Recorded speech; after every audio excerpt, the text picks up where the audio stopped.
One, two, three, 1, 2, 3. Yes, indeed, we are live and kicking.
done. This is the first.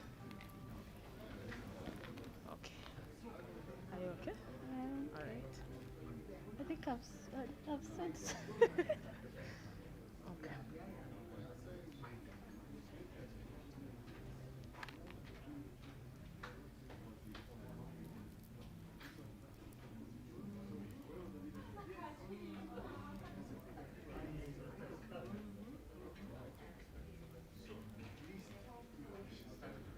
Yeah.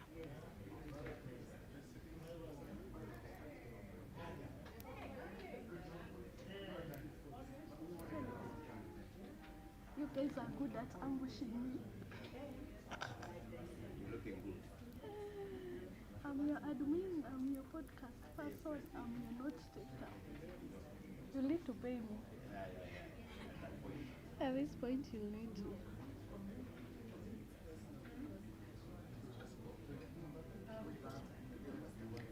Do you have any guiding questions? No, it's not going to be a normal conversation. You just say what you think. We are Gen Zs. We are never wrong. Okay. Excuse me.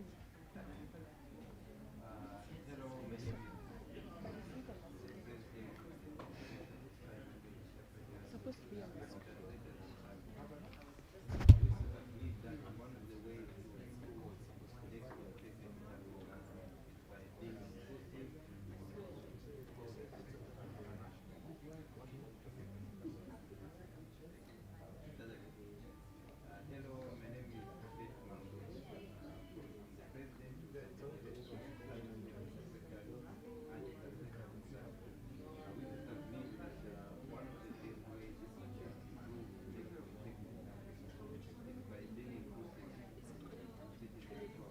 No.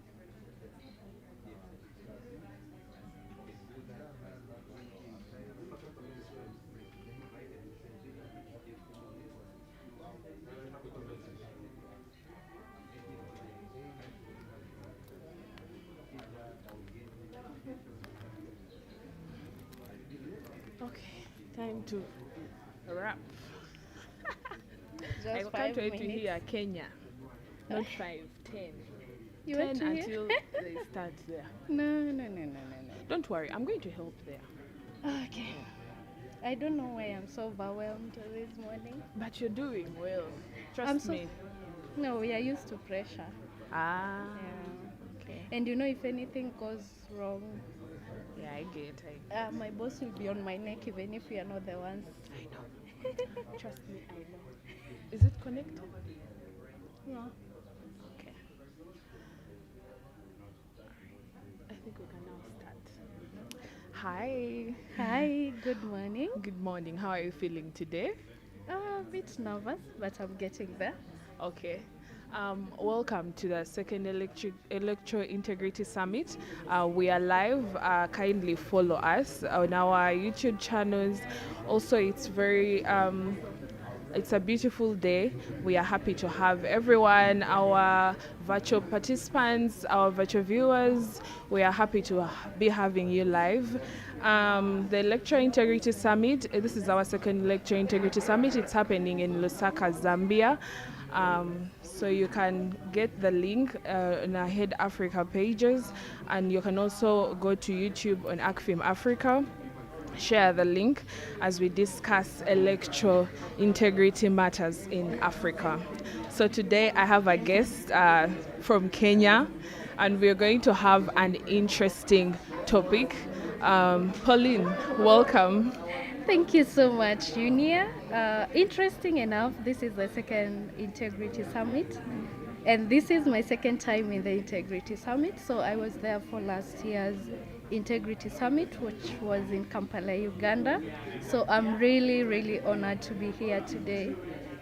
Let me introduce myself. My name is Pauline Agesa. I work at the Elections Observation Group, which is also the Secretariat of the East and Horn of Africa Election Observation Network. I work as the media monitoring team lead. That means I really work a lot with young people, monitoring social media and the mainstream media on issues to do with disinformation, and hate speech in the electoral space. Okay, so we are going to have an interesting conversation, one that has not yet been discussed as far as I'm concerned. And this is Gen Z's contribution to democracy in Africa. You can see that Tanzania has been known for how peaceful it is. It has never, ever had any type of protests before. But the last elections, Tanzania had protests, and the biggest population was the Gen Z population, and also Kenya. Kenya Gen Zs are known for their active involvement in democracy, active involvement in protests when they are not happy with policies, when they are not happy with elections. They are always down to do whatever it takes to make sure they get things their way. So today our discussion topic is going to be the motivation to gain versus the motivation to lose. So the country, like for example, I come from Uganda, and Gen Zs are not very active in politics. They're not active in elections. They don't want to get involved in electoral processes, probably because they've lost trust in the procedure. They don't see any changes. They don't find relevance in actively involving themselves in elections. So one of the things that we believe is causing them to not be motivated is that they are looking at what is it in for me, because in actual sense they have nothing to lose. The economy of the country is not doing that well. The politics are not doing that well. So when they're given a chance to gain something, they will not really be looking at the elections, because election processes, sometimes it involves deaths. There is shootings. In Kenya, I saw they shot a young man during the protests. Yeah, so someone is like, no. If what is it in for me to gain? Why am I getting involved in this? And we believe that Kenyans, your economy is really high. There is some level of transparency in the systems as compared to Uganda. So I want to understand your experience with the Gen Z, since you work with young people. Yeah. First thing, there's this notion that we need to debunk, that there's nothing for Gen Zs to gain or to lose. First, if you look at the genesis of these protests, not just in Kenya, we've had protests in Nepal, in Chile, even in other countries, in Nigeria, for instance. Interestingly, these protests begin with grievances. Just Morocco the other day, grievances were, why is a lot of money being put to build a stadium for the World Cup, while enough money is not being put in the local system, education, health. So these protests start with grievances, but then if you actually, during the protests themselves, is when you realize that there are underlying issues. These grievances do not arise out of anywhere. I'm Kenyan, so we'll use the Kenyan example. The protest began with the finance bill because of how high taxations were in the finance bill, the sectors that will be taxed, more taxes. But the issue, the issue I think some people misunderstood, is that the finance bill or taxation is not really the Gen Z's issue. The issue is accountability for the taxes. You want to tax me? Fine. You want this and this and this done? Fine. What is it doing? People use Kenya to say your economy is a bit better, but we think it could do better, because if the systems work, if we elect good leaders, the leaders accountable for the resources, then we have the potential of being as developed as the European and the North Americas. But what happens is that since these underlying issues are so endemic, it has come to a point that they've started affecting everyday life. So the youth, the beginning of the protests do not start with, we have very bad leaders, let's protest to make them accountable. It starts with Madagascar the other day, there's no electricity, there's no water. How do you want us to survive in this country without electricity and water? Now, if you start really looking deep into the issue, why is there no electricity?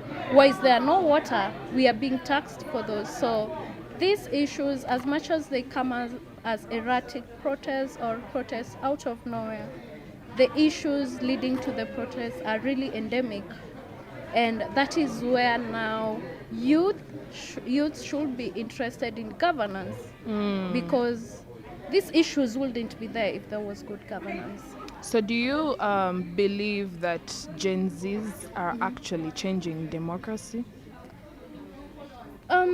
They are starting to. Yeah. They are starting to. One of the, I think at the office with our office has a lot of young people. Yeah. So the issues we discuss is that what is the change? What are we looking for? And if you speak to many Gen Zs, they'll tell you, the older generation will tell you, okay, you want these leaders out. Who are you giving us as the option? But that is not the Gen Z mentality. You can be my leader in your 50s, but as long as you are accountable, you're leading us in a good way. We really don't, it's not really about the age issue. For us, we just want good leadership, good services. So the way forward is, can we have good leaders? Not have good, we can have good young leaders, but we can also have very corrupt young leaders. Yeah, that's true. So it's not really about the age of the leader, but the accountability and transparency and integrity of the leader. Okay. Wow. So what's your view on Tanzania, the protests that happened in Tanzania? Because as you know, when you look at the videos, you can see there are so many young people. Yeah. Yeah. So what is your view? Do you think that right now youth are becoming more engaged in the elections, more engaged in their democratic processes? Yes, they are. And Tanzania, I know there's these online issues between Tanzania and Kenya, but leading up to the last election, you could see that Kenyans had to put, especially I'm talking majorly of the young people, to put their differences aside and really come out to try and encourage Tanzanian youth, and to even we understand the internet was shut down in Tanzania, so they could not share incidences of what was happening on the ground. So Kenyans, there was this story of just on your phone, take the picture of what's going on. Let us do the rest. Let us be your voice, because we understand right now you cannot. And Tanzania, in the Eastern Horn of African region, Tanzania has been known to be among the most peaceful country, because their elections are relatively not as let me say problematic like the other countries. Not until recently. Not until recently. Okay. And the youth really came out, and what we need, I mean, it's such an unfortunate situation that this has to happen in Tanzania, because you see, in the region, if you talk about something in Uganda, something in Kenya, people are not really shocked, because I mean, it's somehow expected that people will react. Tanzania is a different case, and when we start seeing such reactions from Tanzania, then we know as a region, as a continent, we really need to evaluate our systems, our electoral systems, how our own governance, so that this does not become the problem with such protests. For instance, they have the capacity to go two ways. Either the good way, where the political class listens to the people and try to change the situation for the people. It could go a bad way. We've also seen in our region countries like Sudan, which are in constant wars. So right now is to just maybe appeal to both the youth and the leadership to actually solve these problems, so that we don't go the war way. we go the good governance way. Okay, there are also countries where youth are not actively involved in political processes, electoral processes. For example, Uganda, very many young people do not have interest. As a matter of fact, the highest number of young people do not even own voter cards. They've lost trust in the systems. They believe there is not going to be any change.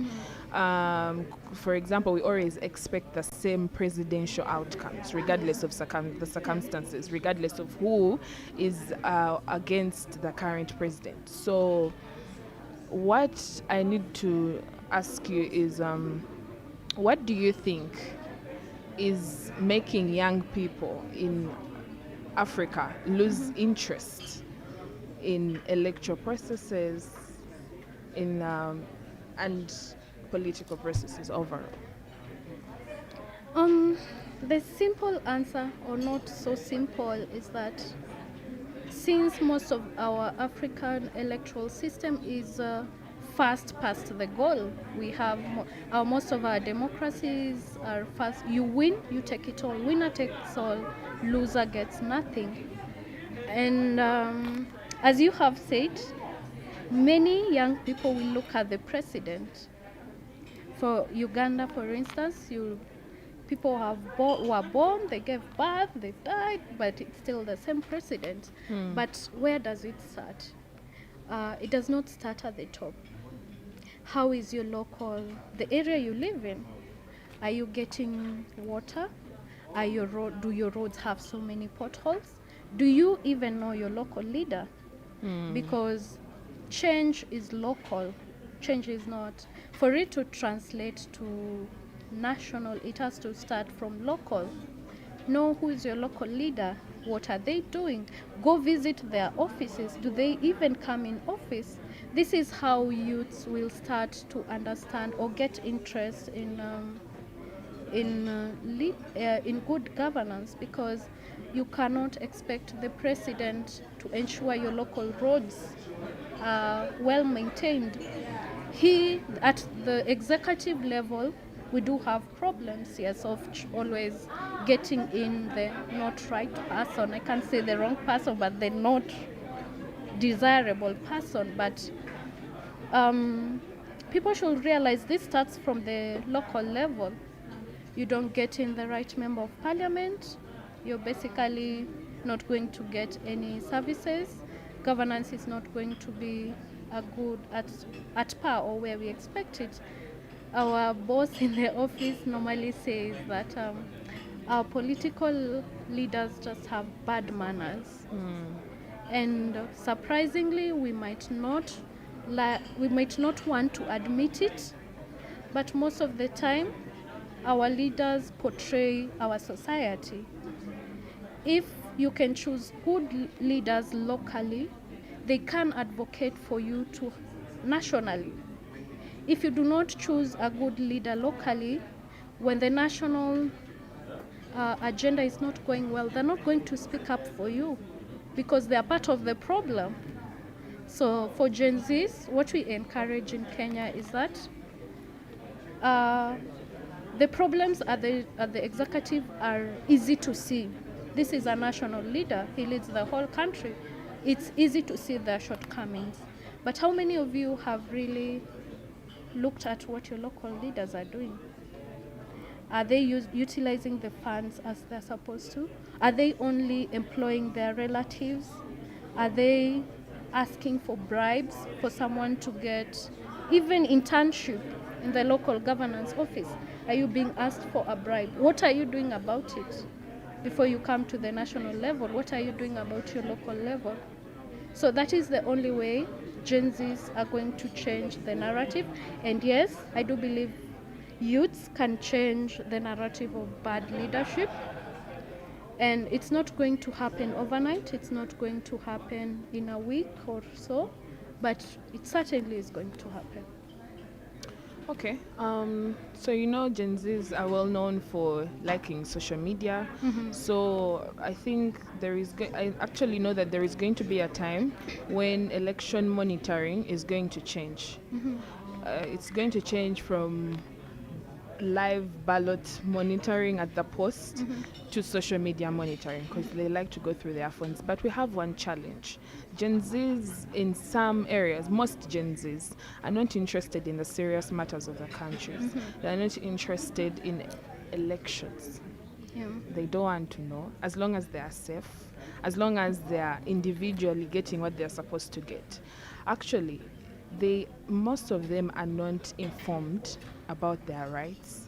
They do not even know that they're paying high taxes. Yeah.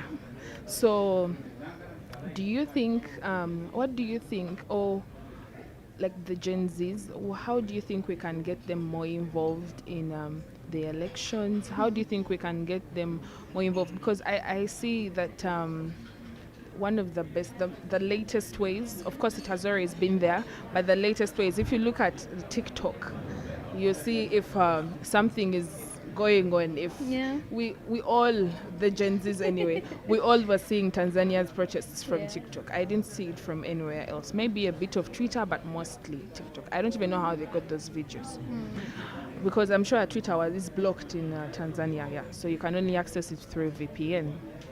So, do you believe we need to get Gen Zs involved, or do we need to come up with more ways for them to monitor or be active in the electoral process, but digitally, without necessarily putting them there physically?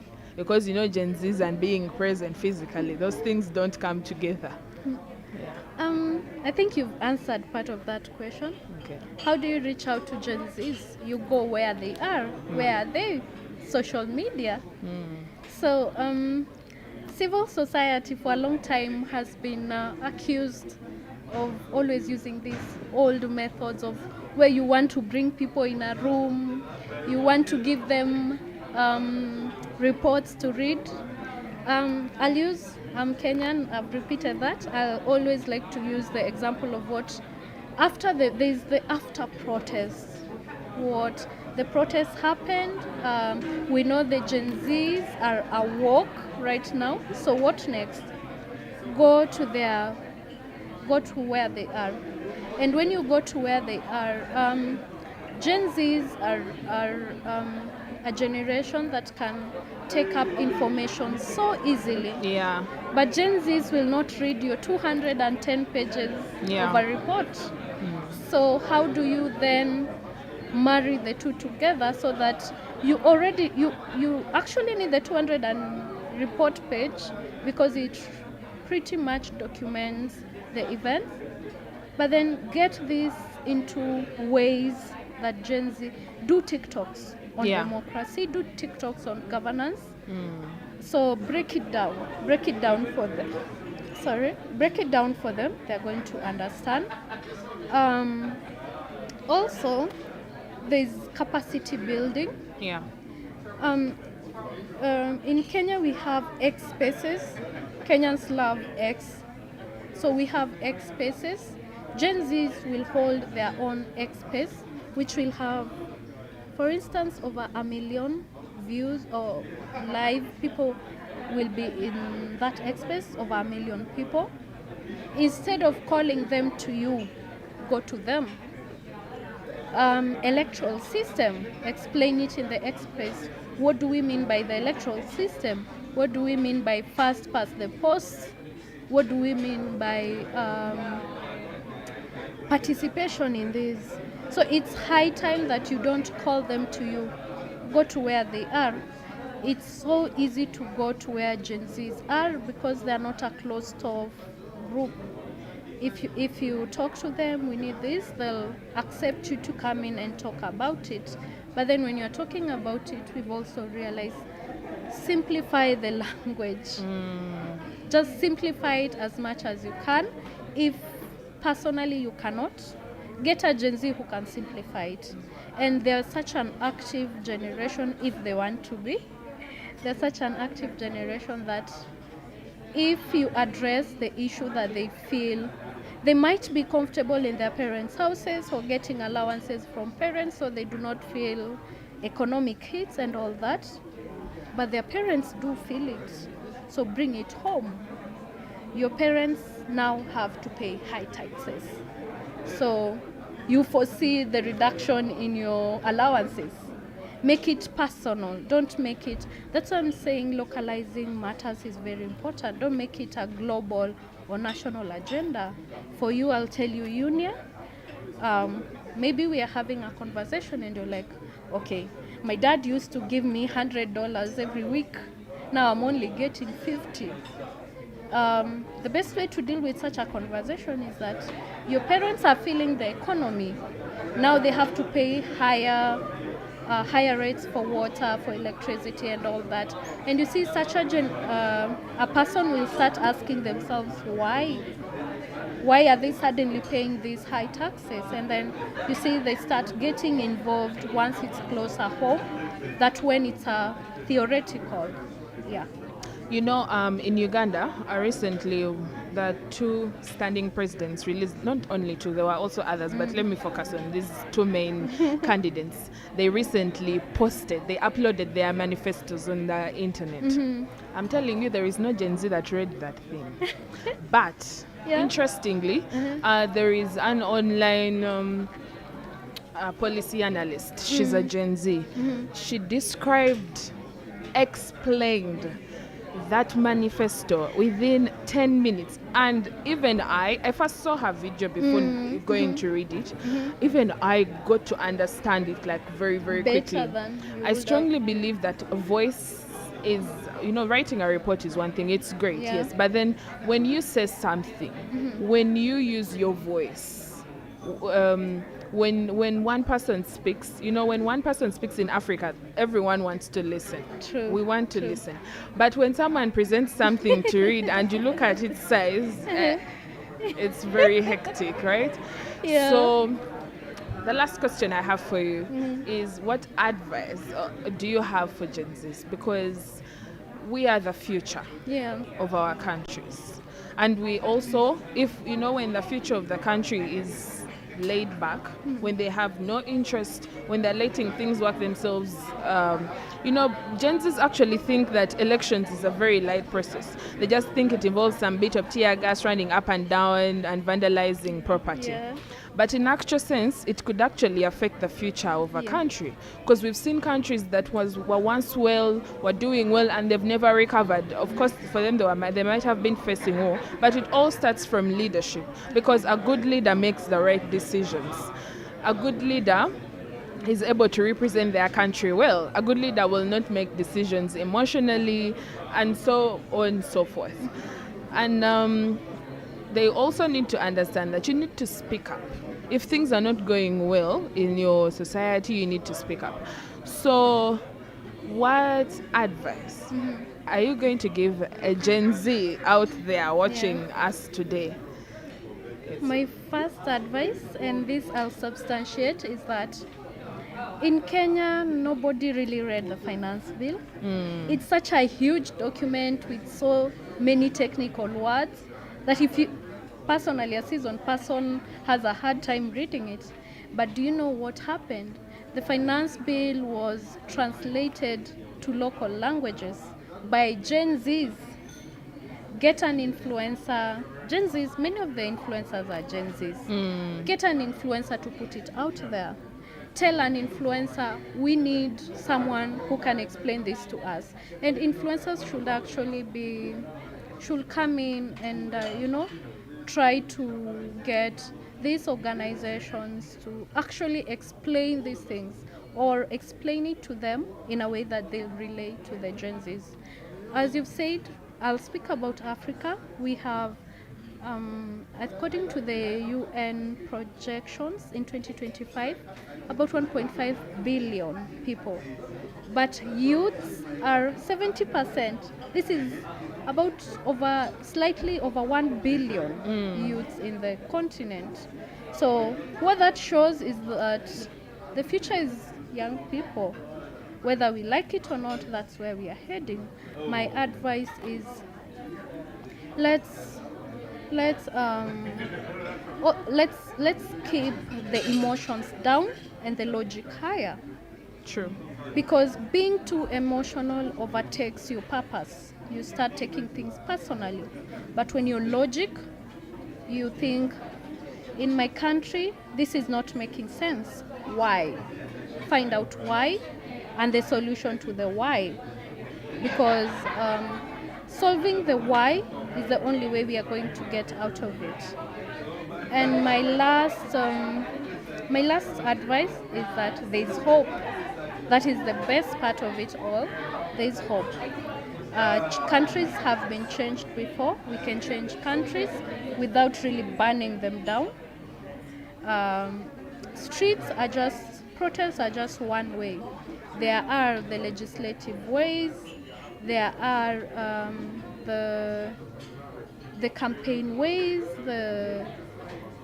Let's get rid of disinformation, because disinformation is what gets people emotional. So once you listen to something and then it doesn't make sense, get more information about it instead of jumping to conclusions, which will mean reacting emotionally. So there is hope as long as we use the online platforms that we have. Let's know the rights, the Bill of Rights in every country. Many countries, I think, subscribe to their freedoms, right to speech, right to assemble. But then let's find out, are there caveats to it? How do we not provoke? How do we get our issues listened to without provoking the other side? Because the other side will always be defensive. That is my advice. Okay, thank you very much. Thank you. This is Voices of Integrity for the Electoral Integrity Summit. The difference, I think it's our first. It is our first. It is our yes, first. first podcast. Yeah. So we are going to have interesting conversations, and we're going to be discussing things that will catch someone out there, maybe. We'll pull someone from the street and just have their Get take. them on board. Yes. Okay, thank you very much, Pauline, for sharing your story, for sharing your experience in Kenya. You've really shared some good recommendations. You have shared some good advice to the Gen Z. You know, we always need to be guided. We need to be woke every day. Yes. Thank you so much for All right, having me. thank you very much, and I think that's it. Okay.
Good morning, everybody. We are requesting everyone who is outside and has registered to come in, please, and take up your seats. Could we all be seated, please? Guys who are outside, come in, please.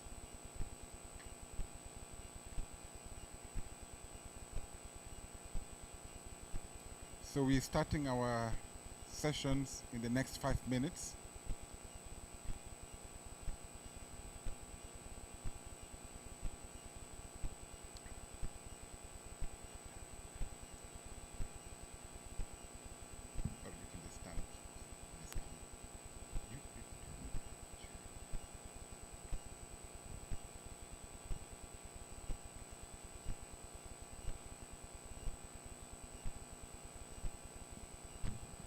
All those who are outside, please come in and take up your seats.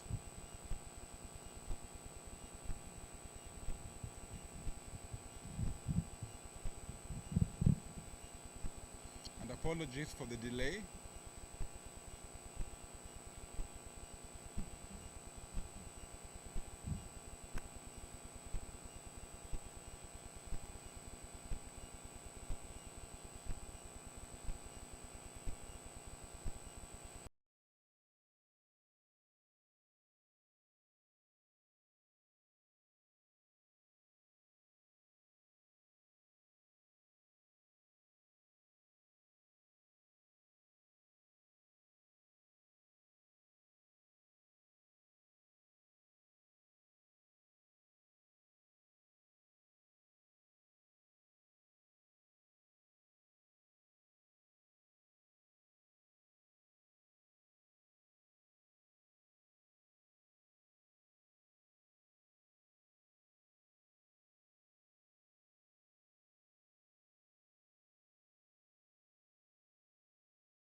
rights defender, and a broadcast journalist working in the digital, civic, and election space, specifically to address violence against women in elections, and particularly cyber VAWE, or technology-facilitated violence against women in elections.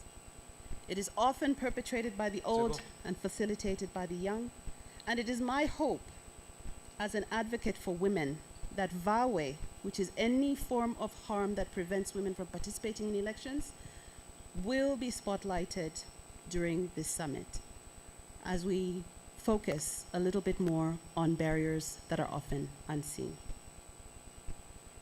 Ladies and gentlemen, it is my profound honor and privilege to serve as the Director of Programs during this opening session for this momentous event. We are here today because we share a common commitment to election integrity, democracy, and inclusion without borders. Over the next 2 days, we will engage in essential discourse, forge critical partnerships, and develop actionable strategies to meet this moment of significant deficits in the continent's election space.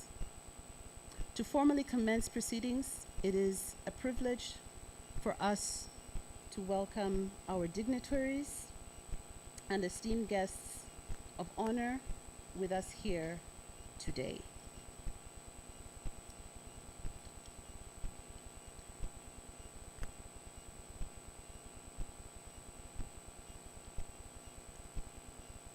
As we commence, ladies and gentlemen, it is customary for us to rise for the national anthem of the host country. May I ask all summit delegates to rise for the national anthem of Zambia, followed by the SADC anthem and opening prayer. Thank you.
Please remain standing for the SADC anthem.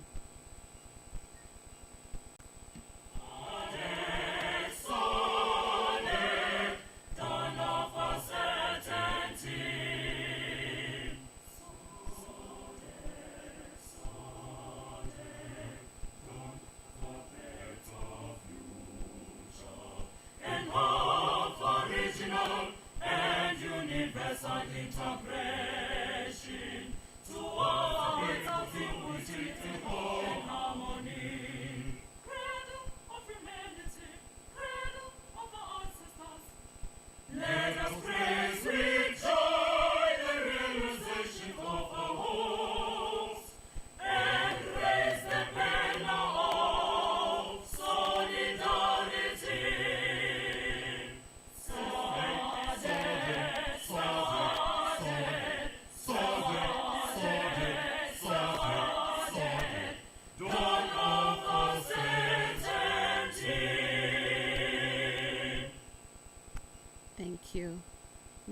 invite the representative from CCMG to give us a word in prayer. Bishop?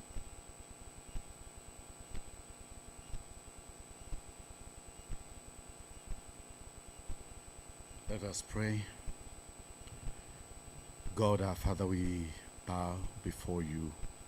We stand in awe of you. We give you thanks. We give you praise because you are the God that blesses us and gifts us with life and the different countries that are represented here. We celebrate your goodness, your love, and your help in ages past.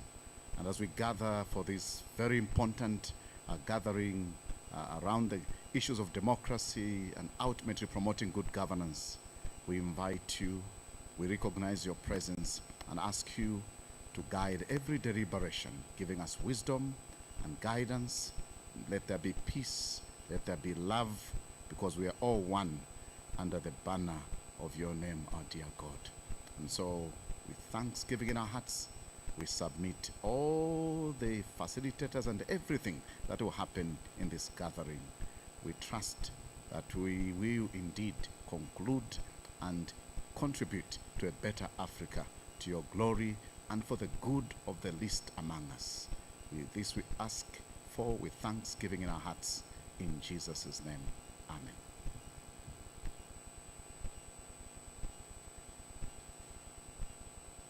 You may be seated.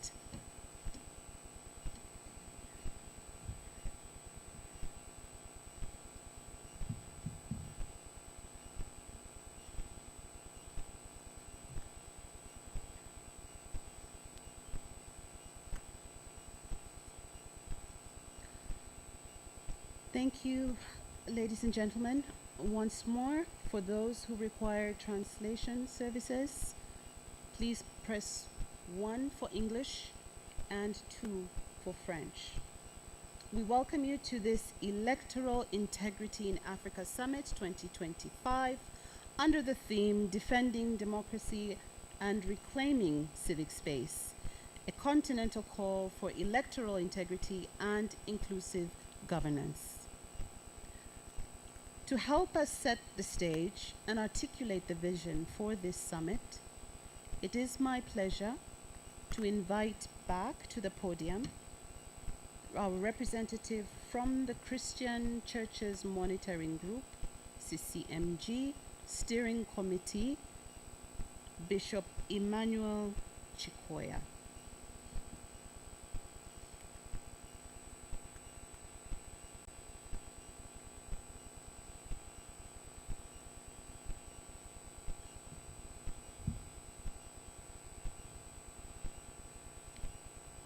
Psalm 85 has these words that I just thought of highlighting as I commence my address. Mercy and truth have met together. Righteousness and peace have kissed each other. Truth shall spring out of the earth, and righteousness shall look down from heaven. This scripture anchors our gathering by reminding us that the true democracy thrives where truth and righteousness converge. As we deliberate on electoral integrity, may we be guided by justice, truth, and the dignity of all people without discrimination. Honorable Minister of Justice, Princess Kasuni, Honorable Princess Kasuni MP, the chairperson of the Electoral Commission of Zambia, leadership of AfEONet, ESNSA, WAEON, EHON, and JNDEM, development and cooperating partners, civil society organization leaders, senior government officials, members of the media, esteemed guests, ladies and gentlemen, good morning. It is a great honor and profound joy to welcome you to the second Electoral Integrity in Africa Summit here in Lusaka. On behalf of the Christian Churches Monitoring Group, CCMG, and our partners, I extend warm and heartfelt greetings, especially to our brothers and sisters who have traveled from across the continent and beyond. We hope your time here will be enriched by robust discussions, as well as the peace and warmth and hospitality for which Zambia is cherished. This summit takes place at a defining moment for Africa's democratic journey. Across our continent, citizens continue to place their hopes in democratic processes, even as we collectively confront rising challenges, from shrinking civic space and unconstitutional transfers of power to illicit financing and the fast-evolving influence of technology on elections. These realities demand renewed solidarity, deeper collaboration, and shared resolve. This summit is intentionally designed to nurture exactly that. The objectives before us today remind us why this gathering matters. To assess emerging threats to democracy and civic space, and to develop collective, collaborative strategies to resist authoritarian consolidation.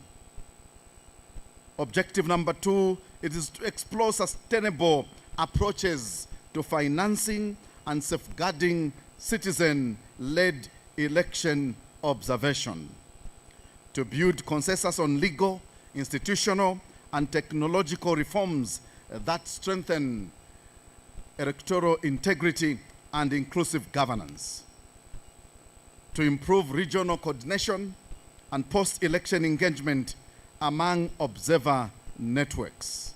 We do well to work together and not in silos, to amplify the voices of youth, women, and marginalized communities in driving democratic renewal. Each of these objectives, ladies and gentlemen, lies at the very heart of Africa's democratic future. Allow me to acknowledge and celebrate our esteemed regional and global partners, AfEONet, ESN, SA, WAEON, EHON, and JGNDEM. We applaud you, we acknowledge your presence, your unwavering commitment to electoral integrity across Africa and around the world has been and continues to be a beacon of solidarity. You continue to connect citizen observers, practitioners, and institutions in a shared mission to safeguard the will of the people. Your work inspires courage, innovation, and hope in the defense of democracy. If I was in church, I was almost going to say hallelujah, but let's clap for ourselves. Let's celebrate this pivotal work. Distinguished guests, I also wish to recognize the electoral management bodies, and in this case, especially the Electoral Commission of Zambia, for their central role in upholding our democracy. The Commission's professionalism, transparency, and willingness to engage with stakeholders have contributed significantly to Zambia's democratic progress. We are not yet there, but we are work in progress. But we should be able to recognize those gains that we have. As civil society and citizen observers, we affirm our readiness to continue working constructively with the ECZ in advancing credible, peaceful, and inclusive electoral processes. We also acknowledge that electoral reforms are essential for strengthening democratic systems, guided by lessons from past elections and recommendations from observer groups. These reforms move us closer to a process that genuinely reflects the people's will. As technology, artificial intelligence, and digital tools become more and more embedded in our electoral systems, we must ensure that innovation builds integrity rather than undermining it. We must remain vigilant against disinformation, data misuse, and digital manipulation, while embracing our technology's potential to enhance transparency. So I seem to be too fast for my interpreter. Apologies. I just noted. I'll read this part again. I was on. I thought I was at a crusade. We acknowledge the electoral reforms are essential for strengthening democratic systems. Guided by the lessons from the past elections and recommendations, these reforms move us closer to a process that genuinely reflects the people's will. As technology, artificial intelligence, and digital tools become more embedded in our electoral systems, we must ensure that innovation builds integrity rather than undermining it. We must remain vigilant against disinformation, data misuse, and digital manipulation, while embracing technology's potential to enhance transparency, access, and participation. Ladies and gentlemen, allow me to express our sincere gratitude to AfEONet, CCMG, and all our partners, including the United Nations Development Programme, for their dedication in making this summit possible. To our international guests, Zambia is honored to host you. We invite you to explore Lusaka and experience the warmth of our people, our rich culture, and our renowned hospitality. May this summit be a space of truth, courage, and purposeful collaboration. And may it rekindle our collective commitment to the democratic values that unite us as Africans. It is said, blessed are those who preach short sermons, for they get invited again. I thank you. I wish you all a productive and inspiring deliberations. Thank you very much.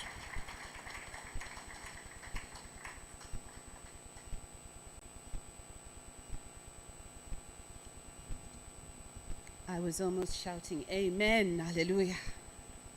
Thank you very much, Bishop Chikoya, for articulating the vision of our summit over the next 2 days.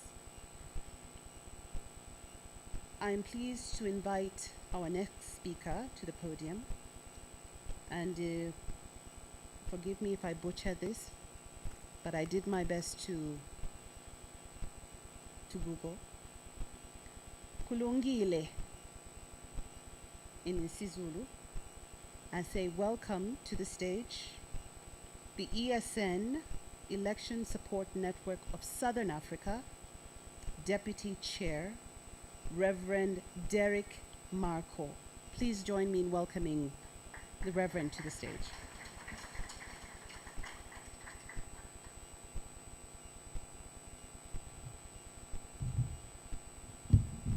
Good morning, everybody. It's good to be here, and I'm happy to be following in the footsteps of our bishop. So if bishops can start saying hallelujah, then we're all on the right path. Distinguished delegates and esteemed colleagues and partners from across the continent and beyond, on behalf of the Electoral Support Network of Southern Africa, I wish to welcome you to this gathering. It's a great honor to welcome you to our second Electoral Integrity in Africa Summit, convened here in Lusaka, in Zambia. It is an important gathering, and it is made possible through collaborative efforts of the African Election Observer Network, the Christian Church Monitoring Group. They are members of the Electoral Support Network of Southern Africa, and it covers the entire Southern Africa and other partners under the Ahead Africa project, coordinated by the European Partnership for Democracy. We are especially pleased to welcome our participants from sister African countries and our participants and partners from Europe as well. Your presence reflects a shared commitment to strengthening democracy and democratic governance and safeguarding electoral integrity across our continent and beyond. Mobilizing and building community and providing a sense of belonging and ownership, these are critical for the well-being of any democracy. Mobilizing and building community and providing a sense of belonging and ownership. It must cut across generations. It must empower and enlighten. It must provide respect for the rule of law, and no one can and should operate with impunity. It is important to make certain that nothing cannot stay in 1994 or 30 years in the past. We cannot live with rules developed over many years ago. We need to reflect and review and renew, and we need to create safe spaces for growth and development. And it is important to challenge the contradictions that define the global context and its economy that is controlled by the elite. There are syndicates, there are cartels, there are corporations. It is critical to provide our youth with opportunities and enable them to express their views. But more importantly, it is increasingly necessary for the youth to find a vehicle of expression without violence. And there's a need to eradicate corruption, eradicate this whole notion of impunity, eradicate the evils of manipulation. It is good to be in the presence of leaders of Zambia as well, and I welcome you on behalf of our network. Thank you for being present. It is a great honor to have you here and to be able to communicate this in your presence and to have this conversation with you as well. So to the political leadership, but also the Electoral Commission, we welcome you and we thank you for being here. The summit comes at a very pivotal moment. While across Africa, citizens continue to express strong support for democracy, confidence in the electoral processes are waning. I'm from South Africa, and our last elections is indicative of how the confidence in the electoral process itself has completely waned, and there's just no longer any support. The Afrobarometer data reminds us of growing gaps between the principles of elections on the one hand and the trust in the conduct of elections on the other. And this summit, therefore, is a response to that challenge, a space to reflect, strategize, and to act. As Electoral Support Network of Southern Africa, we are honored to be hosting, co-hosting, and being part of this process within our region. Southern Africa has long been a beacon of democratic aspirations, and it is fitting that we come together here to reflect on our collective journey, share our experiences, chart a path forward. And hosting the summit in Lusaka is not only symbolic, but it's also a reaffirmation of our region's commitment to democratic renewal, citizen participation, electoral integrity. The summit, brothers, friends, colleagues, the summit also comes at a critical juncture because across Southern Africa and the broader continent, we face a complex array of challenges that threatens the credibility and inclusiveness of our electoral processes. And these include shrinking civic space, the rise of disinformation and digital manipulation, declining global support for democracy financing, and the corrosive influence of illicit money in politics.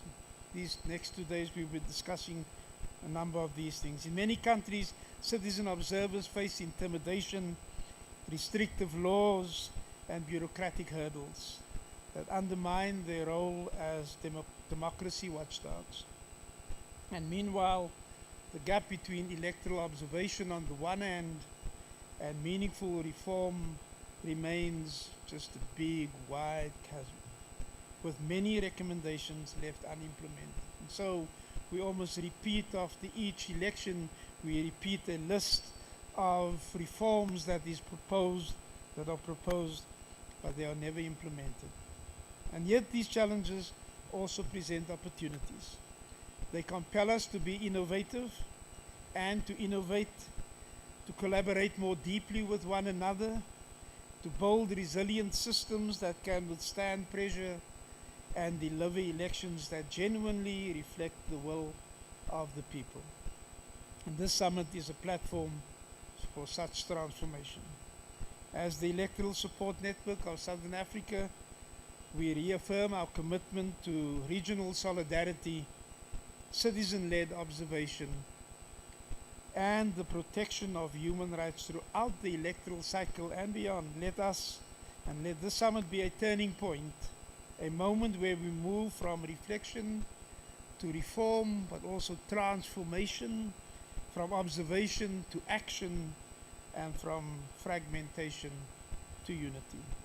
Thank you for your presence, your commitment, your courage, and thank you that we can develop a collective vision today. You're welcome.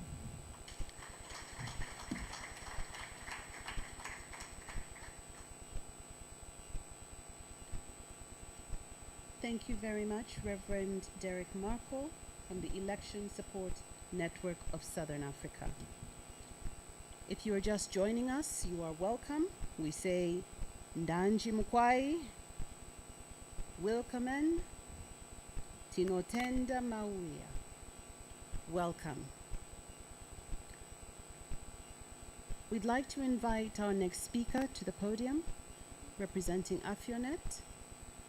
We'd like to call upon the chairperson, Reverend James Lahai, who will be followed by the UNDP resident representative, Dr. James Wakiaga. Please join me in welcoming Reverend Lahai to the stage.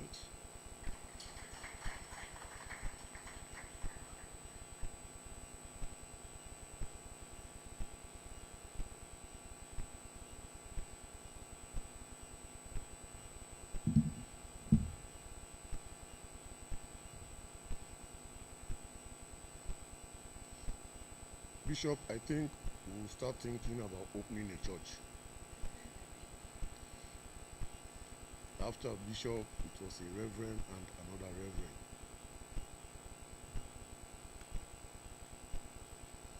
Honorable Minister of Justice, representing the government of the Republic of Zambia, the head of delegation of the European Union here in Zambia, representatives of the EU member states in your respective capacities, the UNDP resident representative here in Zambia, representative of the Electoral Commission of Zambia, the European Partnership for Democracy, EPD, heads of the Christian Churches Monitoring Group, my esteemed colleagues from AfEON, EON, ESNE, SA, and the ICAS region, our partners from academia, civil society, and the media, ladies and gentlemen, good morning to all of you. It is with pleasure that I welcome all of you here in Lusaka for the second Electoral Integrity in Africa Summit, convened under the theme Defending Democracy and Reclaiming Civic Space, a continental call for electoral integrity and inclusive governance. Today's gathering is not just another annual conference. It is part of an ongoing continent-wide struggle. The struggle we as citizen observers have committed ourselves to. Defending democracy, protecting the civic space, and ensuring that elections in Africa truly reflect the will of the people. Over the years, we have learned that democracy is neither self-sustaining, self-correcting, and it must be defended, renewed, and sometimes reclaimed. Across our continent, we are witnessing worrying trends.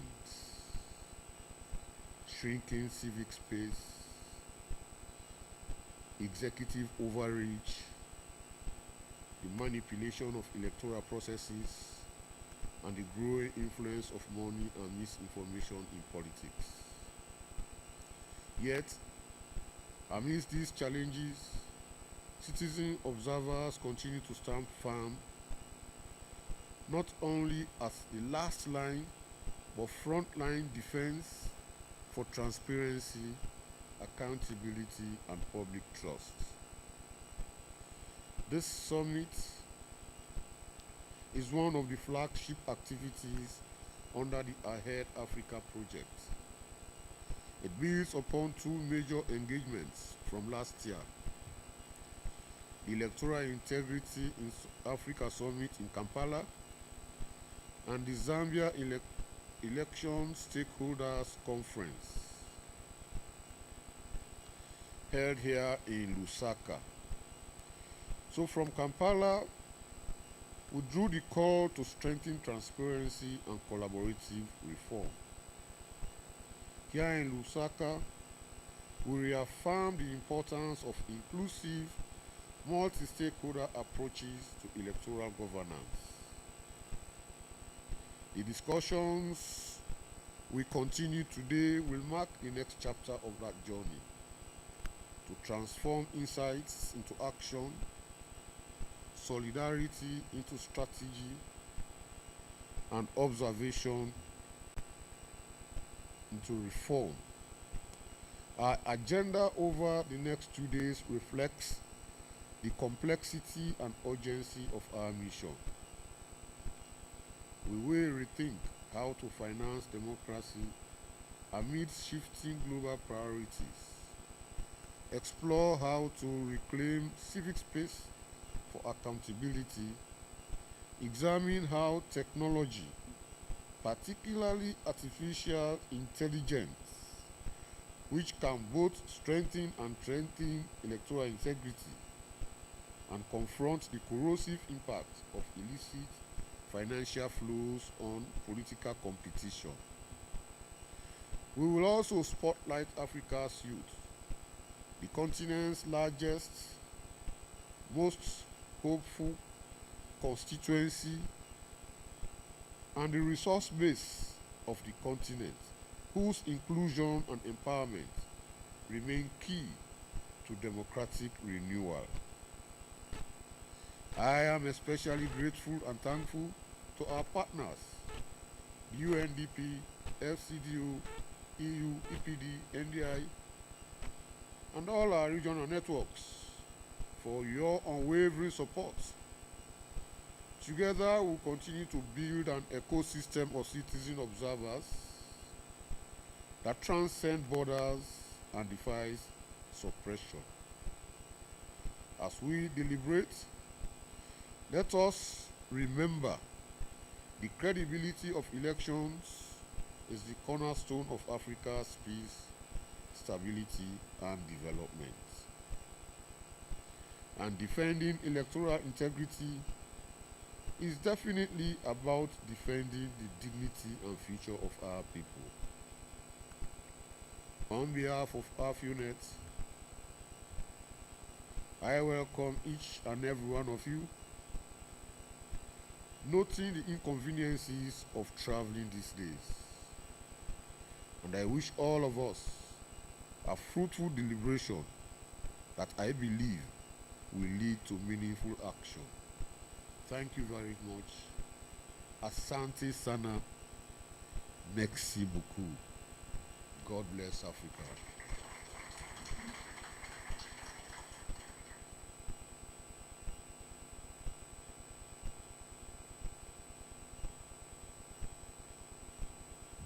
Thank you very much, AfEONet.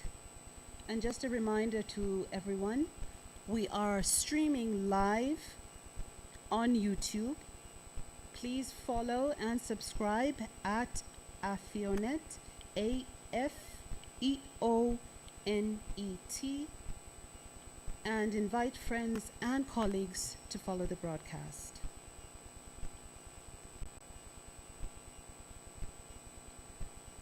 I would now like to invite to the podium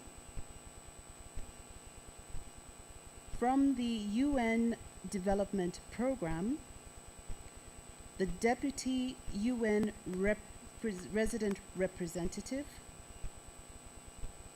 Laurent Rudasingwa.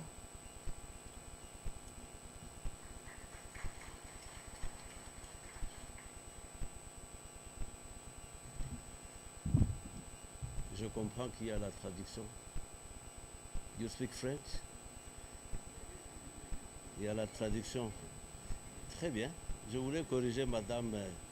Elle avait dit monsieur le représentant du prix. Non, je suis le représentant adjoint. Good morning, ladies and gentlemen. Let me switch into English. Ou in Swahili, right? Nizungumuze Kiswahili. Piko wa rafiki wa Tanzania. Jambo. Karibu tena.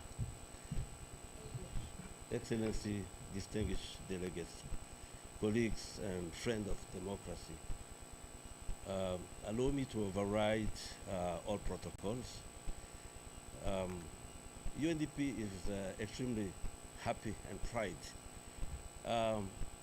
Only 2 weeks ago, we launched our Deepening Democracy program, which allow us to be part of this important gathering. And we are very proud to be associated with this gathering, which has been convened to consider a theme that speaks directly to our collective mission: promoting and protecting credible, inclusive, peaceful election as a fundamental cornerstone for democratic governance. This summit is really timely and necessary conversation in a period of both democratic stress and democratic possibility. Around the world, the democratic project faces profound challenges across every region in the world. Trust in institutions is worrying, and electoral integrity, the very foundation of representative democracy, is under stress. The 2025 Global State of Democracy report notes that between 2019 and 2024, 94 countries meaning 54%, have experienced one aspect of democracy performance. In contrast, only showed improvement in any democratic factor during the same period.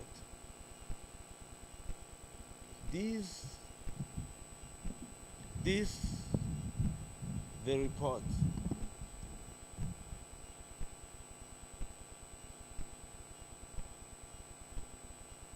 how the report concludes.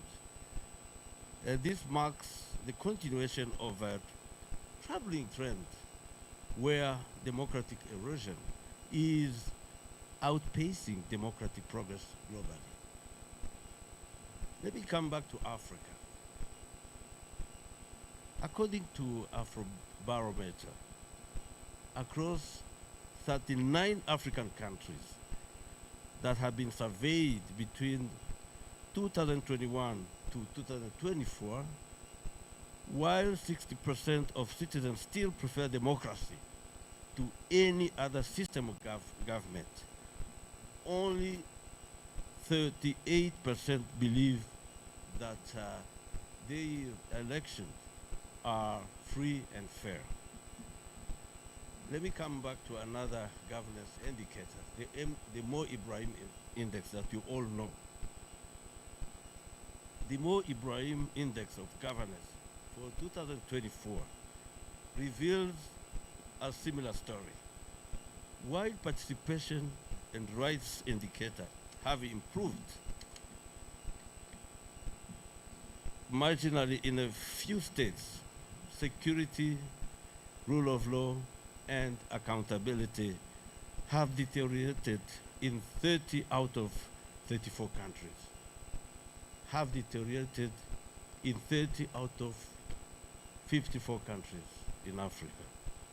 So we still have a way to go. So these numbers remind us that while Africans continue to believe in democracy, they are demanding democracy.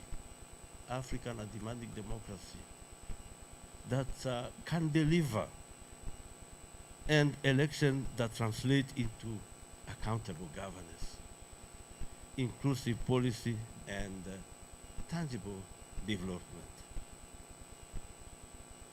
When citizen groups are empowered, when citizen groups are resourced and protected, they serve as the conscience of democracy, democratic election, and champions of transparency, accountability, and inclusion. This observation is central to the thrust of my address this morning: the role of citizens group in promoting and protecting electoral integrity in Africa. Ladies and gentlemen, civic education, even in fragile democracy around the world, continues to sustain democracy's resilience. That resilience is precisely what we must now build upon.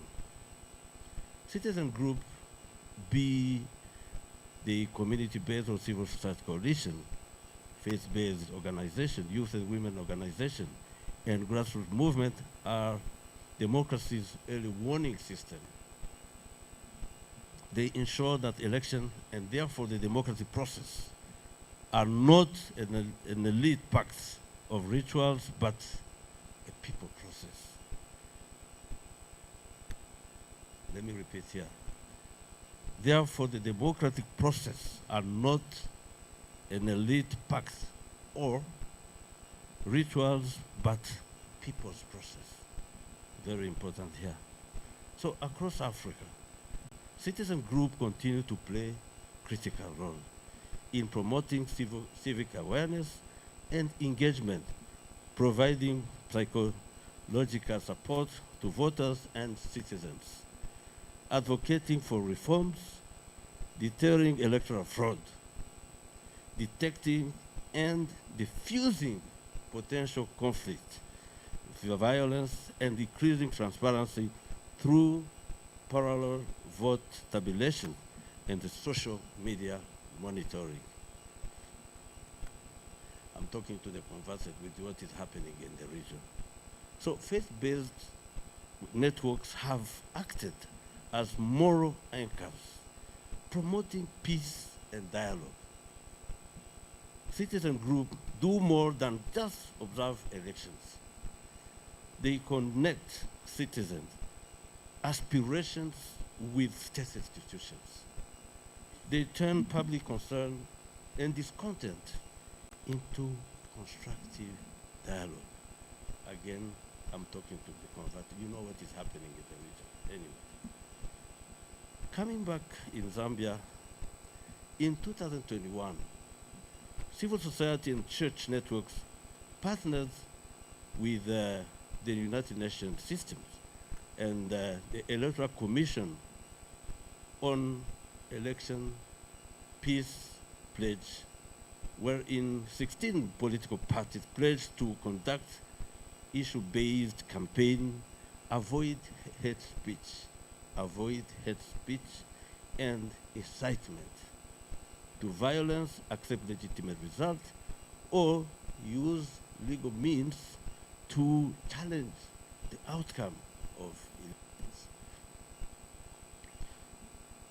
Looking at August 2026 is next door, it's very soon. Looking at August 2026 general elections, we plan to do similar work, including early warning and early response mechanisms, and strengthening capacity for conflict prevention. Strengthening capacity for conflict prevention is very important. So, ladies and gentlemen, credible elections are not only accurately accounting for votes cast, they are also about making votes count for everyone. In this regard, United Nations Secretary General Mr. Antonio Guterres has repeatedly emphasized that inclusive democracy in the surest path to peace and sustainable development. Women's full, equal, and meaningful participation and the leadership of our young people are central to all democratic process. Yes, and yet inclusion remains fragile. Again, across Africa, women hold 26% of parliamentarian seats, and youth under 35 comprise less than 15% of elected representatives, despite being the continent's demographic majority. Persons with a disability and rural citizens continue to face physical, economic, and informational barriers to participation. So the question is, how does this summit plan to contribute to reversing this democratic deficit? At the same time, the rising cost of elections is exacerbating exclusion.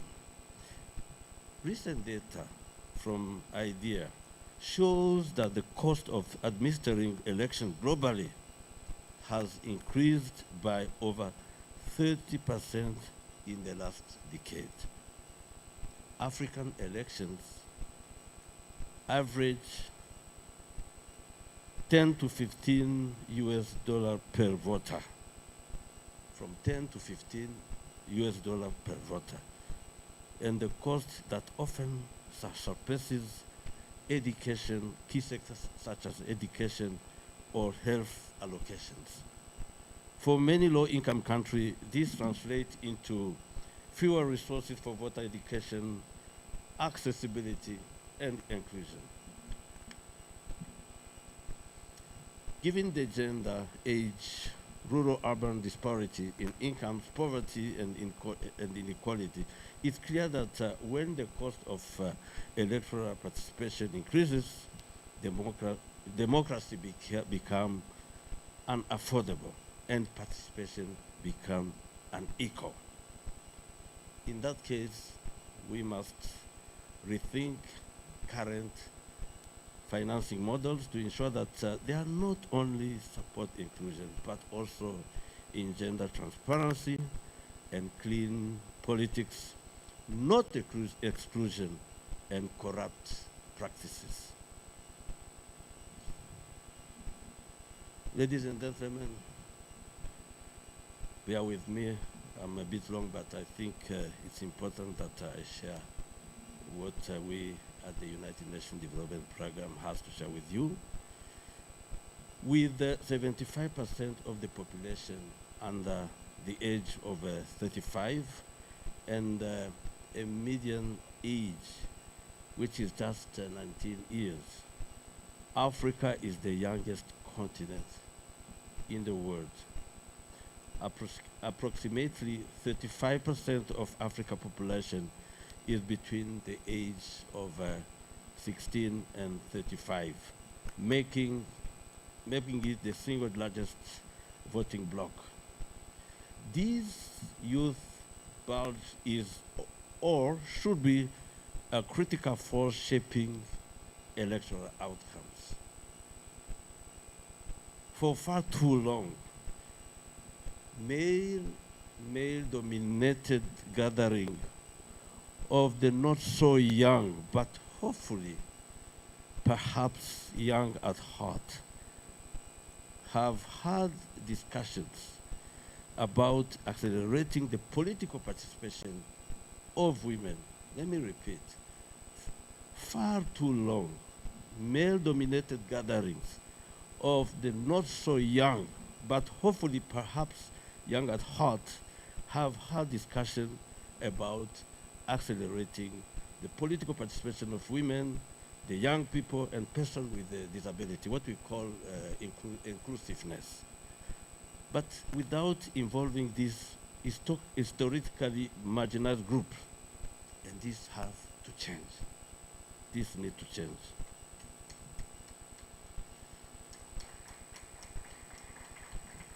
Thank you. Ladies and gentlemen, so we cannot afford to ignore the increasingly influential generation, what we call a Gen Z, Generation Z, those born after the mid-90s, who now make up a third of Africa's population. As we have seen from recent events, the Gen Z, the so-called Generation Z, the Gen Z, interface with democracy differently. They have created their space, believe it or not. They debate, mobilize, and organize online before they ever join a political rally.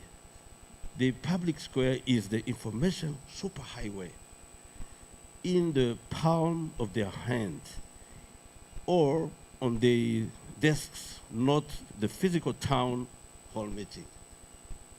Just in their palm, they can manage the information.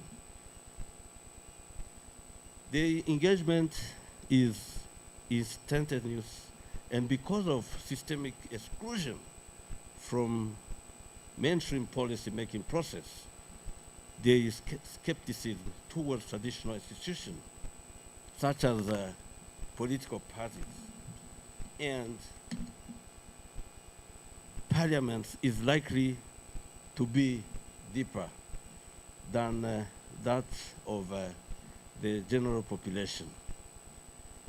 If, I'm repeating, if we fail to connect this generation to the tangible dividends of democracy, such as jobs, dignity, and justice, they may turn away from politics altogether.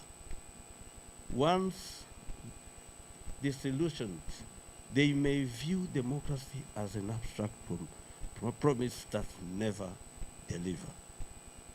I wish to conclude with just few suggestions for your consideration.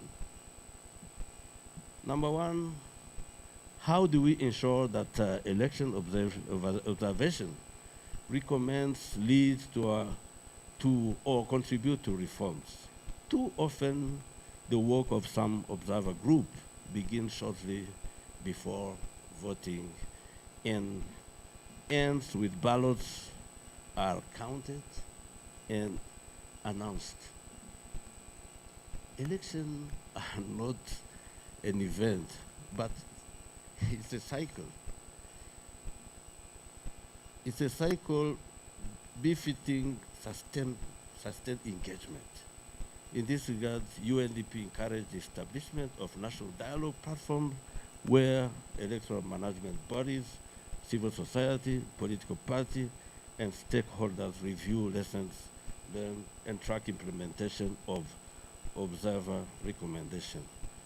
In Zambia, UNDP is supporting the establishment of a multi-stakeholders interagency working group on implementation of election observer mission recommendation under the Ministry of Justice.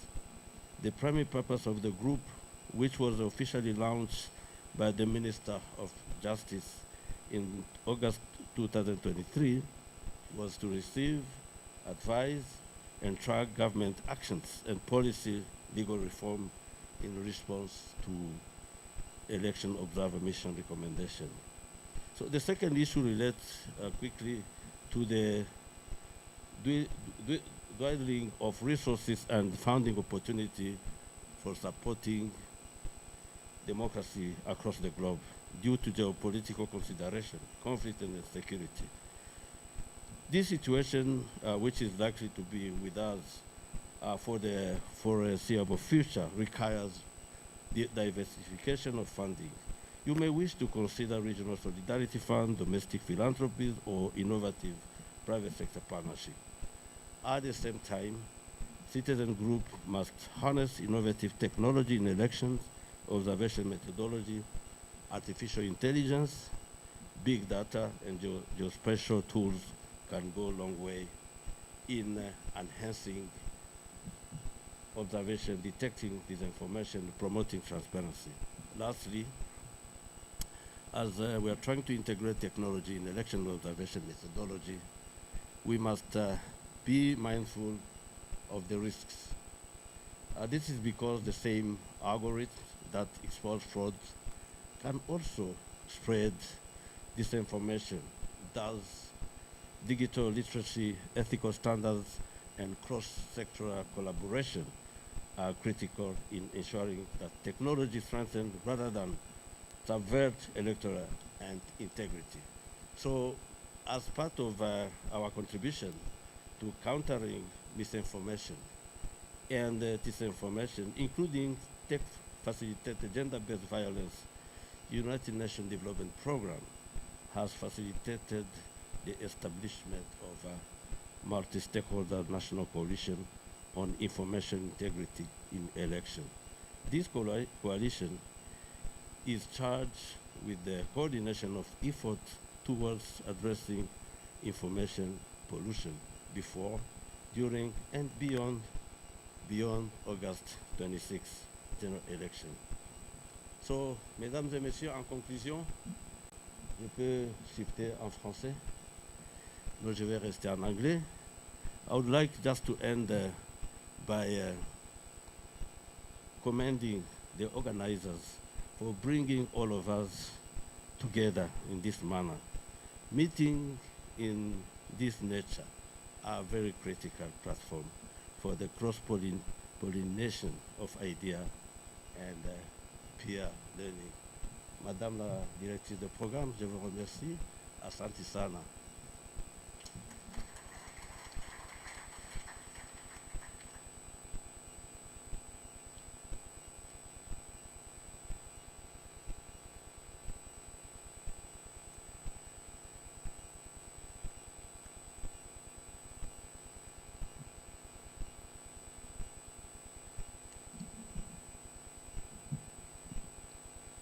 Merci beaucoup. Thank you very much, Monsieur Laurent Rudasingwa from the United Nations Development Program.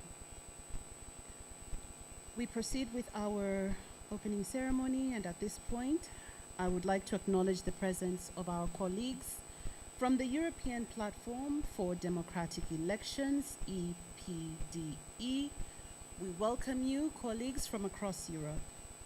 We'd also like to recognize the presence of Afrobarometer, Westminster Foundation for Democracy, Accountability Lab, and Transparency International. Mwayaya Mwane, Teretule Mast, welcome. At this juncture, I would like to call upon our remaining speakers. Representative from SADC, who will be followed by the British High Commission. And join me in inviting Elijah Manyuki, the Electoral Support Officer in the Directorate of the Organ of Politics, Defense, and Security Affairs, to the stage.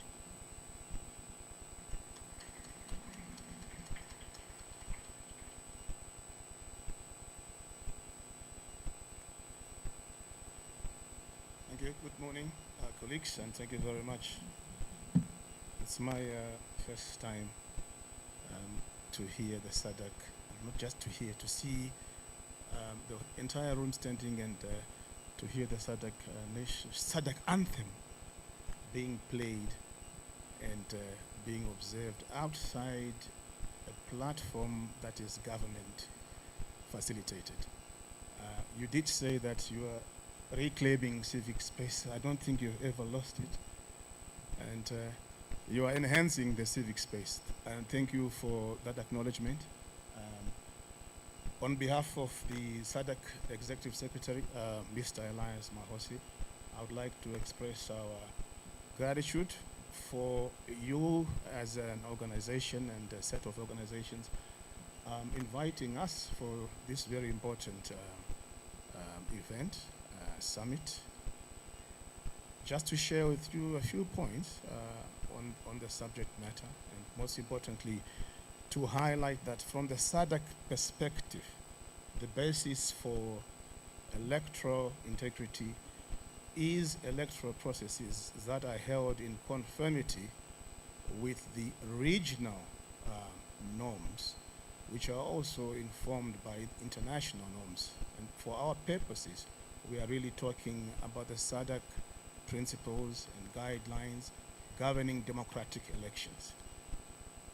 It is also important for me to highlight that organizations like yours, broadly referred to as a civil society, were part of the critical stakeholders who worked on the initial drafts, but more particularly on the revisions of these guidelines that led to the ultimate or bigger revision of 2015, whose publication incorporated a decade of experience and consultations, which took into account a lot of input from the civil society, particularly regarding objective scientific election observation methodology, which the previous speaker was really emphasizing on. In this context, I would like also to emphasize that the SADC inclusivity framework in the context of regional integration incorporates the practice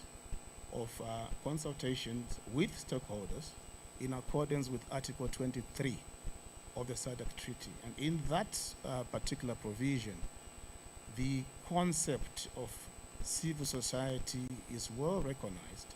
And in that regard, there has been some efforts which were being done in the last 5 years, 6 years, to formalize the manner with which SADC as a region and its member state engage with civil society. So we have now what is referred to as the SADC Civil Society Engagement Mechanism, which was adopted by member states as a basis for more formal consultations with the civil society as a broader community. These guidelines are yet to be made operational, as for now there's still some consultations taking place with respect to how the specific operational guidelines are going to be worded or implemented. I would also want to mention that there's also an initiative called the Think Tanks Initiative, which recognizes the significant work that is being done by some of our more research-oriented, technical expert-oriented civil society organizations, inclusive of academic institutions. And also related to that is an ongoing initiative that will result in an adoption of a framework for centers of excellence on good governance, democracy, rule of law, and human rights, all which encompass the whole aspect of electoral integrity. This is ongoing work. I would also want to emphasize that there is a standing operational principle and practice in SADC. Beyond these initiatives that I mentioned, which are still ongoing, there is actually a standard operational practice that is employed by the SADC Electoral Observation Mission, in short SEOM, and the SADC Electoral Advisory Council, in short SEAC. These two procedures incorporate very intensive consultation and engagement mechanisms with civil society organizations at the pre-election phase, during the election phase, and in the post-election phase, which is actually very important in the context of an evaluation of the implementation of the recommendations of the SADC Electoral Observation Mission. I also want to emphasize, just in short again, that the SADC principles and guidelines envisage the make-up of the SADC Electoral Observation Mission as inclusive of members of the civil society. So the observation mission is not expected to ordinarily only be composed or made up of government officials. It is expected to incorporate elements, experts, activists from the civil society as it is deployed. However, on the practical side, member states do second election observers to this mission in different ways. Some do actually ensure that there is a representative from the civil society, if not one or more. Some are still yet to incorporate this practice.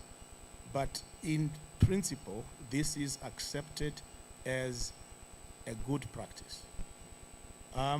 Just to finalize my brief remarks, it is the expectation of the region that once the SADC non-state actor engagement mechanism, once the think tank initiatives, once the centers of excellence framework is operational or are operational, we are going to see a more enhanced activity from the civil society organizations in the context of election observation, which is meant to enhance electoral integrity in the region.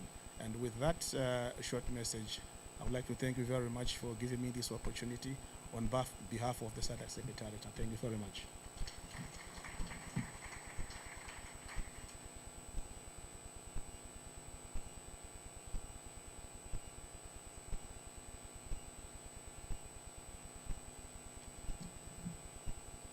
Thank you very much, SADC.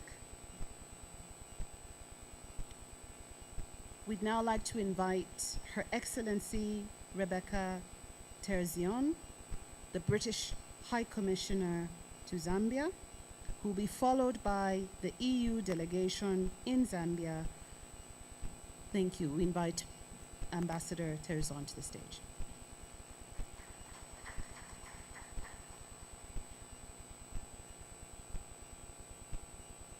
Thank you. Good morning. ECZ Commissioners, CCMG Chair, UN and cooperating partners, regional and global partners, distinguished guests, let me ride on all other previous protocols.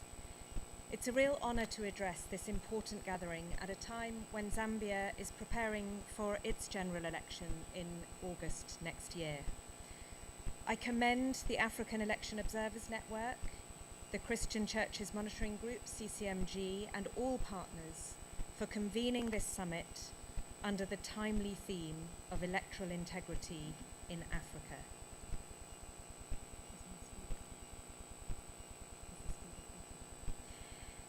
In many parts of the world, there are concerns about the health of civic space, the strength of democratic institutions, and the levels of public trust they command.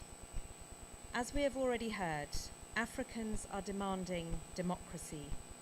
Citizens are demanding more inclusive governance and greater public engagement. The UK is proud of its support for electoral integrity in Zambia, both historically and in the lead up to the 2026 general elections. Our long-standing commitment to democratic governance and citizen participation supports electoral integrity and inclusive economic growth and development, which sit at the heart of the UK-Zambia partnership. With UK support, the CCMG is scheduled to undertake the country's largest domestic observation mission, covering the full electoral cycle from voter registration to polling day. This work is grounded in a simple but powerful principle. Electoral integrity is not just about what happens on polling day. It is about the entire process, from voter registration, media freedom, civic participation, and the peaceful transfer of power. It is about the space in which citizens engage. And when that space is restricted or reform processes are not inclusive, electoral integrity suffers. Just last week at the Lusaka Internet Meetup, hosted by bloggers of Zambia, I spoke about the importance of government providing reassurance to citizens on the implementation of the Cybersecurity and Cybercrimes Acts.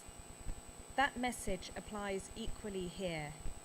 Whether in digital regulation or electoral reform, transparency and public engagement are essential to building confidence and legitimacy.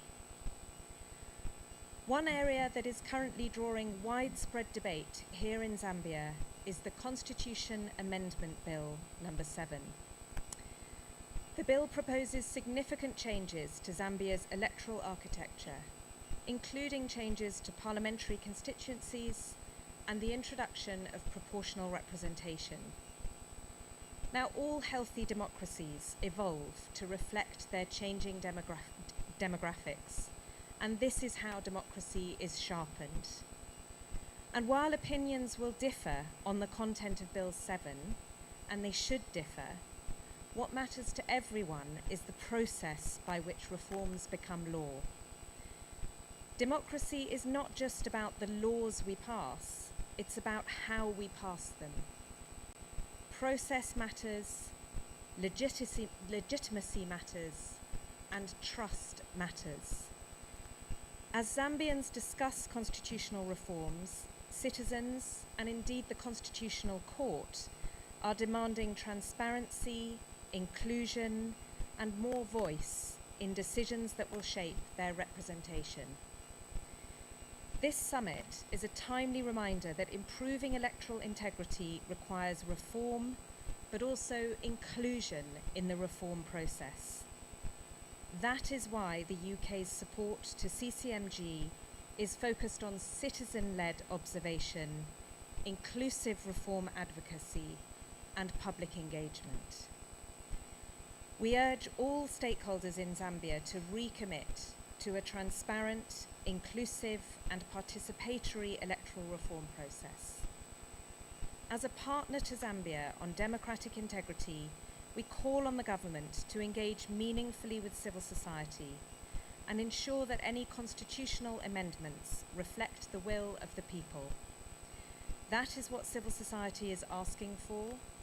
It is where legitimacy lies. And Zambia has a proud history of reflecting the will of the people. And so the UK stands ready to support the continuation of Zambia's proud example of democratic progress in the region. Thank you.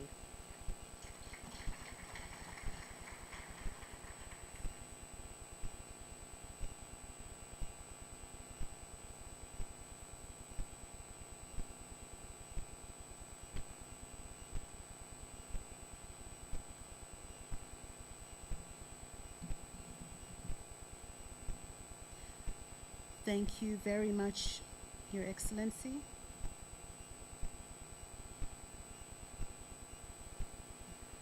We'd now like to invite from the EU delegation in Zambia, Mr. Bogdan Stefanescu, who will be followed by the Election Commission of Zambia.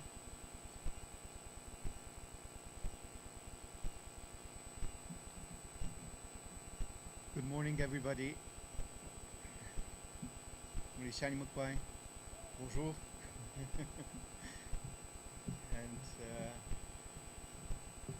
allow me to write on the protocols that already observed, and to tell you that it is my honor to deliver these remarks on behalf of Her Excellency Karolina Stasiak, the European Union Ambassador to Zambia and COMESA, who regrets that she cannot be here with us due to the official visit of the European Commissioner for International Partnerships, Mr. Joseph Sikela.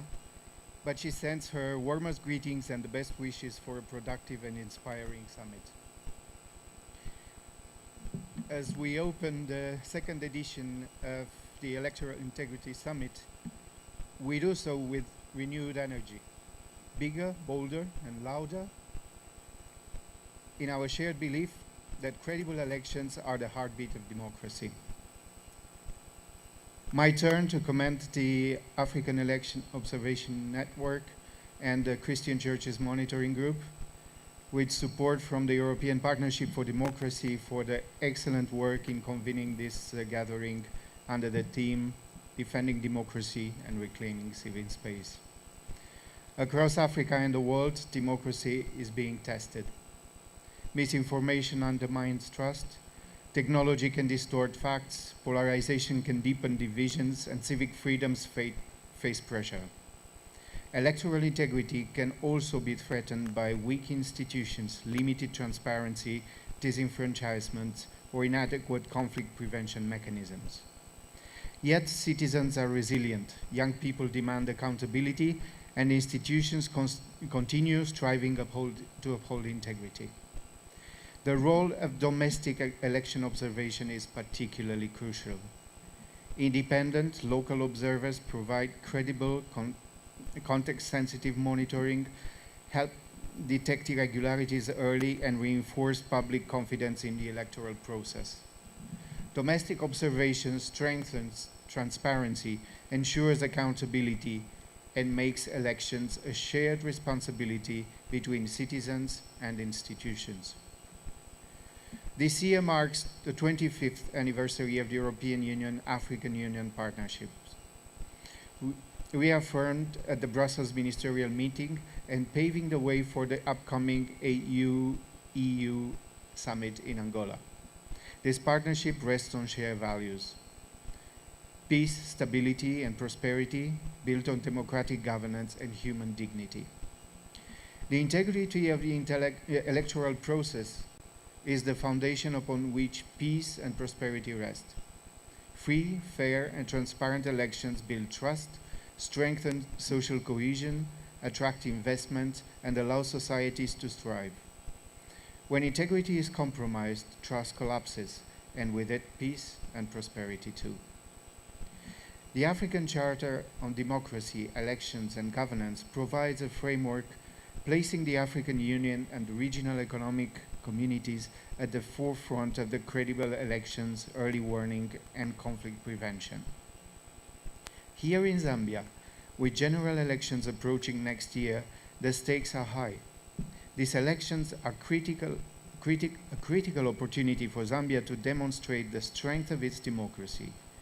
By ensuring a transparent, inclusive, and peaceful process, Zambia can set a powerful example for the region, showing how credible elections build trust, unity, and confidence in governance. Civil society is essential to electoral integrity. The African Charter, ratified by most African Union member states, recognizes that democracy flourishes when citizens and institutions work together. Yet, civic space is shrinking in many countries, with restrictive laws and regulations limiting engagement and observation. We therefore call on all African stakeholders, governments, regional bodies, civil society, and citizens alike to work in the spirit of the African shared values and African solutions, strengthening democratic institutions, protecting civic space, and upholding the integrity and credibility of elections across the continent. African youth, the Gen Z that Laurent has mentioned before, must guide our efforts. Their voices demand honesty, accountability, and opportunity. Addressing their concerns early, before frustration turns into grievance, is key to peace and stability. Partnerships between state institutions and non-state across governments, electoral commissions, faith-based organizations, and civil society create a win-win alliance. Together, they restore public trust in democracy and ensure elections unite rather than divide. The European Union stands proudly alongside Africa in this mission. We remain a committed, reliable, and trusted partner, supporting credible elections, strong institutions, and empowered citizens. Where democracy thrives, peace endures, and prosperity follows. Let this summit renew our shared commitment to defend democracy, reclaim civic space, and ensure that every election and every vote strengthens peace, stability, and hope for generations to come. On behalf of the EU Ambassador, I thank you and wish you fruitful deliberations and lasting inspiration from this important gathering. Thank you very much.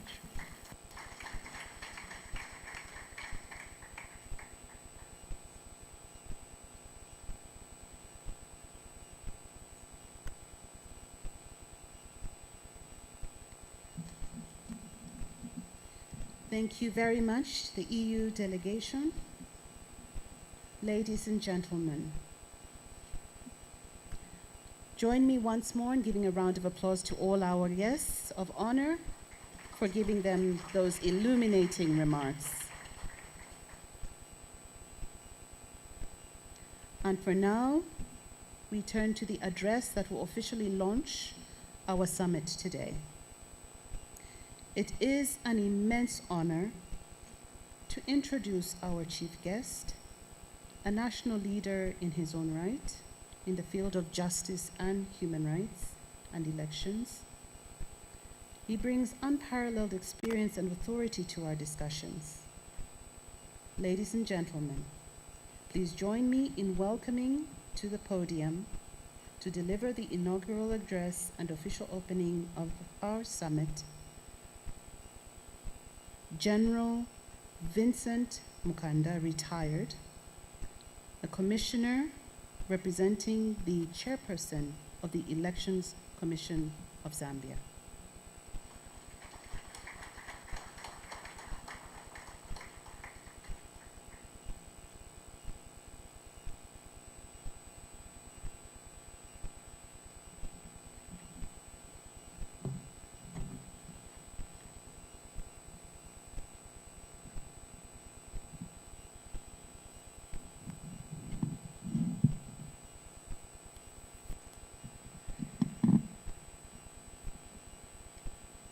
Bonjour, mes amis. Now, that's the only French I remember, from my second form class many years ago. So I'm Major General Vincent Mukanda, a commissioner at the Electoral Commission of Zambia, and I'm standing here representing the chairperson of the Electoral Commission, Mrs. Mwangala Zalumis, State Council. So she asked me to come and read the opening address on her behalf.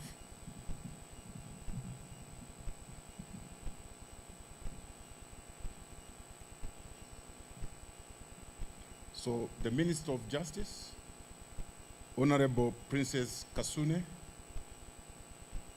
representatives of the African Union, SADC, and the European Union, esteemed colleagues from electoral management bodies across Africa, members of the African Election Observers Network, the Electoral Support Network of Southern Africa, the East and Horn of Africa Observation Network, the West African Election Observers Network, and our development partners.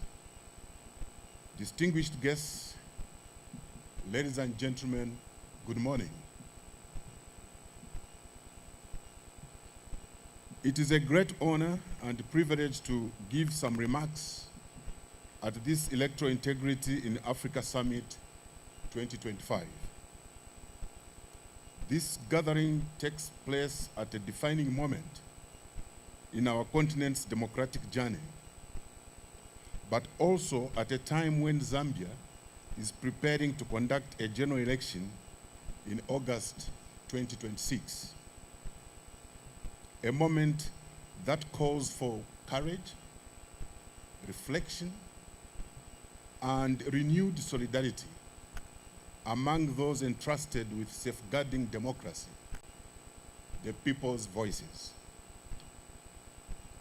Across Africa, the promise of democracy continues to inspire hope, yet that hope is often tested by the complex realities of our time. These are shrinking civic space, misinformation, illicit financing, and waning public trust in institutions. But in these challenges also lie opportunities. Opportunities to innovate, to reform, and to reaffirm that credible elections are the lifeblood of legitimate governance.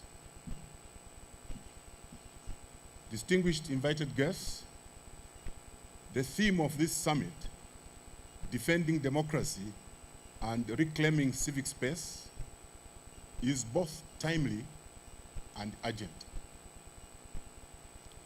It reminds us that democracy is not self-sustaining. It must be nurtured, defended, and constantly renewed. For us at the Electoral Commission of Zambia, integrity is more than adherence to procedure. It is about cultivating trust at every stage of the electoral cycle, from voter registration to results transmission. We recognize that when civic space narrows, democracy suffocates.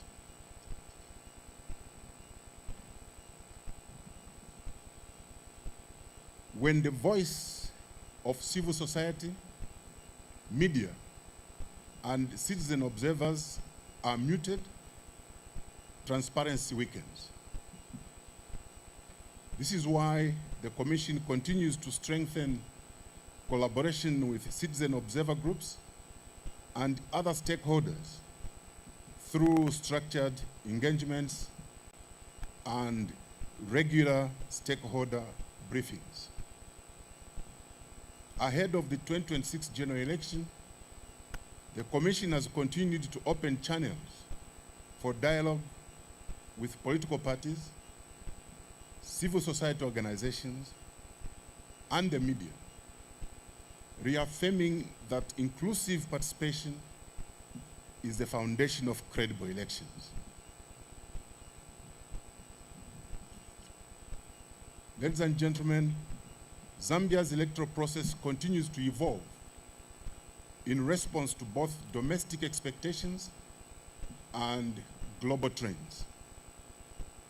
The Commission has undertaken several initiatives aimed at improving transparency, efficiency, and public confidence. Let me address each one of these. 1, embracing technology for greater integrity and inclusion.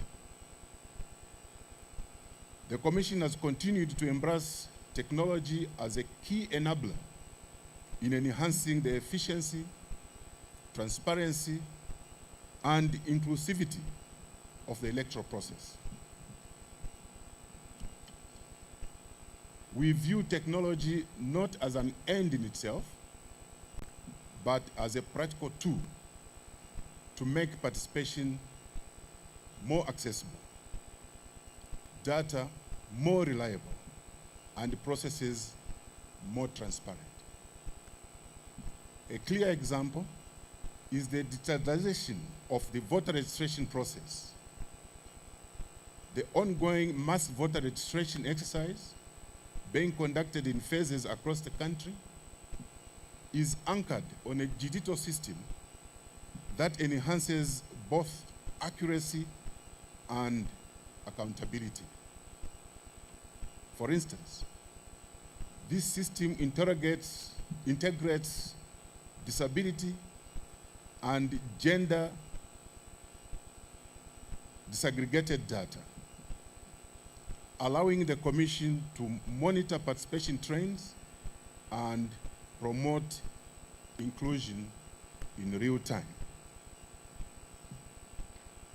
Beyond registration, the Commission continues to explore technology-driven solutions across its operations, from results transmission systems that strengthen transparency to stakeholder communication platforms that improve access to information.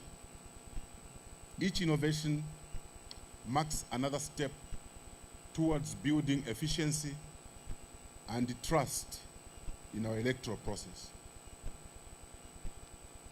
At the same time, we remain fully aware of the risks that accompany digital transformation, such as misinformation, cyber threats, and unequal access to technology. Our approach, therefore, is one of balance, meaning using digital tools responsibly while ensuring that no citizen is left behind in the democratic process. 2, electoral reforms and data transparency. The Electoral Reforms Technical Committee, ERTC, was officially launched on 19th July 2024 to review and recommend reforms to Zambia's electoral process. Membership of the committee was drawn from the Electoral Commission of Zambia, Zambia Law Development Commission, Ministry of Justice, Human Rights Commission, Ministry of Information and Media, Zambia Agency for Persons with Disability, Law Associations of Zambia, University of Zambia, Copperbelt University Dagamashod Institute for Peace and Conflict Studies, civil society organizations such as Christian Churches Monitoring Group, CCMG, eminent citizens with experience in elections, governance, conflict management, and law reform. Office of the Vice President, Gender Division, Independent Churches of Zambia, the Islamic Council, Zambia Center for Inter-Party Dialogue, and the Zambia Police.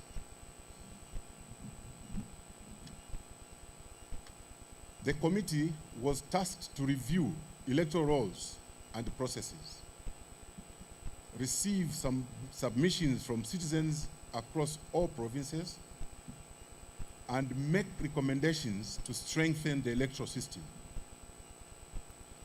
Through this inclusive process, the committee provided a valuable platform for citizens to contribute directly to shaping electoral reforms, demonstrating that democracy thrives when people are not merely observers, but are active co-authors of change. The report of the Electoral Reform Technical Committee was issued to the public on 5th June 2025 and is now a public document, accessible to all stakeholders and members of the public. The third one, communication and stakeholder engagement platforms. Recognizing that trust is built through consistent and open communication, the Commission has significantly expanded its use of multimedia channels to enhance information flow and public engagement through a deliberate and inclusive approach. We have enhanced voter education and awareness campaigns using radio, television, print, and digital media, ensuring that our messages reach citizens in both urban and rural areas. To improve accessibility and understanding, the Commission produces content in English and 7 local languages, enabling citizens across the country to easily follow information about electoral activities. This multilingual approach has proved vital in bridging information gaps and promoting inclusivity.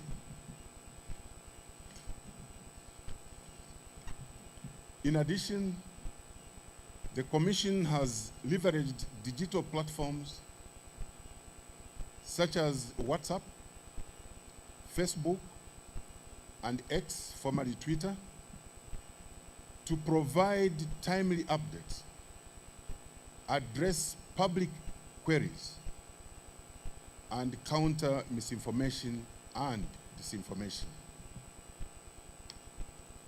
These platforms have become important spaces for two-way engagement, allowing the public not only to receive information, but also to share feedback and raise concerns directly with the Commission.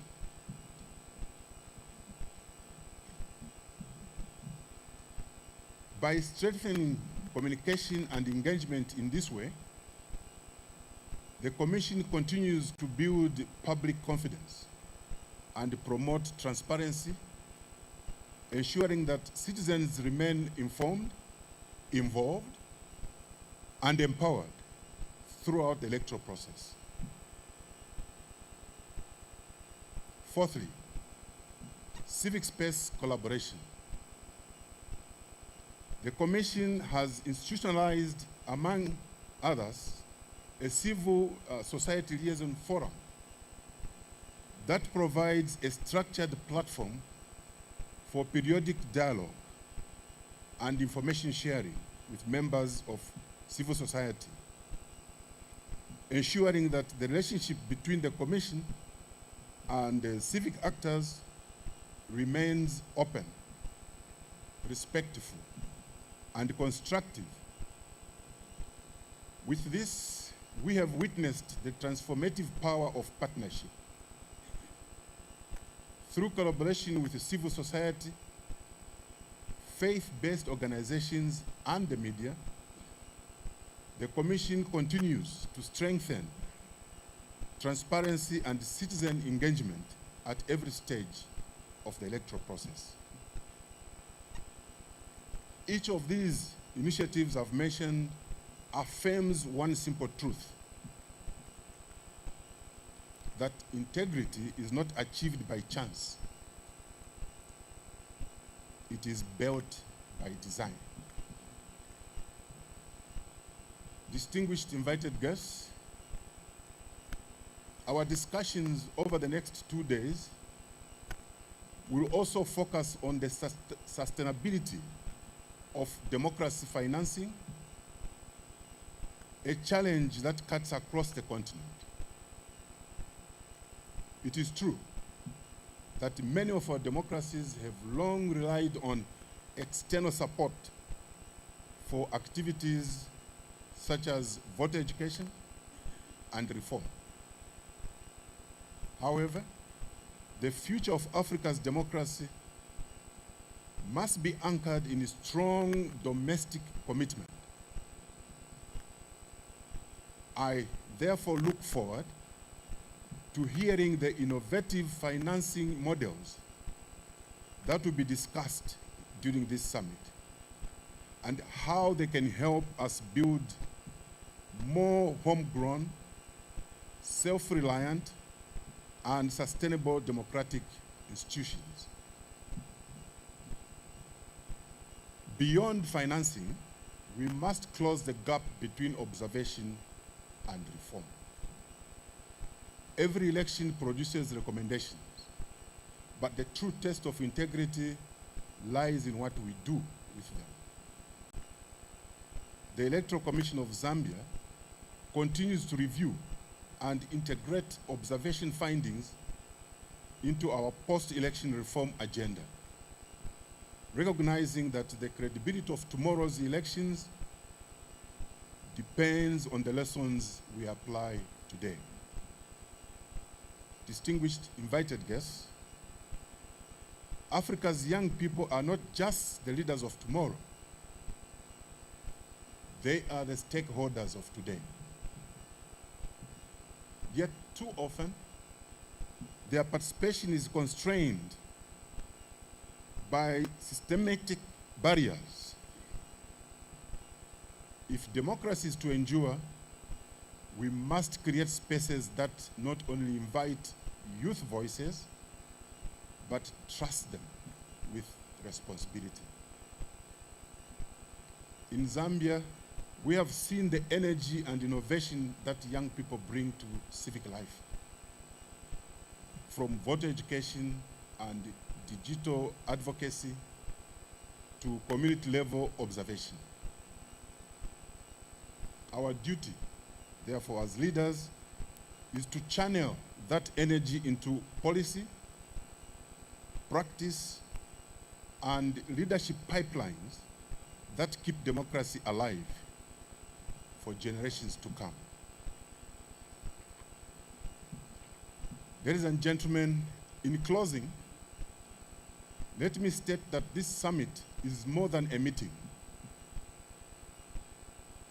It is an invitation to recommit to the values that unite us: transparency, accountability, and the sanctity of the people's will. As we deliberate over the next 2 days, let us remember that electoral integrity is not an event. It is a journey and culture that we must cultivate, protect, and pass on. Allow me to close with the words of former UN Secretary General Kofi Annan, who once said, and I quote, "Without integrity and transparency, there is no true democracy. Without democracy, there is no lasting peace." May this summit strengthen our collective resolve to build systems worthy of our citizens' trust. With these remarks, I hereby declare the summit officially open, and thank you.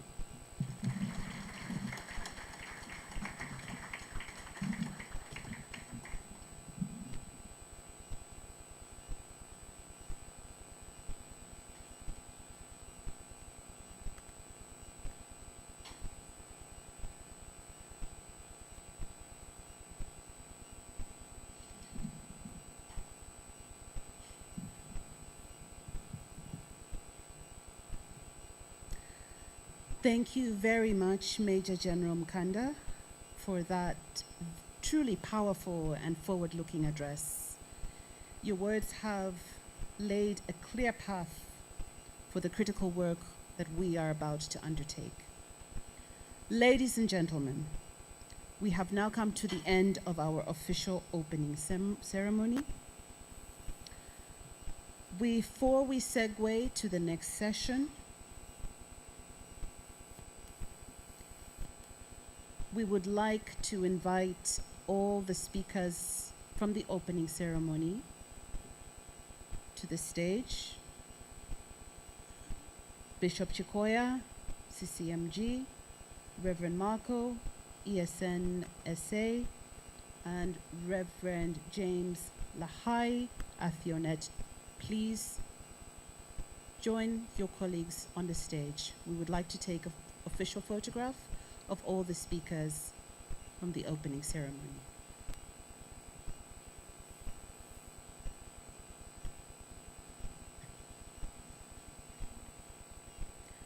As our speakers come forward, just some important reminders of what we've heard this morning. When integrity is compromised, peace collapses. Credible elections build trust. Democracy flourishes where civic space is not shrinking. We need to address women's representation.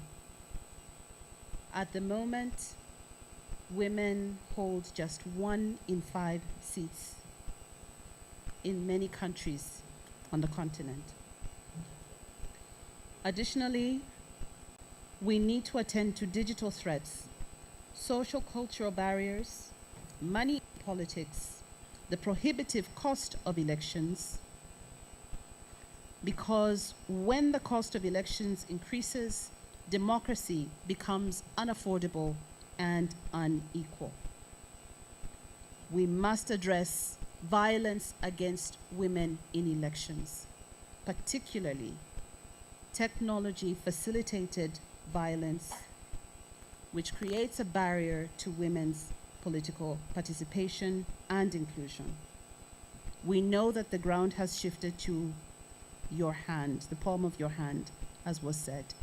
But elections today still remain an old boys' club.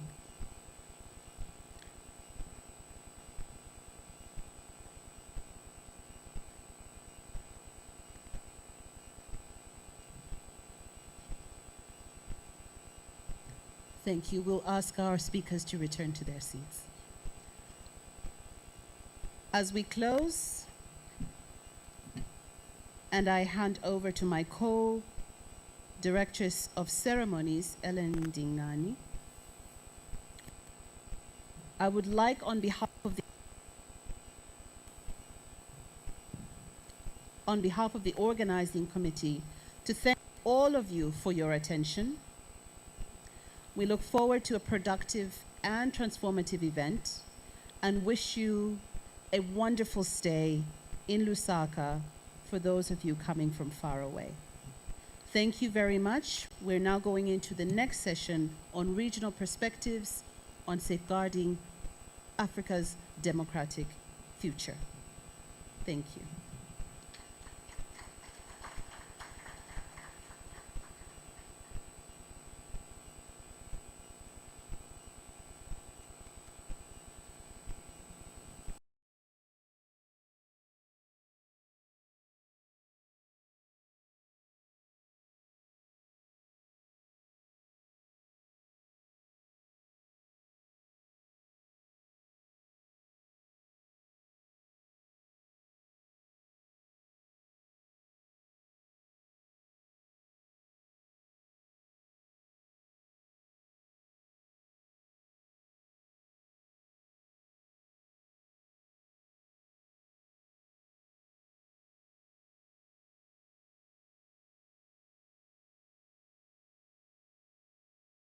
Dr. Kojo,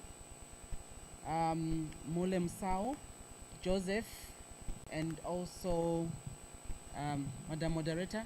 We kindly request that you assist us in managing the time. We are going to give you 30 minutes for this session. So if you can manage the time for us.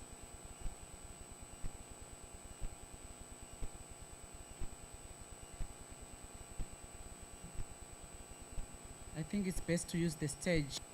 You can remove the stools, yeah.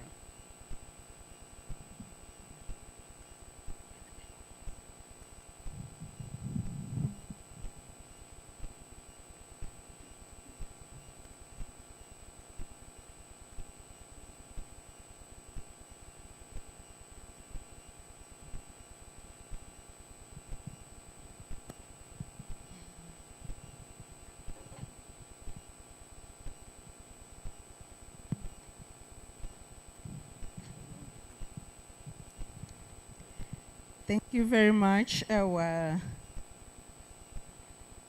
heads of ceremonies, for the remarks and for inviting us for this opening session.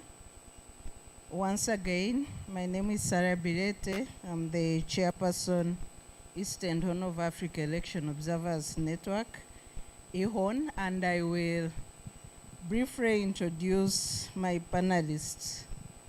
Right next to me on my left is Mule Msao, who is a coordinator of the AfEONet. Mule is a leadership and a governance expert with over 20 years experience in election management. Next to Mule is Madame Rindai Vava, who is the host director for ESN SA. She is an electoral and civil society and capacity building expert and also head of Zimbabwe Elections Support Network. Next to Rindai is Mr. Joseph Borese Bongo, who is a program officer for democracy and political participation at the Justice and Peace Center in Congo. This is also the technical arm for the National Episcopal Conference of Congo. Last on the panel is Dr. Kojo Asante, who is the coordinator for WION. He's a director for policy engagement and partnership at CDD Ghana. You're welcome.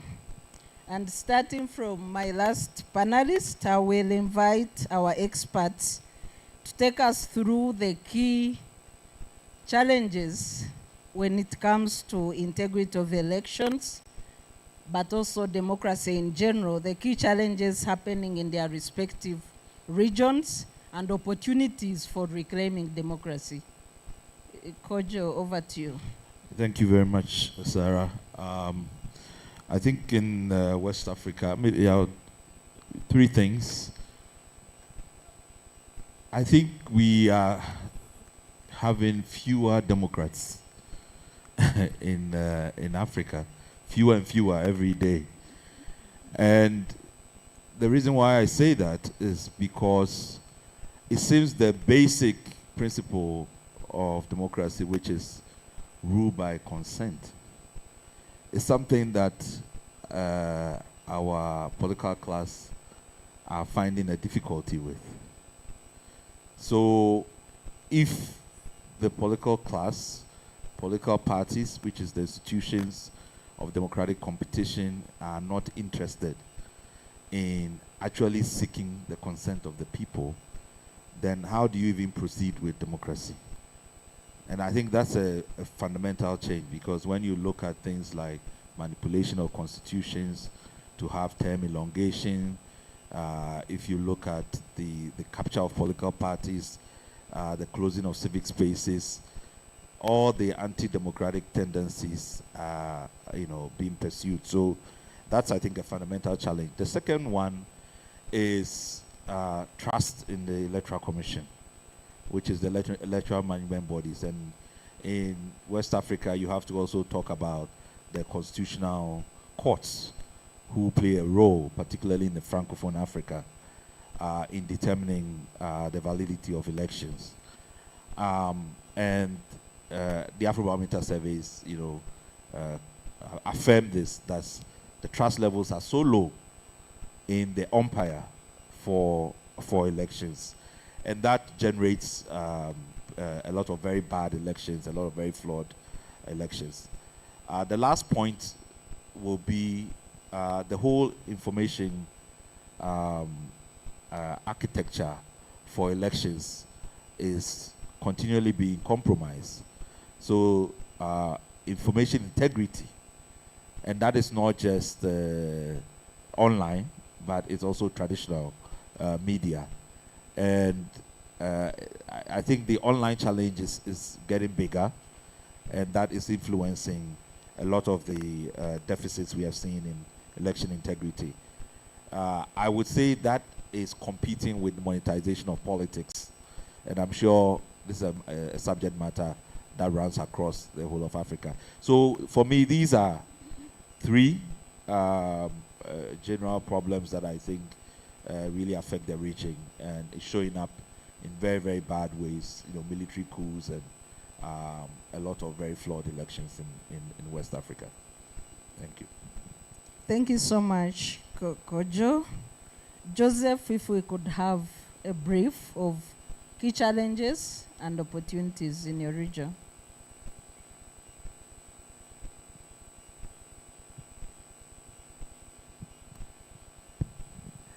Je vais parler en français.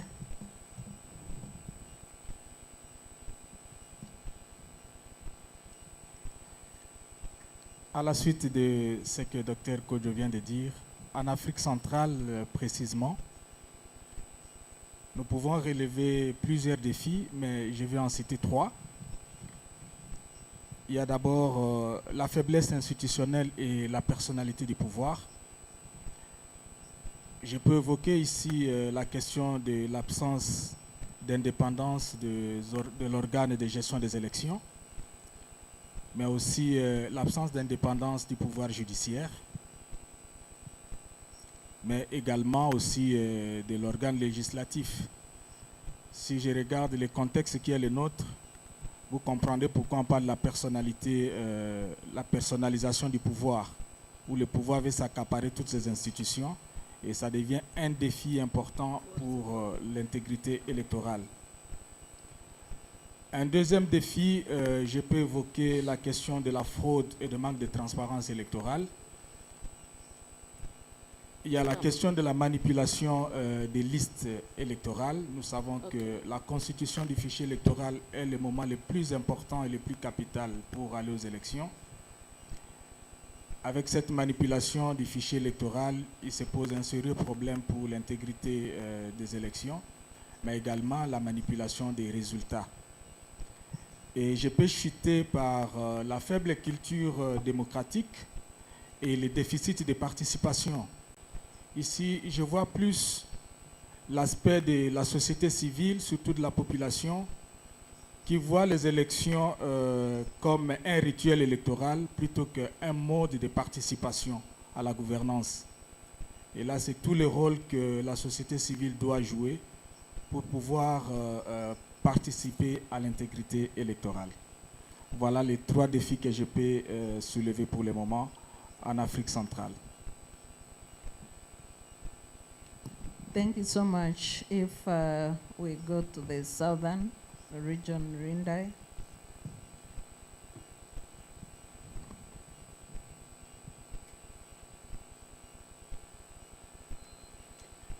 Okay, thank you very much, Sarah.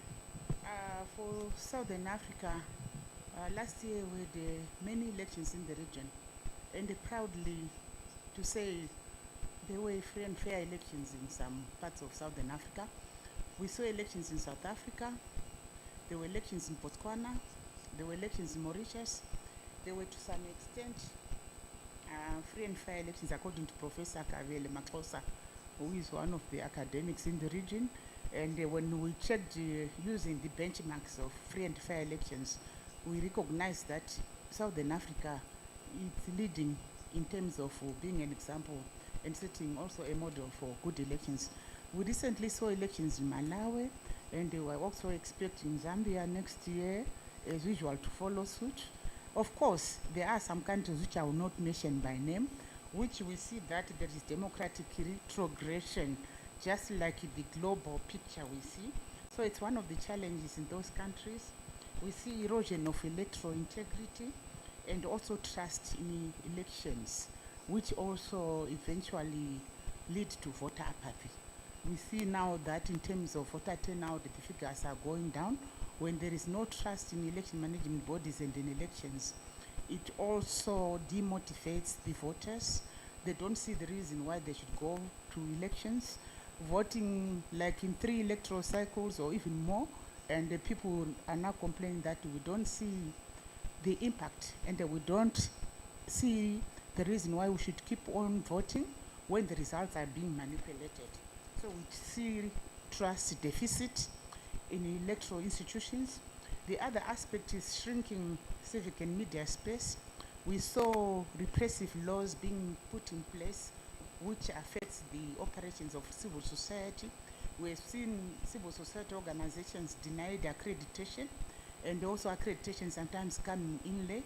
Of course, let me also recognize South Africa, Malawi, Botswana.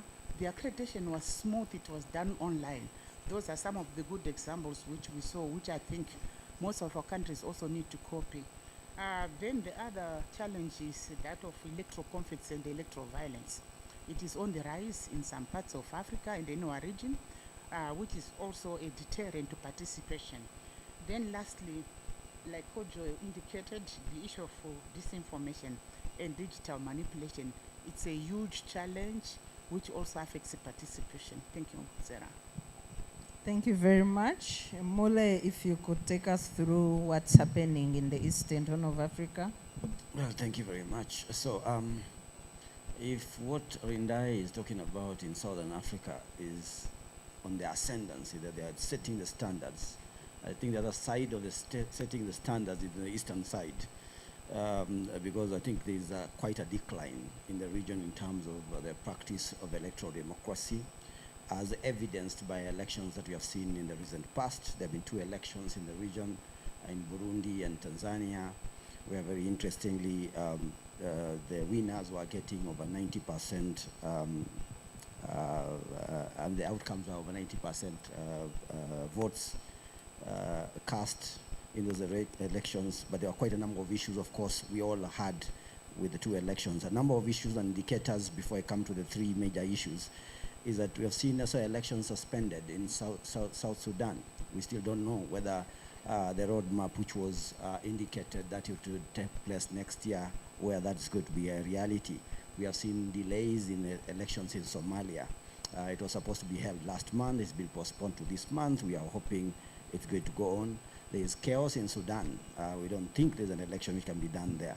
If you look at the state of electoral management bodies, in Kenya, where I come from, it had been immobilized for over 2 years, 3 years, where the election commission was only in place. And remember, as somebody said in the morning, elections are a process and not an event. So what was happening in the 3 years, we never had an election commission. We have seen lack of independence in the other regional EMBs in Uganda, in Tanzania. The question again on Tanzania was about the independence of the election commission, in Rwanda, in Burundi, and we have seen some delays in the formation of the same in South Sudan. If you look at the state of political contestation, in South Sudan, the chief opponent of the president is in jail. In Uganda, the chief opponent is in jail. In Tanzania, the chief opponent was in jail, and the opposition parties in Burundi were barred from participating in the elections. In Kenya, the political opposition has been neutralized by the government. They are part of what's called broad government in Kenya. And the state of civil rights and freedoms has been declining, again evidenced by suppression of expression in Tanzania, in Kenya, in Uganda, across the region. So we are setting very bad standards, basically, nearly in every aspect. Three major issues, the question of erosion of constitutionalism through especially unconstitutional constitutional changes of law, and which leads to declining public trust in the region, political instability, as I've indicated in some of the countries, leading to a state where you cannot be able to hold credible election, and especially the suppression of dissent and civic space, especially affecting young people and the civil society in the region. Yeah, thank you very much. And in the interest of time, I will ask our panelists, using 4 minutes each, to share with us the best practices in your regions and the opportunities for pushing back against democratic backsliding in order to improve the integrity of elections in each of your respective regions. Mule, starting with you this time.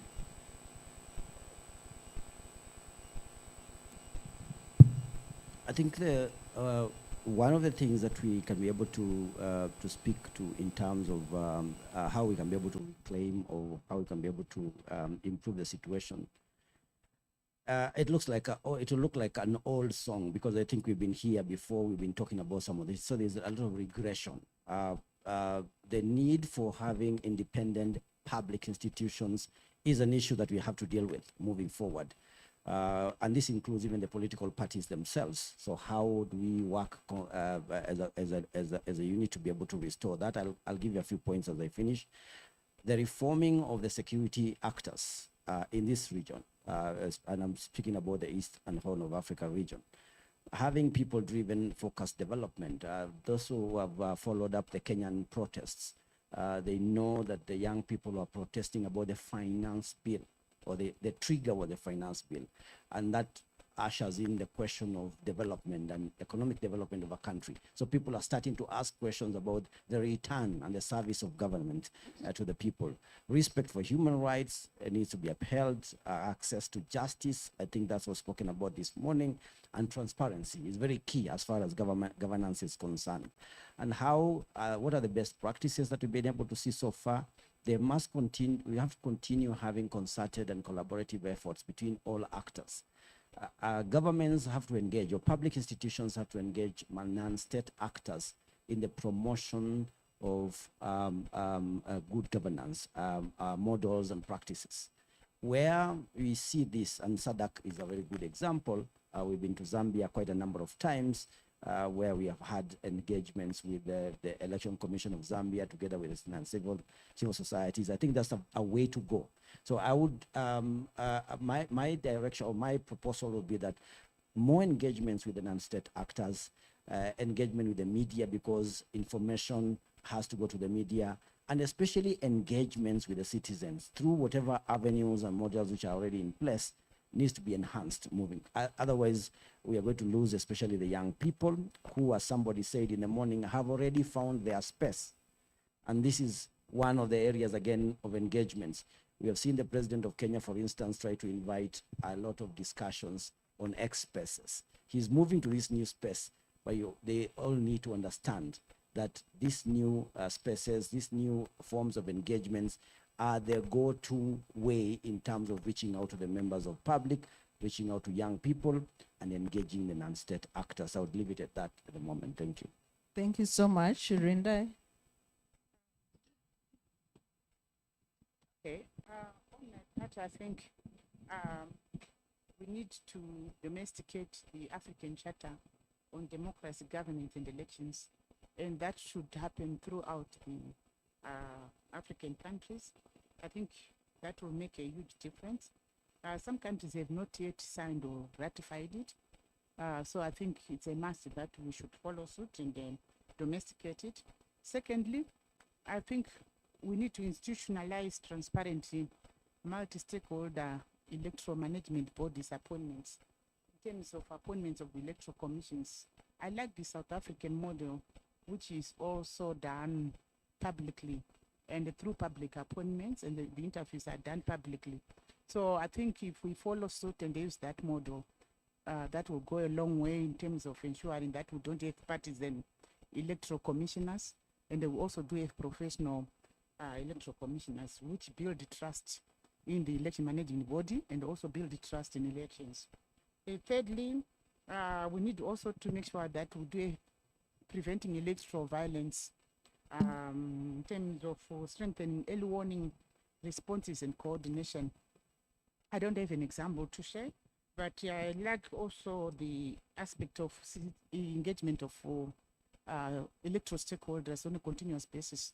I like the Zambian model from 2021, where they were engaging in terms of electoral reforms, and there's still an ongoing process. It involves civil society, it involves the election managing body, it involves the political players. So I think it's a good model where there is continuous engagement in terms of electoral processes and electoral reforms. Lastly, I liked what was happening in Malawi, the recent elections, in terms of collaborations. We saw the election situation room, which was manned by the electoral management body, civil society organizations, including observer groups, groups from marginalized groups, persons with disabilities, women.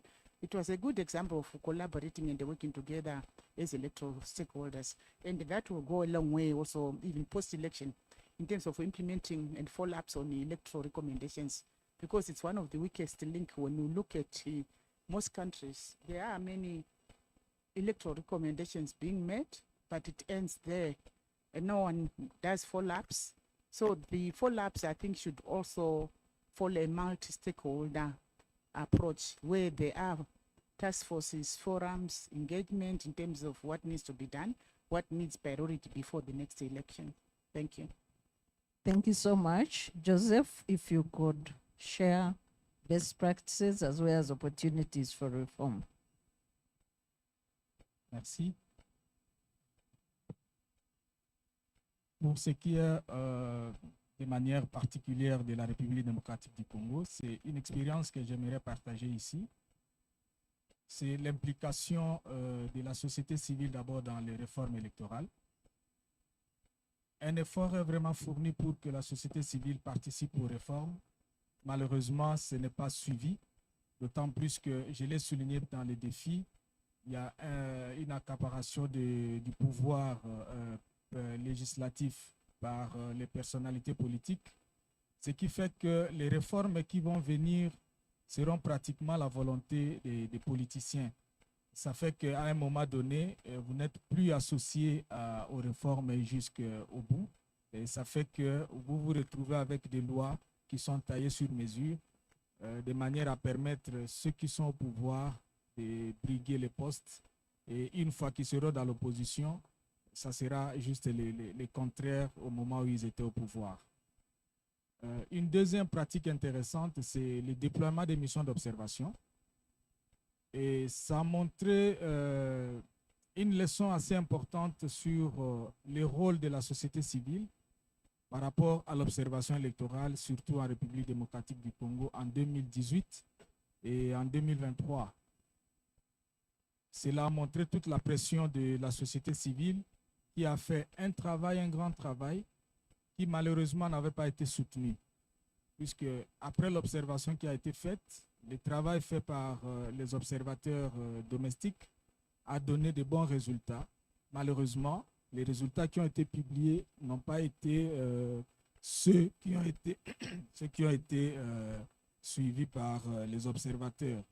Ça montre qu'il faut qu'il y ait, comme Madame vient de le souligner tantôt, des mécanismes d'évaluation et de suivi de tout ce que nous faisons comme société civile pour garantir l'intégrité électorale. Vous pouvez vous donner la peine de faire un travail, de faire l'observation ou de procéder à donner des recommandations pour des réformes électorales, mais au finish, c'est la politique qui l'emporte. Et donc, quelque part, il faut des mécanismes régionaux de suivi et d'évaluation pour permettre à soutenir ce grand travail qui est fait par la société civile afin de pouvoir garantir l'intégrité des élections dans nos pays. Thank you so much. And Kojo, you will help us conclude submissions on this panel. All right, thank you very much. I think the first good practice, which has come under a lot of attack, is the deployment of the parallel vote tabulation, the PVT, or the process and results verification for transparency tools, which basically uses statistical sampling to try to independently verify election results. And I think in many cases, EMBs have been skeptical of it, thinking that it undermines their constitutional rights or legal rights. But it's proven in Ghana in many instances that it actually also serves as a reference point even for the EMB when they are attacked for being biased or not independent. And in a lot of cases, constitutional cases, it has served as evidence. And I think their absence in a lot of processes shows very clearly the problem that it creates. It almost become either a recourse to violence because there's no other reference to deal with the validity of the results that's proclaimed. The challenge, though, is that we are getting into situations where election day does not matter. The election has already been determined before you get to polling day. So a PVT may not necessarily even address your problem.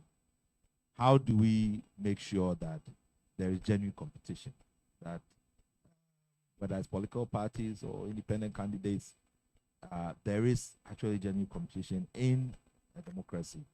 So we have to think about going back to looking at our political parties and their internal democracies, because these tendencies to want to dominate society, dominate other competitors, and basically completely shackle any form of political engagement in the society, is a recipe for disaster.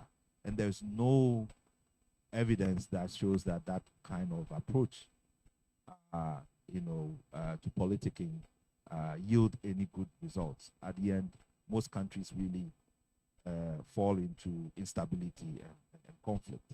So we need to, I think we've ignored our political parties in terms of their organization, their own internal democracies and so on. And we have to pay attention to that very seriously if we want to have multi-party democracy. The other thing is the monetization of politics. Now, the incentives that is generating in most of those cases is that political parties have become just the purview of a few who have money and have captured the parties. And so if you see what the AfEONet, for example, is showing, most people who don't identify with political parties anymore. And it's reducing significantly. So the parties, their agendas as an aggregate for interest is not delivering that job because of the way money has taken over. And we need to do something substantive about it. Otherwise, I am afraid that we cannot or will continue to produce these choiceless democracies. And most people, when elections come, don't have any incentive to participate. And then lastly, I think we need to look at, in our case, because we've had coup d'etats in where you have military regimes or military leaders who are now, after the coup, become candidates for elections. The AU Charter, of course, abhors that practice, but it has not been able to enforce that in many countries. And the incentive then is that what stops the next military leader from taking over power, because then you can make it civil after that and become a president. So these kinds of incentives that are currently within the region, we have to find a solution to it as quickly as possible. Otherwise, we'll continue to encourage more unconstitutional changes in government. Yeah, thank you so much. Given that we have a panel of the top experts in our respective networks corroborating the work of domestic election observers in Africa, I will give an opportunity to two burning questions from the audience. If any person has a question, two burning questions, show of hand. Yes. There's a hand there. Any other person that wishes to ask our experts? Yeah, and the two ladies in front, and we'll stop at that.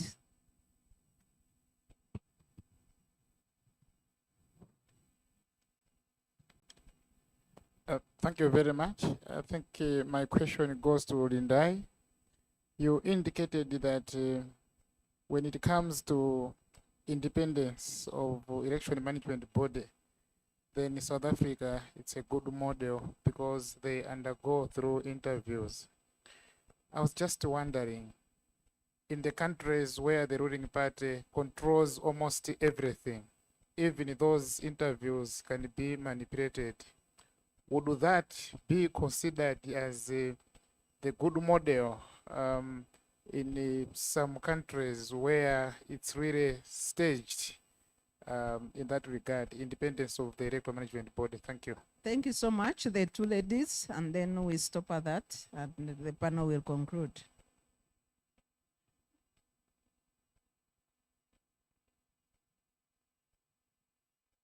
Okay, for me, my first question goes to Mr. Mule, where he brought out the point where he mentioned, he said, otherwise we are going to lose out the young people. So, because this is an issue which is pertaining in a number of countries here in Africa. So I would like us in this summit to find a way forward on how best can we engage these young people into politics and taking part into election, because this is an issue which is happening in Zambia.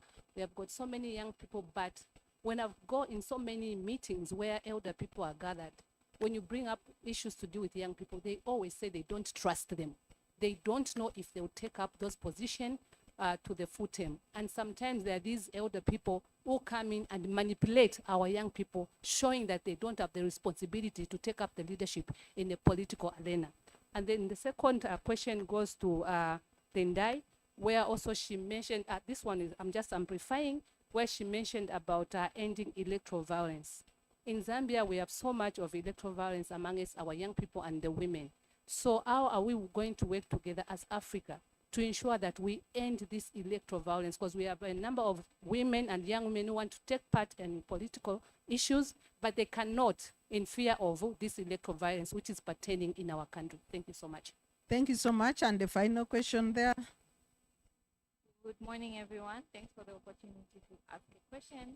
The presentations were very insightful, especially that we got different perspectives from different regions. My question is on what strategies can Zambia employ based on learning that the presenters have presented. When we look at our context in Zambia, we are undergoing a process of constitution amendment, which are focusing on elections. We have got some internal rivalries within political parties, which will affect political consultation during elections, and we've got low voter registration turnout. The target by ECZ was 3.5 million, and as at October, they're at 1.2 million. So all these processes may affect electoral integrity and democratization next year.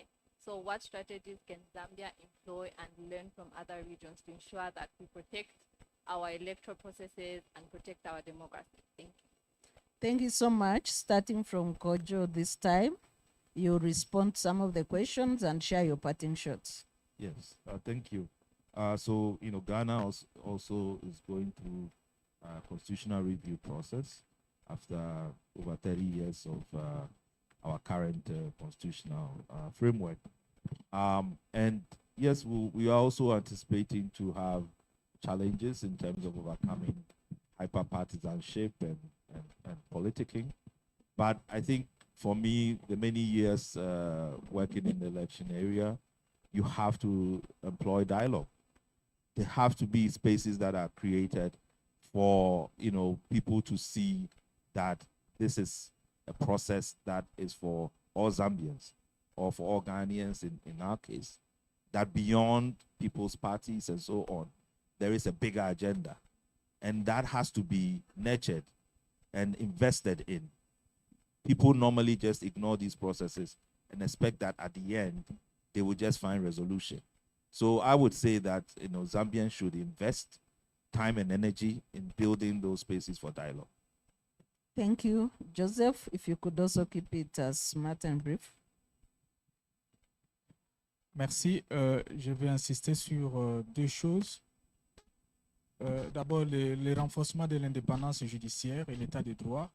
Ça, c'est quelque chose de très important qui peut faire l'objet de réformes. Donc, nous devons nous impliquer, nous, comme société civile, à obtenir effectivement cette indépendance des institutions.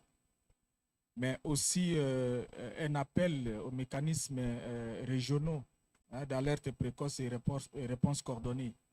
Je vois, on a évoqué ici des problèmes de révision des constitutions ou des coups d'État, mais je crois que s'il y a un mécanisme régional où on donne de la voix, ça peut contraindre ces autorités qui veulent s'éterniser à pouvoir changer la donne. Mais si on continue à les amadouer, ça fera qu'ils ont cette possibilité de changer la constitution ou de faire en sorte que leur pouvoir soit de plus en plus renforcé. Thank you so much, Rinda. There were two questions to me, the South African model. I just mentioned the issue of public appointment as one aspect, but when it comes to appointments of electoral commissioners, adverts are done publicly. Then the public is also invited to do nominations, which shortlisting is done by Parliament and the interviews are done openly. Then the president does the final part of ceremonial appointment vis-a-vis situations where the president appoints. That brings in executive interference because when it comes to election, the president is also an interested player. So that's affecting independence.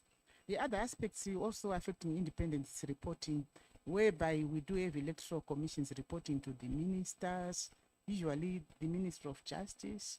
Again, it brings executive interference because they're interested players. The other issue is that of financing. When it comes to funding, sometimes the commissions do have limited funding.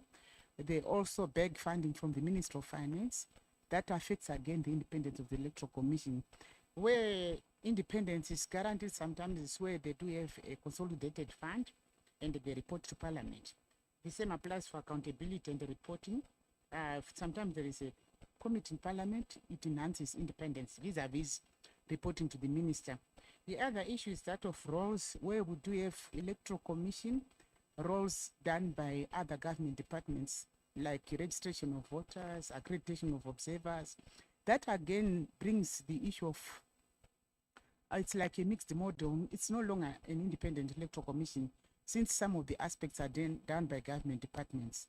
So you realize that in most countries we call ourselves independent electoral commissions.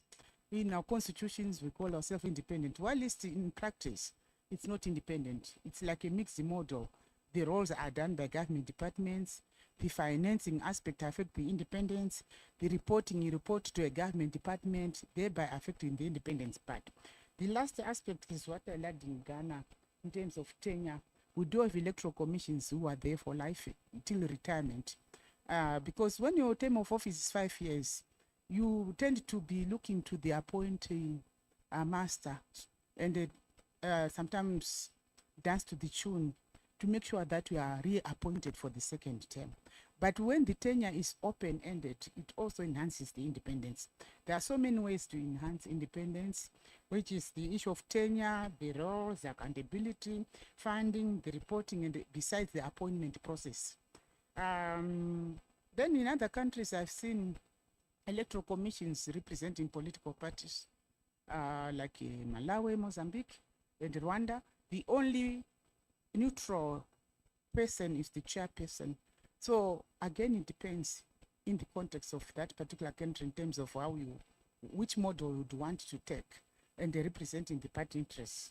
But perhaps I'm not here to judge which model works better, but in terms of independence, It's when you speak in terms of these aspects, that of appointment, the roles, financing, accountability, and tenure. And lastly, in terms of preventing electoral violence, nothing beats dialogue, mediation aspects. I saw also in South Africa, they do have mediation panels rather than waiting to go to electoral courts. Some of the violent cases, conflict issues, incidents can be dealt with at the lowest level through multi-party liaison committees, conflict panels. In South Africa, they train mediators and negotiators. When they sense that there is conflict, the Electoral Commission sends those teams to go and mediate at conflicts at the lowest level. Then there is also the issue of application of the law. Those who violate, there should be enforcement and the sanctions to political parties, to the candidates when they violate, and also do electoral-related violence. There should be punishment. But we see sometimes there is selective application of the law. I think we should ensure that perhaps there shouldn't be selection of the law. We should see enforcement and sanctions given to all political parties and candidates. Thank you. Mule. Thank you. At independent, just in a post-independent period, if you do your history, you realize that Africa was very young. The leadership in Africa was very, very young people. And they were entrusted with setting the agenda. They were entrusted with delivering on the agenda, which means young people can actually be able to be involved at the top and the highest levels. Moving forward, I think we need to realize one thing, that the cheese moved. For the older generation, the cheese in terms of governance moved, and therefore what we need to do right now is to change strategy. And I think there are two ways you need to do it. One, supplier-driven, that is governmental, the public entities, they need to reach out to young people, especially by defining the language, by defining the spaces that they're engaging young people, because young people are not just being engaged in a normal fora that that we are having. And the other aspect is on the demand side, where young people also mobilize themselves, like we have seen them mobilize, but this time on much more, they agitate along very concrete issues, like they did in Kenya, where they could be able to identify with a finance bill and be able to interpret it in the local languages. And that social mobilization will create the appetite on the other side for listening. So it has to be both sides. The demand side, the young people themselves working with the relevant and like-minded civil society organizations and other actors, but also on the supplier side, where the government acknowledges that we have the single most powerful constituency which is missing out and which will eventually take over irrespective of the status quo. Thank you. Thank you so much, our panel of experts, for spotlighting key issues affecting the integrity of elections in Africa. In brief, what they've said, I want to repeat their comments, but we see a continent at the crossroads with hope for reform, driven by technology and the younger people who are more politically active and engaged in their democracy. I thank you so much, and we shall take a group picture. We have been able to save 10 minutes back to the bust of ceremonies. Thank you.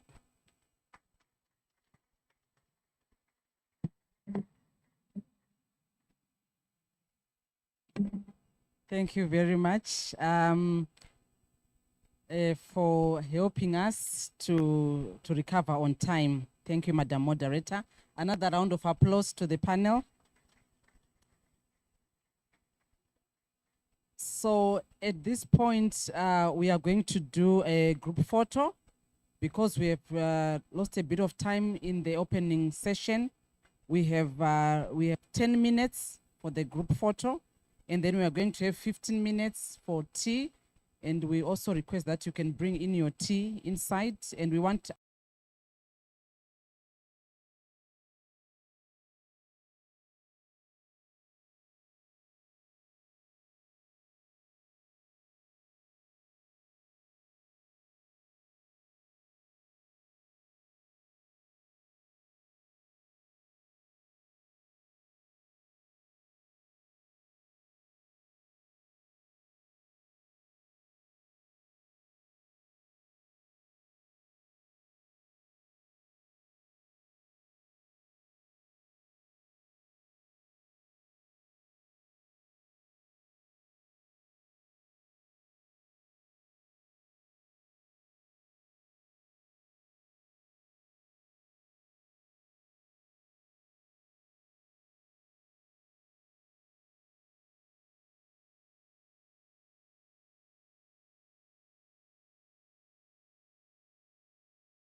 and we also had the chairperson of AfEONet, Reverend James Lahai.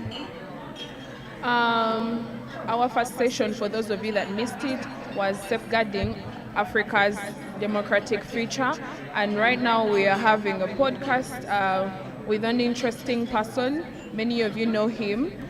He's the program's coordinator of Eastern Horn Election Observers Network.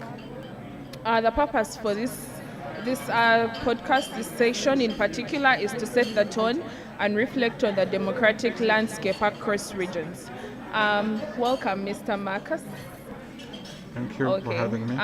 So the first question I have for you, what makes this summit significant for Africa's democratic trajectory today? Well, in my view, the fact that this summit has brought in together a number of actors in the electoral space. So we have the EMB, we have the development partners, we have the civil society organizations and government agencies coming together, and election minds across the continent. Makes it particularly interesting because from this summit we are able to learn from one another. We are able to draw good practices from other jurisdictions, but also learn of challenges that are also key in other parts of the region. So as we saw from the Eastern Horn of Africa region, key issues were raised as challenges that continue to hamper electoral integrity. And then, of course, we saw also from Southern Africa some of the good lessons that we could learn. So this summit provides us with a platform to cross-pollinate ideas and to be able to have those ideas picked up by these regions and infused into the work that they do. Okay, thank you very much for that. From your regional perspective, what are the biggest threats and opportunities for electoral integrity right now? Well, again, just from what I've gathered from in the first session, of course, a number of things have been noted in our region. One is a lack of constitutionalism. So we have our countries in the region that have very good laws, some good laws that govern our electoral processes, but impunity is rampant. People don't want to just obey the law. They don't care whether the law is obeyed or not. So that's a big issue. Impunity, lack of respect for the rule of law is a major issue. The second issue is the trust deficit in the region. So electoral institutions continue to suffer greatly in terms of trust from the people. As you know, elections belong to the people. So the people must see that these elections express their will. And the actors in that space should equally inspire confidence from the electorate. So a key problem in our region is citizens' distrust of the electoral management bodies in Africa. And lastly, of course, is to talk about generally elections failing to deliver in their promises, hence empathy. So elections should translate into the lives of the people. So when people don't feel the need, when people don't feel the dividends of elections, they won't participate in it, so they keep off. So those three key issues are, for me, a big problem in the region. Okay, thank you very much. One last question for you is, how can regional networks such as WION, EHON, where you come from, and ESNSS strengthen continental solidarity for democracy? One, experiential learning. As we see West Africa, Southern Africa, and East Africa, we all have our strong points in terms of electoral practices. So just learning from one another, like I said, cross-pollination of good practices from the regions is a big issue. So that's number one. The second issue is capacity enhancement and south-to-south cooperation. So it's important that these regional networks build internal capacities of their members to be able to respond effectively to the ever-evolving electoral landscape in Africa. And lastly, of course, is that these networks to work very effectively with the government bodies, whether the regional economic blocks at a continental level, but also so that you have the EAC, the IGAD, COMESA, SADC, and these networks working together, especially to follow up on electoral reforms that these networks continue to churn out. So that for me would be a big issue to note. Okay, I have an interesting question. I understand that you're going to be having by-elections soon, and it's going to be a very big by-election. And I know as an expert in election observation, you must have taken lessons from the previous elections that you've observed. So if I may please ask, from those elections, what lessons can you give or what recommendations can you give to the observers to demonstrate resilience while observing elections in your country? Two things for me. One is strict adherence to the code of conduct of observers. One of the things that we have seen in previous electoral processes is some observers would come into a polling station, not really as observers, but as agents of certain political party or candidate, and therefore going against the code of conduct. So one of the things that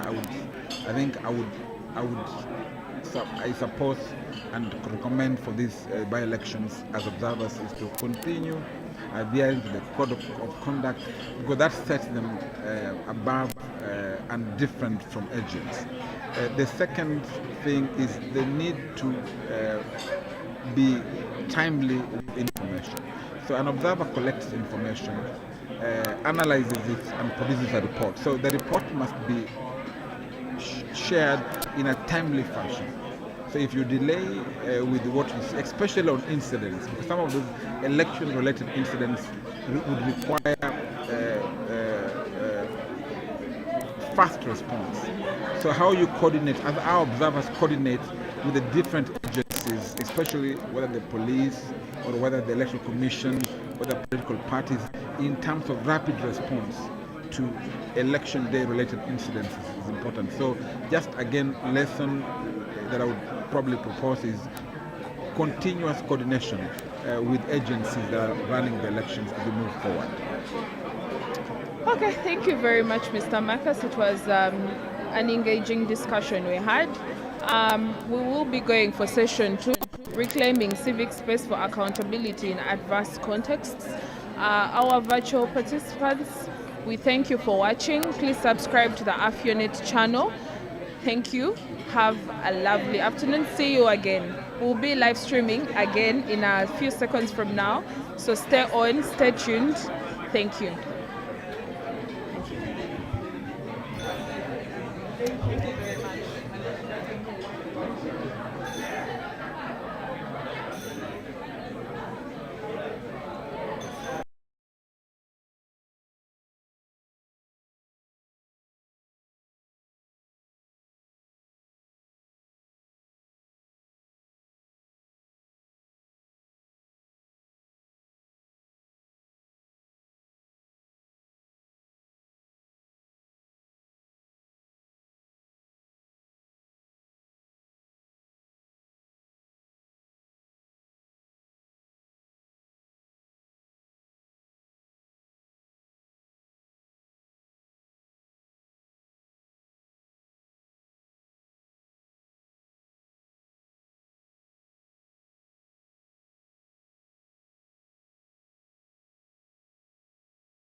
elected. So, but as you can see, I knew that this was not the panelist I researched.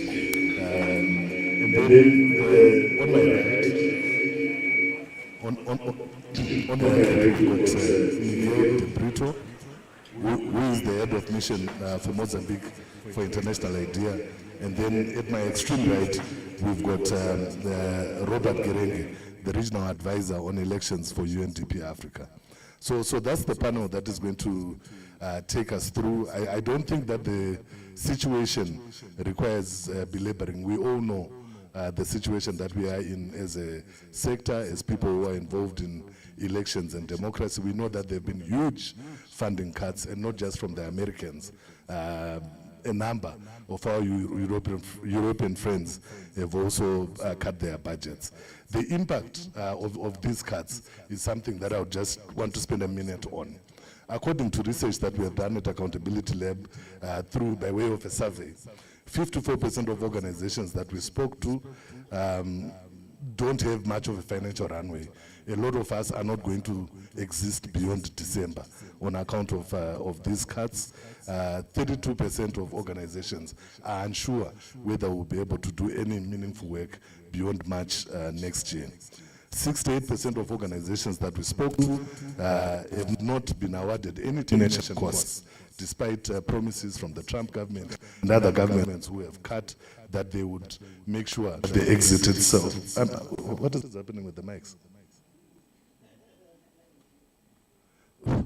Yeah, despite assurances from the Trump government and other governments that they would ensure a meaningful and effective exit. 62% of organizations that we spoke to have had to lay off staff, and 24% were considering it. Powerful and important people like myself, who used to be called chiefs of parties, have now been reduced to mere directors on account of those cuts. According to other research, from IFES, which is more directly related to what we are gathered here for. 84% of organizations that they spoke to lost funding in 2025 due to the cuts. 87% reportedly received new financial support. But this is new financial support that comes. I talked to Malik at OSF. He gives me 1,000 to replace 10,000 that I have lost, which is helpful but may not be very meaningful in terms of the work. 36% of organizations that they spoke to have got little to no confidence that they will be able to maintain the same level of work over the next 2 to 3 years. And only 11% of organizations are confident that they will continue to exist. The puzzle that we are trying to unravel in this conversation is what happens now to democracy support and activism in light of the seismic shifts in the funding landscape. Are there new avenues? One of the things that I came across when I was preparing for this panel was that the sector itself, in terms of funding from governments and stuff, is established by the OECD, is about 600 million. But further research shows that this, in terms of individuals who want to give, it's in excess of $6 trillion. So where is the money? How can we replace what we have lost through these alternative means that may be available? And I'm hoping that the panel will be able to talk to us about that. So without wasting any more of your time, I'd like to get into the conversation. And if you don't mind, Miguel, I'll start with you. So you have observed over 35 elections across the world, but the situation seems dire regarding support to the kind of work that we all do. Given the significant changes in democracy financing over the last few years, what do you see as the impact on Africa and citizen observation operations in general? Thank you, MacDonald, and thank you for the organizers for inviting us at International IDEA. I think we're seeing three very worrisome, interesting but worrisome paradoxes, at least on the continent. On one hand, we see this decline in democracy that all the major indices point to. And at the same time, donors are also cutting down funding for democracy promotion work. But at a more granular level, we also see this paradox of, at country level, donors, embassies, cooperation units saying, listen, we look back, our investment in democracy is not producing a lot of return. Therefore, we're going to invest more on things that are more tangible, look better on our reports. And so if I support citizen observation and the election is still fraudulent or lacks integrity, what am I going to report back to my headquarters? I rather fund girls' education because it's easy to point to an increase of the number of girls who stay in school. So it's a little bit sexier, produces more quantitative results even, but this thing of democracy, it's too fuzzy, and so it's not easy now when we have limited resources to make a case for supporting things like election observation, citizen election observation in particular, although, EU election observer missions still get funded very often.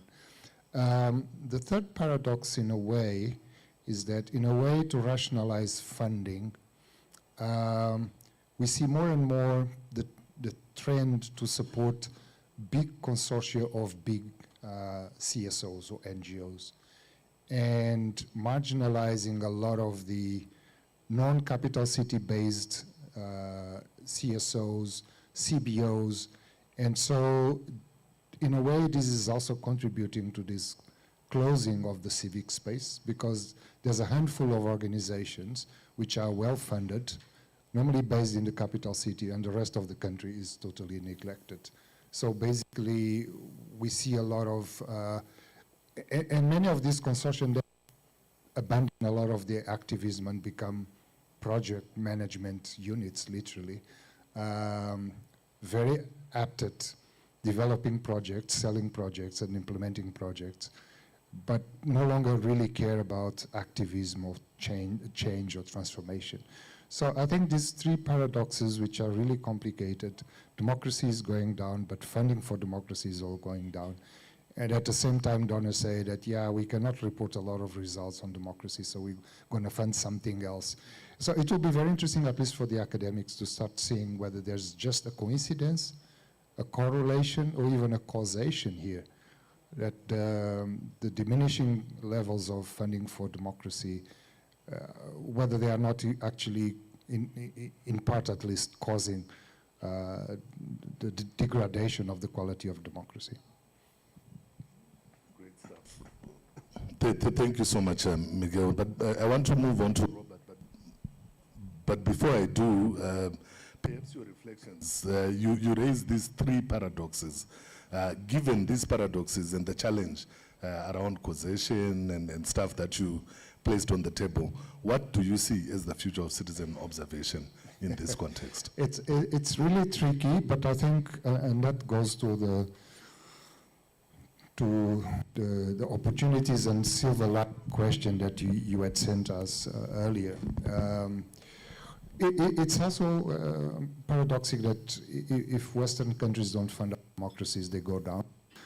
So we need to find a way of being more self-sustaining and self-feeding. And the same applies to citizen observation in a way. I think we need to figure out ways of being more self-reliant.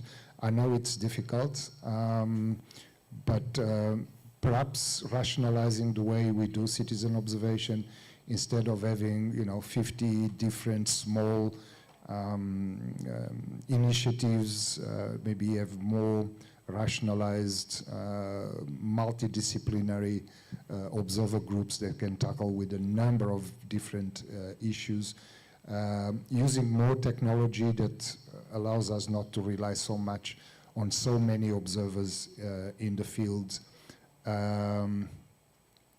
Perhaps also looking at internal sources of funding. I know that this is tricky.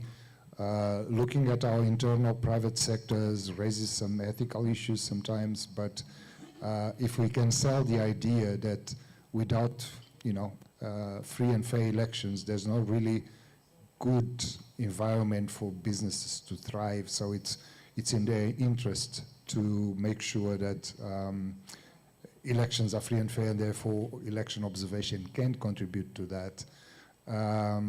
Even go innovative in the way of maybe do crowdfunding, if you can convince citizens that this is a good public service that we're doing for them.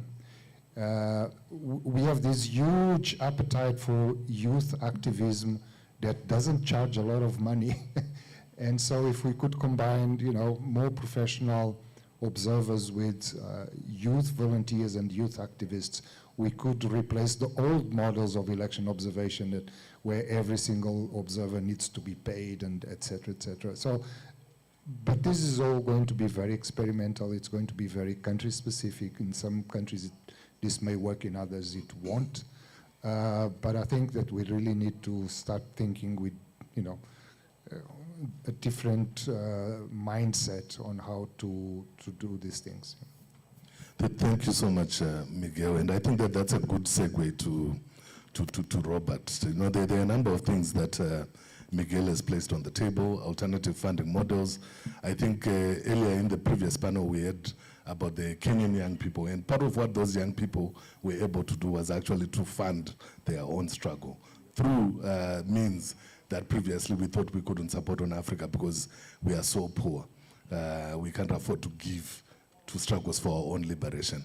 So if you can reflect a bit on that, but beyond that, from your purview at the UN and having participated in over 70 election-related assignments, what do you see as the silver lining of these dark clouds that Miguel has placed on the table, or the opportunities that are emerging from this crisis around alternative financing models, alternative citizen action models, and so on?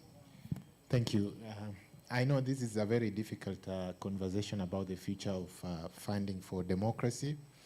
And I just remember, just before tea break, I was actually telling Miguel that the Gen Z uprising we had in Madagascar and a number of countries, they didn't design projects, fundraise, ask donors to give them money, then now go to the streets. It was spontaneous, but they organized themselves. All they were talking about, just make sure in your phones you have data for communications in Instagram and all that.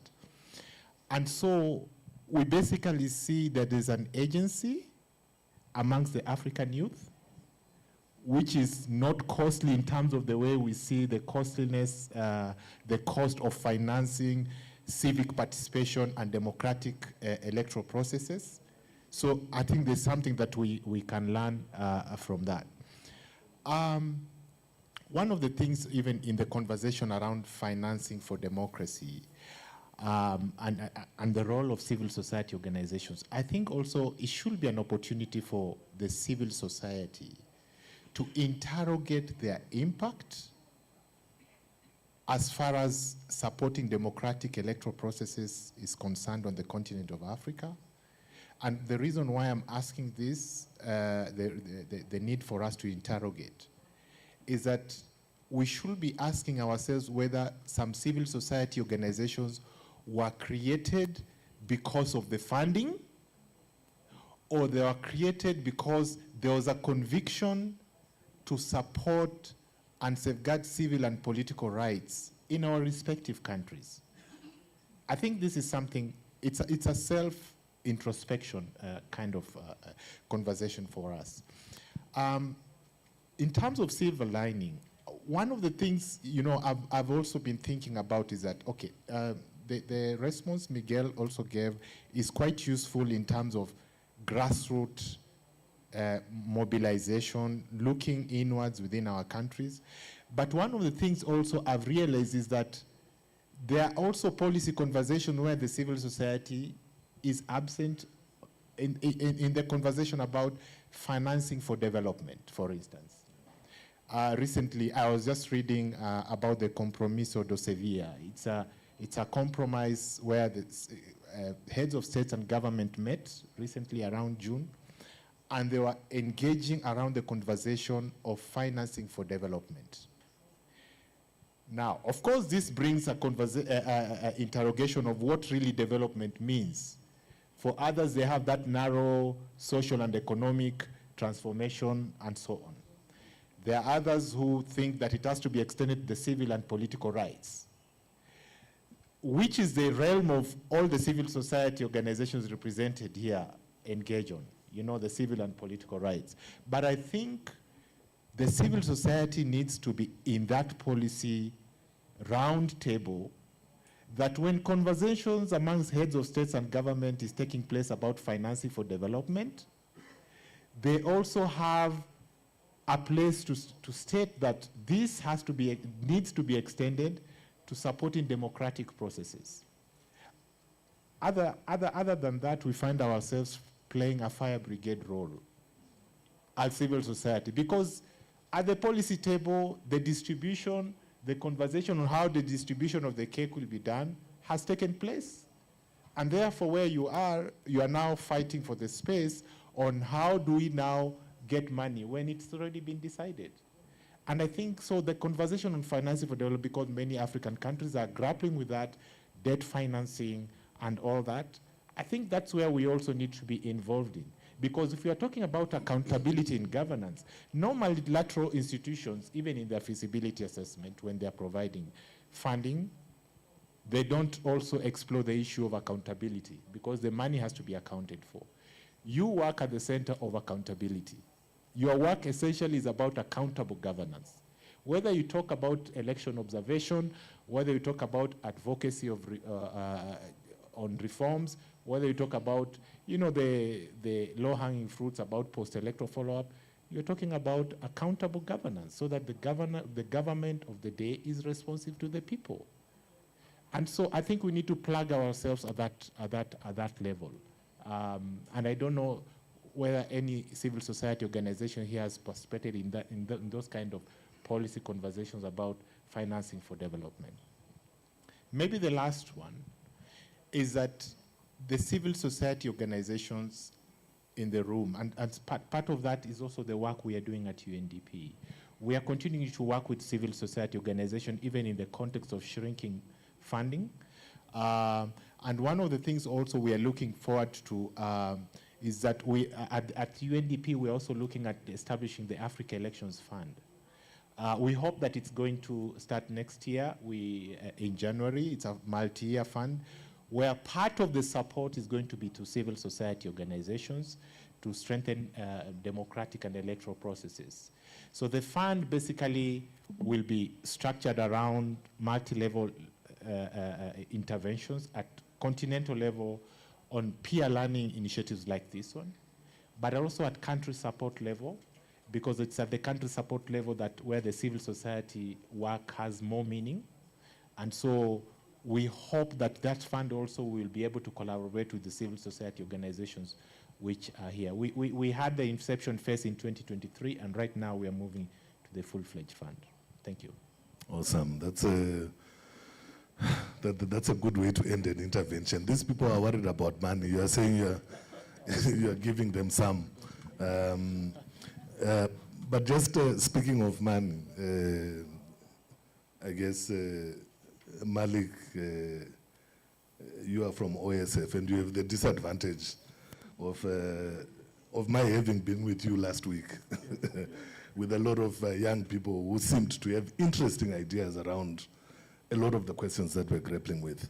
The other advantage that you perhaps have is because you sit in a position where people see you as an ATM,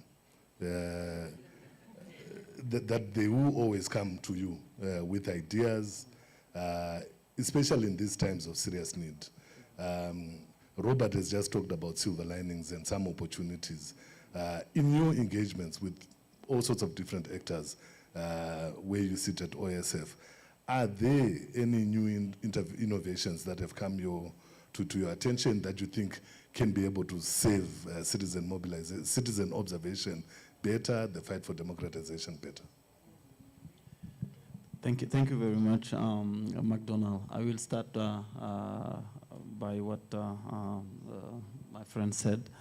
It's true when we talk about financing for development, you have civil society in the room, but not necessarily to get money to do the work. Usually it's for accountability, for transparency, doing the policing of public actor. But that's an aspect which is very important, and it was part of what I think can be an idea for discussion in this space. It's a provocative idea, but before talking about OSF and the work with the private donors and so on, I think the work done by civil society is a public work.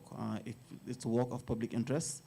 And the same way the electoral management body is receiving public money, the same way civil society could be receiving public money. Now, the question is, how can you guarantee the integrity, the independence and so on of actors who are receiving money from public funds?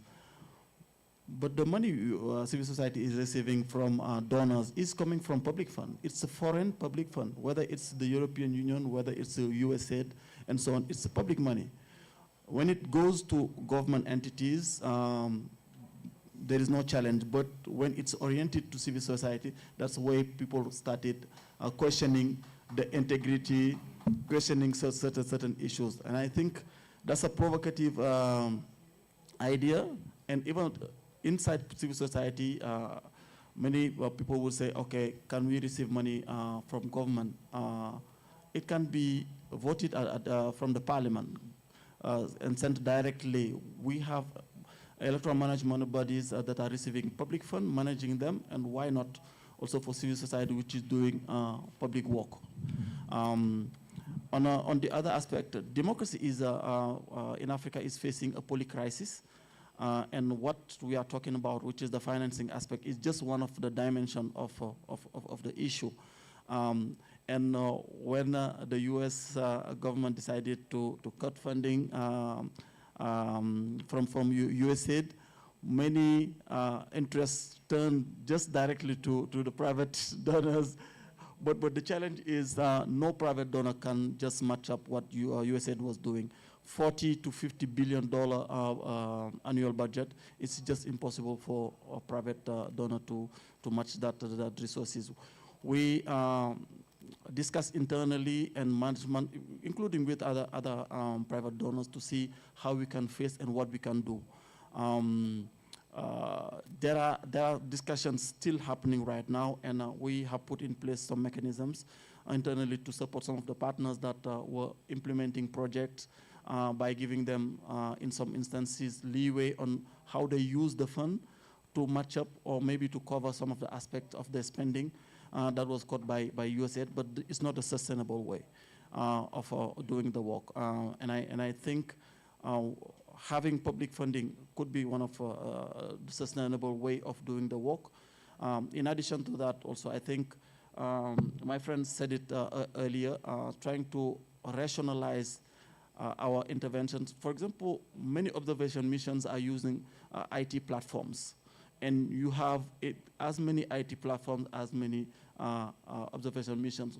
Why not having a strong one where which one you can use and maybe contribute in the maintenance of the platform, and after the electoral cycle, another country can use it. Those are type of collaborations that can help rationalize the resources that are available. But yeah, in addition to that, my friend also said, talked about the private sector. Miguel, the national private sector. We have in the Forbes report this year, we have 22 billionaires in the continent. We have over 300 millionaires with over $100 million in their accounts. Many of them are giving, but they are giving to churches, they are giving to social issues, but not necessarily, and it's good, it's fantastic, but not many of them are funding democracy. And no business can thrive in an unstable environment. If you don't have stability, if you don't have peace, you cannot have a profitable business. I think the African philanthropy, that's also an opportunity for us to explore more. I would stop there. All right, thanks a lot, Malik. Yeah, so African philanthropy is a possible answer. African philanthropy is a possible answer. I guess for most of these billionaires and millionaires, it's about how they get the billions and millions. And in a lot of instances, or in some instances, it's relations with the state, and then funding democracy, governance, observation of elections may be perceived as fighting against the state. So I guess that causes the hesitation. But I think, again, if we go back to the Kenya example from earlier, I was one of those people who believed that, you know, individuals, especially rich individuals, could only give to social causes, and they cannot support democracy and governance because of this relationship that I've mentioned. But I think that what that demonstrates is that, you know, people, even those who are not billionaires and millionaires, are willing to support this kind of work. So definitely an avenue there. Before I move to Stephanie, I just wanted to, I'm not sure if I should, but yeah, I was thinking of challenging you, because Robert gave examples of, you said Madagascar and Nepal and places like that. Yeah, and they said that these people did not get organized to write projects, they did not get funding.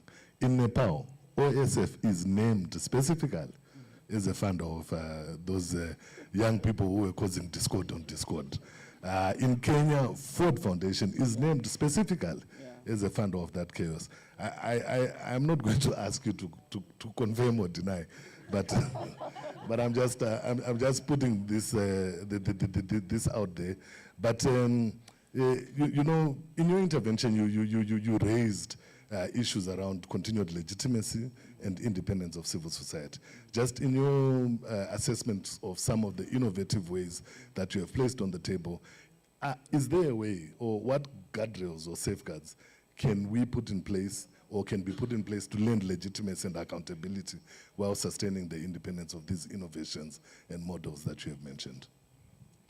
I will start by adding Senegal to the list, because we were accused also of but the same people who are saying that when we are supporting government entities, public institutions, it's people will be cheering. But when you are supporting civil society, they say, it's just to destabilize. But yeah, I think it's important to rethink the way we finance our development effort, whether it's democracy or anything else, because we cannot rely on external actors. Democracy in the continent has been an internal process, internal demand, but also support from external actors, with a lot of resources coming, and the shrinking of the donor pot. It did not start recently, for years and years, and I'm afraid it's going to continue. And in terms of innovation, those innovations, I think those are ideas to think of, to reflect on, so that we can put in place safeguards that can guarantee the independence of all the entities, the public entities, and at the same time also the accountability. I know in the Global North, a few years ago, I was in a panel, and we were discussing something similar funding, but for access to justice. And some of the examples that was put on the table from Canada and from other countries, it was like public money being given to civil society actors under strict guidelines to do the work, because the work they are doing is important. When you prevent electoral violence, when you do voter education, when you sensitize people so that they can register and so on, this is very important for democracy. And it should not be just saying, okay, you go your way and find alternative ways of funding it, or your own money. The same way we are funding the electoral management body, the same way we can have laws, a solid legal framework which guarantee the transparency, the accountability, but also the independence of the actors who are doing the work. Thank you. Okay, thanks a lot, Malik. I think while you rest, prepare to share. I know that, you know, so I encountered, I'm not admitting to being a stalker, but I encountered a video of Malik speaking at Stanford. about the role of the diaspora. Yeah, so we will later on, if we have time, please do reflect a bit on that. Stephanie, I apologize.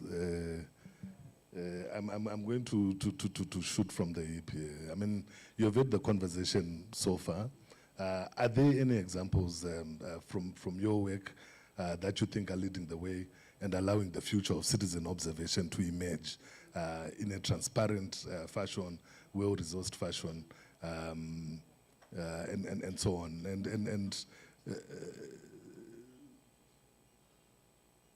Is there something like that you might be able to share, just in terms of imaging good or best practice in respect of the conversation we're having?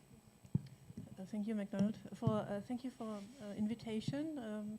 It's a honor for me to be here. I'm first time in Africa, and it's impressive and really exciting. So thank you to all of you who share your thoughts and take some time also for talking to me. It's very instructive, but also you understand that I just talk about our experience from Europe, and please excuse if it's not adoptable or not transferable to the situation here, but this is the background. I've been devoting my professional life to development of citizen election observation in Europe. Since 2008, we have been working with election observers in new democracies in Eastern Europe mostly. But now we are extending, and we have more and more members in our network from EU member states, which is a worrisome development. We are not keen of getting new members, but this is the case because also elections in established democracies are under threat, and people want to defend them. So this is a challenge for us, but we are working now with colleagues from Poland. By the way, Sosha, she should be here. She will arrive. She's a new member of EPD in Poland. Hungary, Romania, Slovakia, Bulgaria. This is our new EU member-based EPD members. And EPD, the European Platform for Democratic Elections, is a network of 17, today we are 17 citizen election observers all over Europe. Means the former Soviet Union countries like Ukraine, Belarus, Moldova. Nikolai is here from Moldova, and Svetlana is here from Belarus. The Caucasus, but also the new members from the established democracies. So we hold the secretariat in Berlin of the EPD, and we do advocacy. This is, I would say, the most important thing, to bring the reports to international attendance, the reports of our members to the international institutions. We are organizing solidarity. 7 of our members are in prison today, from Azerbaijan, from Russia, from Belarus. We have to raise the issue. We are organizing learning, peer learning, and we are organizing defense of electoral integrity. We are fighting fake observation, which is undermining our work. So I think it's very similar to the work the networks do here in Africa. So that's where I come from. Our network as such, the secretariat is not affected by the funding cut. We have been financed by European money and by German federal ministry money. But the work of our members is affected. We have almost not a single member organization in our network which is not affected by the funding cut of the US. So I would maybe make 3 points. One is about the EU as a donor. One is about Germany. I make it very brief and practical. And the second and the third is about philanthropy and volunteering, which was already mentioned. So let's talk about the EU as a donor is, I would say, after the US, the second, which must now step in. But it's super difficult for the EU to step in. We know the EU, it's good, but it's not fast. So the next budget of the European Union will start in 2028 in January. This is the multi-annual financial framework. It's a 7 years budget. And now is a period where it is prepared. I think we should look at a long-term distance and have a good advocacy to pitch into the planning of the MFF, the multi-annual financial framework, the budget of the European Union for the upcoming 7 years, and to pitch in a citizen election observation. This is very important, but this is a long-term goal. And I can only say, we as the European platform, we do that. The EPD, who is part of AfEONet, or secretary of AfEONet, does it, and I think we should join forces, because it was already mentioned, Miguel, the ideas in Brussels go otherwise, yeah? They don't think we should support civil society, we should maybe organize a global gateway, we should go for business, we should compete with China. This is a miss road, this is a bad road. We should convince in a smart way that we have to invest in democracy in Europe and in Africa. So this is the first one on the European Union. The second one, on a practical basis, our members, be it in Ukraine, be it in Moldova, be it anywhere, they go directly to the European Union's delegation, yeah? And present your work, say how important it is, and ask for the financial support. This is a very practical thing. I think you did it already, sorry, but I just repeat it on a short-term notice. This is something what can be done. The European Union delegation, they organize some sort of support, and I think this is important, and this is feasible. To Germany, you know better the German funding situation in Africa than I do. I know from the German perspective, the German Foreign Ministry has support, also through the embassies, but it's as a review, it's small support. It's on human rights issue, it's small, but still it is there. And we have a GIZ, which is a huge organization, but also here advocacy is necessary. Also they, as a rule, they try to work rather with states and state institutions than with civil society. So also I would say also here advocacy is needed. Convince also the GIZ that they should support the democracy where it comes from. It comes from the citizen and not from the state institutions. So I would say in all these levels advocacy is necessary. So this is EU, Germany. Yes, and finally the private funding. I think this is something we should also prospectively look into. This is so important because we see the problem of a dividing world. The rich get richer, the poor get poorer, and democracy is left on the road. So we have to convince those among the rich, the wealthy persons who are ready to share, and they are, but we have to find them. And this is an action as such. And we have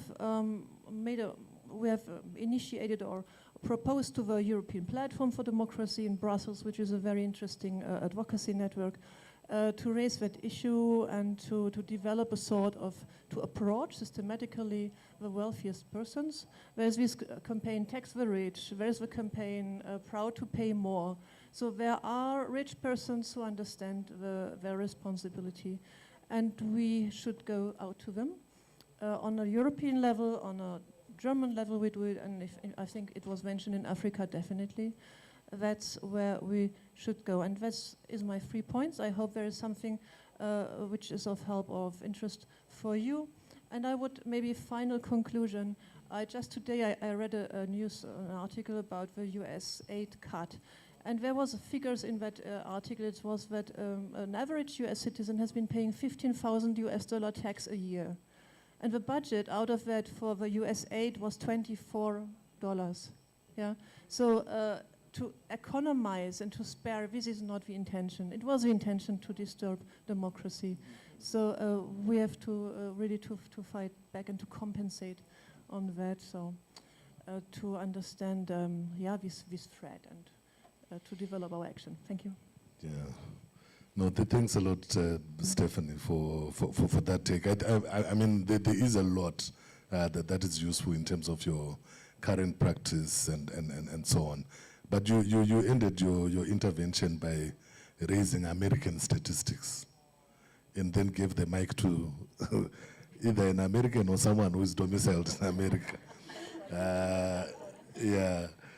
Julia, you know, I know for a fact that a lot of groups in this room have traditionally relied on NDI for support for their work, but we also know the kind of pressures that organizations like NDI, NED, IRI have been going through, both politically and in terms of threats around money being taken, which have spilled over also to private philanthropic foundations like OSF. So we understand all of that and can't imagine how hard it has been for you to sustain yourselves in this particular moment. But I wanted to ask, you know, just from what you have gone through, if there are any measures or initiatives that are underway at NDI to deal with this crisis that we are sitting with, and what, in terms of your thoughts and reflections as an institution, can work as system-wide reforms that would enable compliant, transparent resource mobilization for civil society groups doing this kind of work. And if you feel like it, you can respond to the last point that Stephanie made. Thank you. Yeah, and thanks to the organizers for still inviting Americans to the party. As I know, we're pretty sure we're the ones who put us in this mess. But I do, I think this is an unprecedented moment. But looking back and knowing what citizen observers have been doing over the last several decades, we have seen groups survive other shocks, right? I mean, everybody in this room has survived other shocks before, right? COVID was, was a huge disruption for a lot of the work of citizen election observers. There are groups that are, have had all of their work disrupted because of war or because of political crises. And I think there are some things that we can learn from that too, in terms of how groups pivoted or what level of agility was required to survive and overcome those moments. I know, kind of talking to certain groups, they've highlighted things like, making sure that you have a really strong core team, making sure that you have a diverse and very responsive board or steering committee that can be really engaged in those critical moments, and maybe also help provide guidance. We've seen groups, take on a lot more activities well beyond elections. So the observer group in Ukraine right now is just working on documenting war crimes, right? Again, that's not exactly for this moment. This is different. It affects everybody. I mean, it's affecting everybody in this room. It affected NDI. We had to cut over 70% of our staff. But I wanted a couple of things on these options for alternative funding and sustainability. I think a lot of good points have already been made in terms of we've seen organizations that have already successfully done election observation purely through grassroots fundraising and crowd fundraising. We've seen there are groups out there, some of which get grants from the Election Commission to observe. There are groups that actually will sort of sell consulting services, right? That are based in what some of the expertise are of the things that you all do all the time, like data collection, training, auditing, these sorts of things to raise money. Certainly there are groups that are getting money from businesses, from the private sector, and from private donors.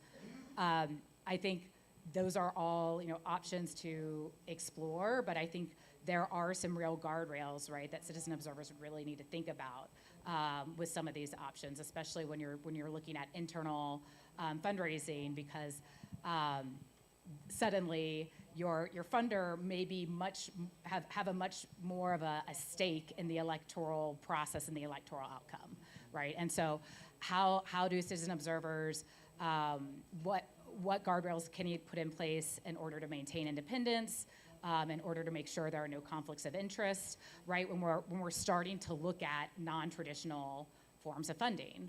I think it is very frustrating.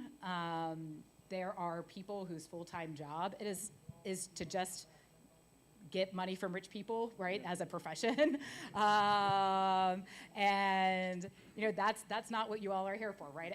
Citizen observers are involved because they care about elections, because they're democratic activists, because they're human rights defenders, not because they want to be professional fundraisers. And so I I understand that, but I do think there is a little bit of a mental shift that we're going to have to make, at least in this moment in time. And part of that is, I think, a little bit building some accountability around all the billionaires that are keeping all of the money, and potentially, actually building some pressure around that. But I just want to say, I know it's exhausting, and trying to think through all these other options and trying to just, cobble together money to do basic activities is very frustrating and exhausting, and especially after coming out of what I think is a very traumatic moment. I know probably a lot of organizations in this room had to let go of staff, downsize, not sure if they're going to be able to observe the next elections. But anti-democratic actors want you to be disempowered. And so we need to figure out as a community all of the ways to prevent that from happening. And sometimes that means taking a break and getting some sleep and taking care of yourself, but then waking up the next morning and being able to fight for another day. I can say, from NDI's side, we are, from my side, our number one priority is making sure that citizen election observers get funding. We're figuring out all the ways to do that. But I've also heard from other donors, even in the United States, they understand that this is a priority. They are very constrained, but I actually don't think this is something that's getting totally lost. I think everybody realizes that electoral integrity is incredibly important, and transparency and accountability is incredibly important.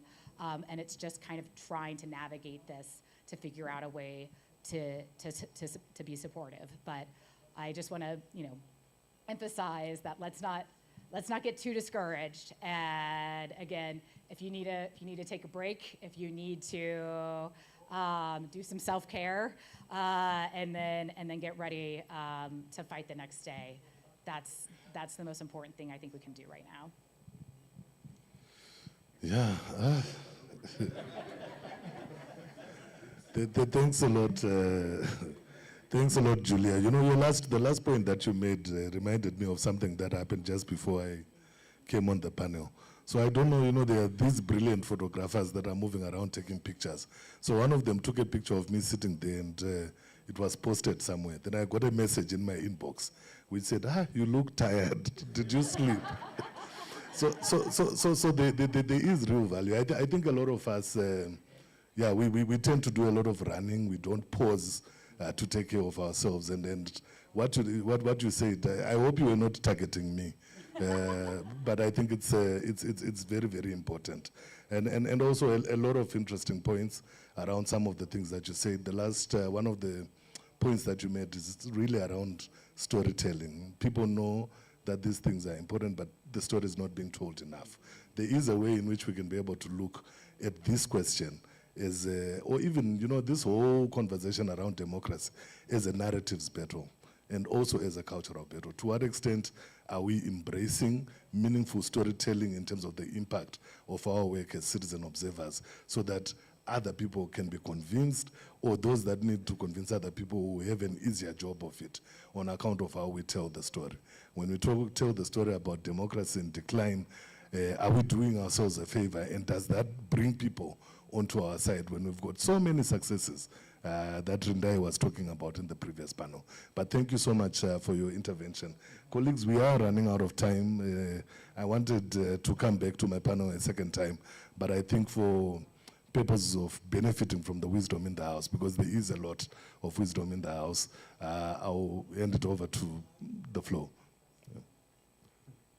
Am I picking? Please pick for me. I don't want to be hated. So we've got quite a number of hands. So we'll just take 5. So pick any 5. So we'll take 5. 1, 2, 3, 4. So each row 1, 1. So 1, you asked in the morning, so I'll give him.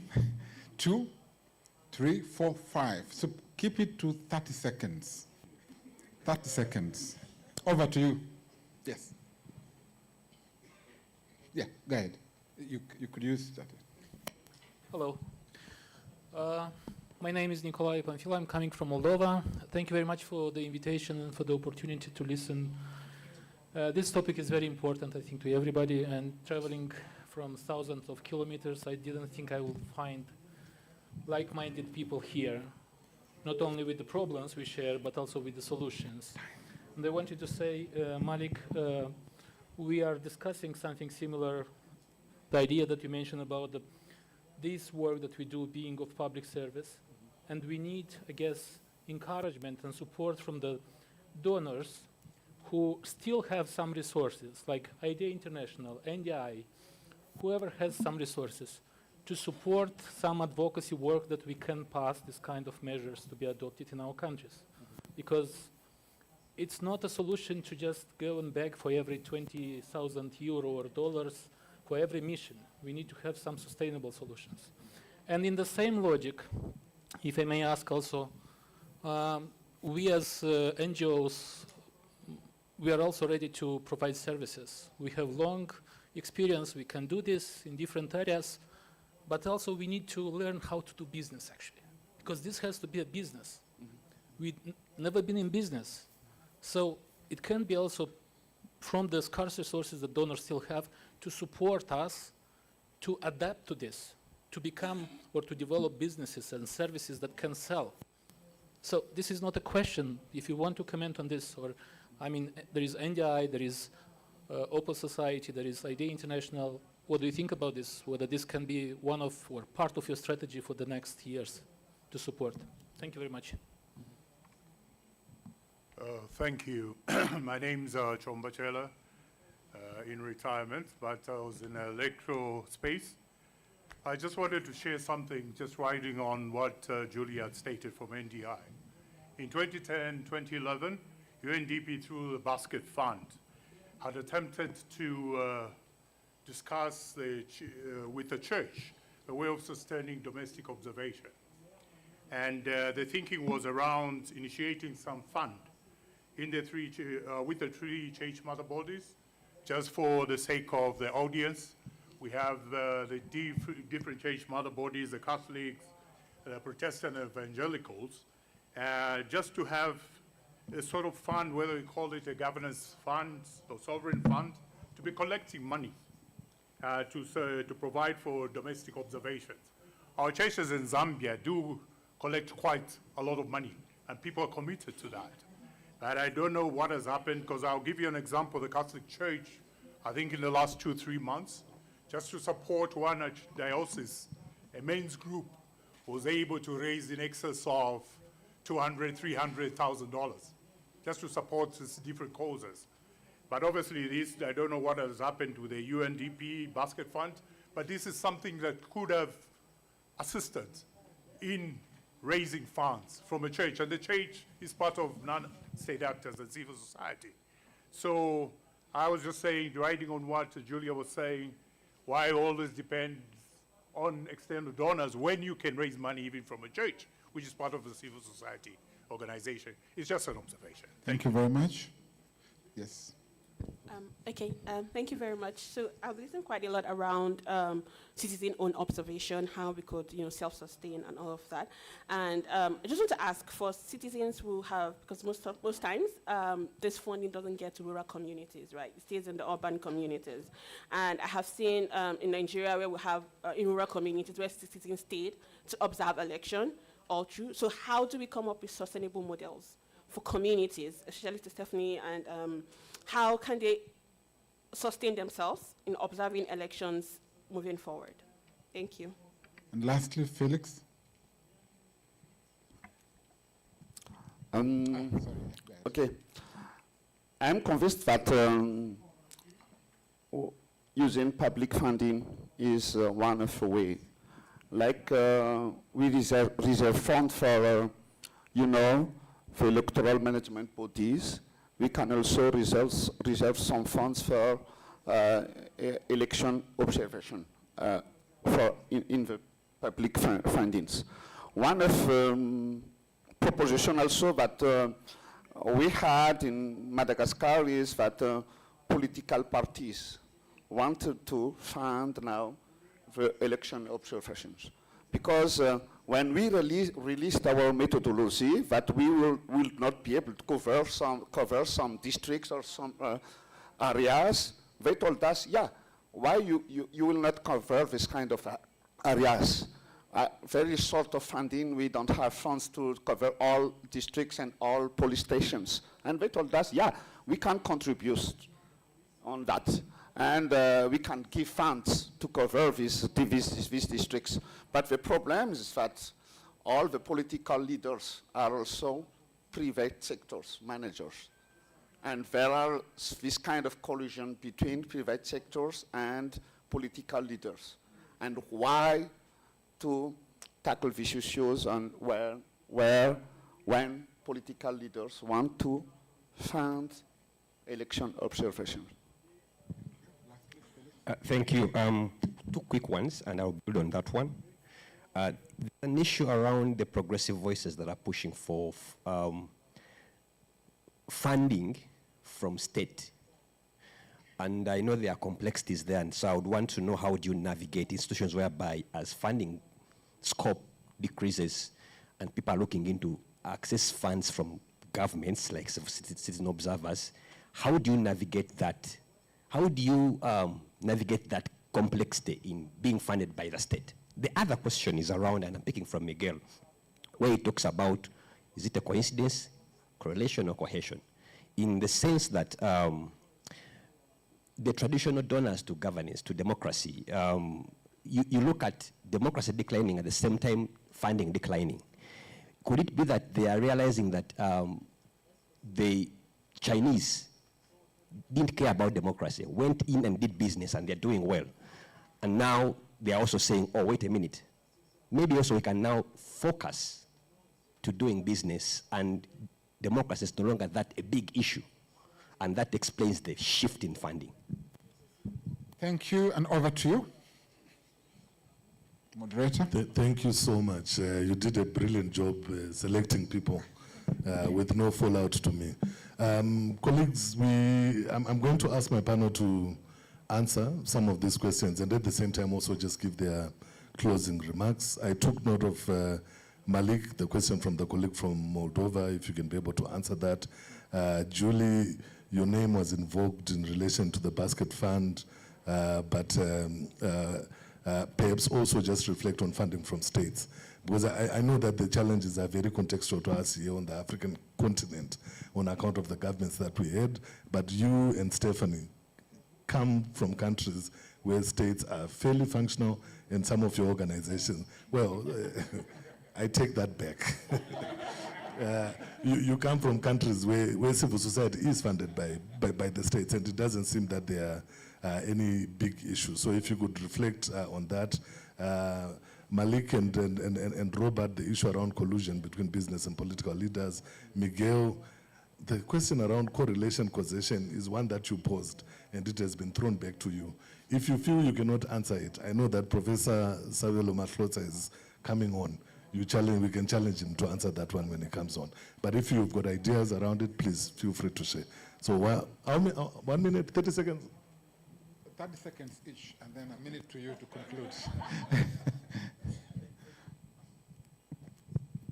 can use this, Thank you very much. I will be brief. I will start where you ended. Okay, or maybe my friend from Moldova. I think I only see two sustainable ways of funding, and I think you mentioned the two. One is, because even for the state, the most sustainable way of funding is tax. It's collecting money, domestic resource mobilization.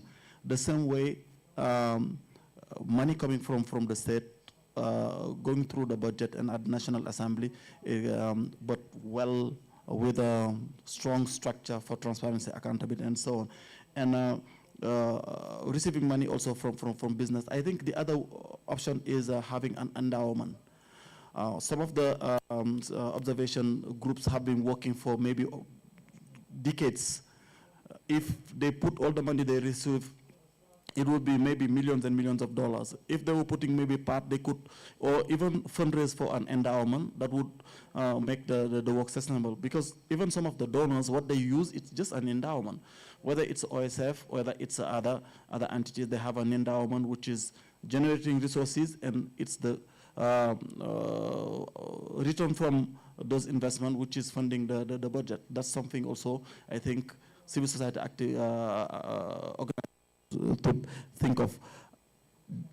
The collision between business and political leaders, that's something we are working. Actually, I'm working on money politics, which is part of, I think the previous panel mentioned it, because politics has been privatized by just a few wealthy people who have money.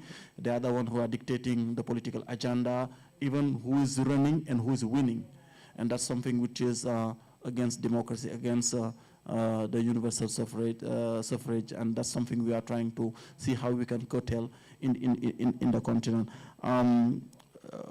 Journalists, okay, for the funds, we have public funds given to different parts of the country. For example, you have, in many countries, you have specific funds given to journalists, to media outlets. By government, it's a public money given to them to support, because the work they do, it's important to the ecosystem, to democracy. You have public fund given to political parties, political financing, political parties. You have subsidized and even religious group. Why not civil society activists? If you have a strong legal framework that guarantees the independence and the transparency and the accountability. Lastly, internally we have also different mechanisms to support organization. We have funds, the West Africa Democracy Fund, for example, which is a fund put in place just to do re-granting to civil society organizations working in West Africa. We have Culminate Fund, we have Democracy Hub, we have Women Political Leadership. Those are funds we put in place to support the democracy work. I will stop there, thank you. Yeah, you can go, Julia, then Stephanie will end with the side of the room. Okay. So on the state funding, yeah, totally. I mean, context would really matter in this situation, and I don't think that it would work out in all contexts, right? Some of the countries that I know where this happens, it's something that has, the EMB has always provided grants to election observers, so it's sort of just accepted, and it doesn't seem weird. But there would have to be some public confidence in the state and in the government. This wouldn't really work out in a situation, right? If that doesn't exist, that would, I think, could really compromise citizen observers that would be receiving those funds. So I do think it's very context specific. Same thing. I mean, for the kind of church-based fundraising and these other kinds of community-based fundraising, yeah, there are a lot of groups, especially in Latin America, there are a number of citizen monitoring organizations that are sustained by funds from the church and sometimes also from business. That doesn't have to be those entities, right? We're just really talking about kind of grassroots funding at that point. And so that's can you get the community to understand why this is an investment and why everybody should be kind of feeding into this pot. And that really goes back to kind of the narratives and the communications issue. And just finally on the point about advocacy, this is something that I know that GenDem has been looking at a bit. There was a webinar a few weeks ago kind of covering this issue as well.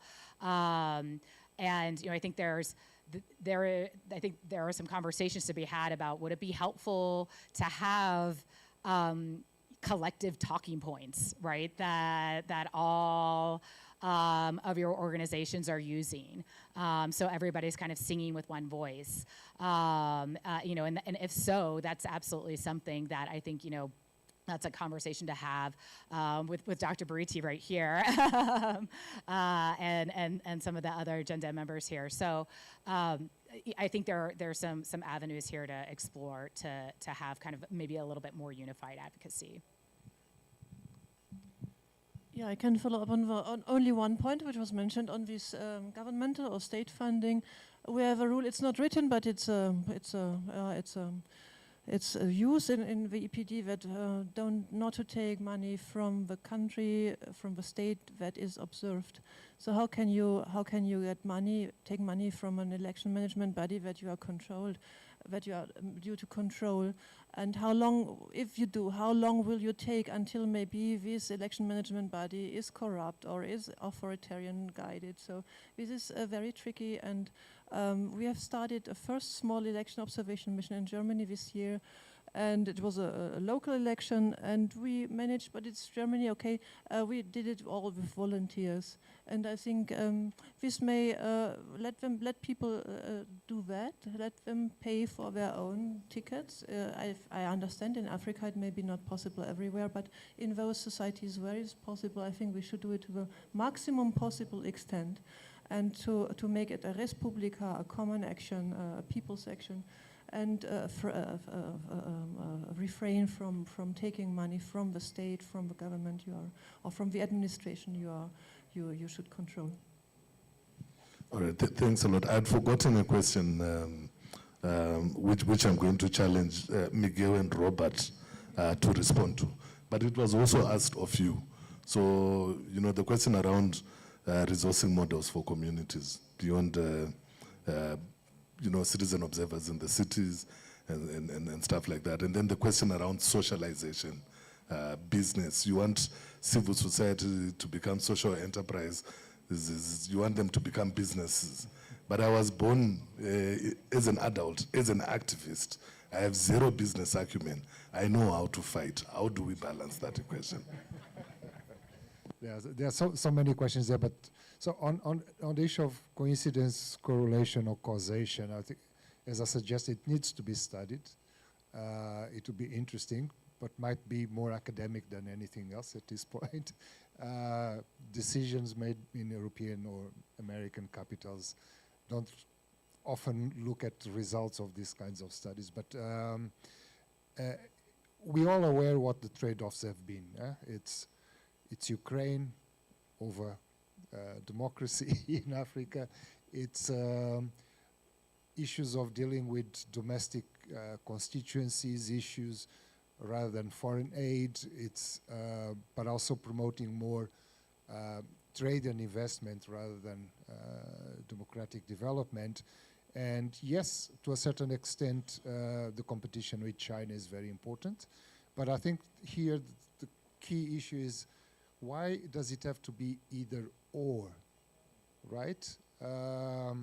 And without citing names, I was talking to an European ambassador in Maputo the other day, and she said, we are starting our new country support strategy, and I'm going to tell my capital that although the focus now is trade and investment, there's no trade and there's no investment, it's going to work in Mozambique if there's no stability and good governance and all that. And so I think the fallacy is in thinking that it has to be either or, and that you can win a war with China on trade and investment that is purely trade and investment when they play by completely different rules. Yeah, so I think that the reflection has to be, if things that we have done traditionally in support of democracy, like parliamentary development, political party support and things, are not working, maybe we just need to rethink where we put the money in terms of supporting democracy, not throwing it away. Right? I think maybe the old models are not working anymore, and this is a discussion I was having with Robert earlier on, that sometimes we confuse the causes of the democratic regression with the symptoms of the democratic regression. You know, closing of civic space is not a cause, it's a consequence of something else. Clamping down on media freedom is not the cause of democratic decline, it's a symptom. So we really need to look at the causes and then invest on fighting the causes. But again, that's another academic exercise, but it's urgent to be done.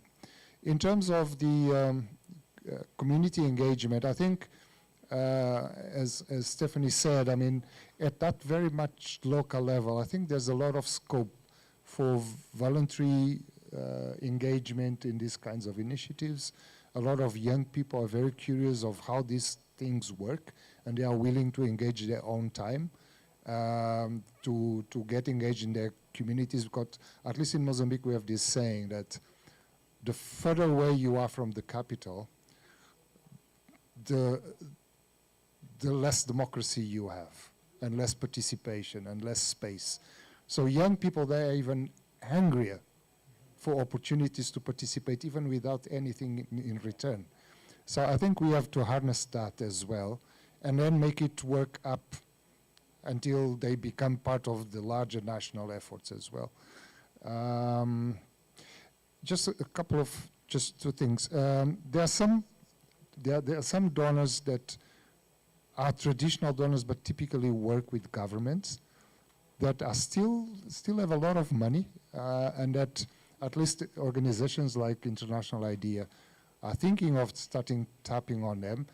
It's the Japans and the South Koreas, yeah.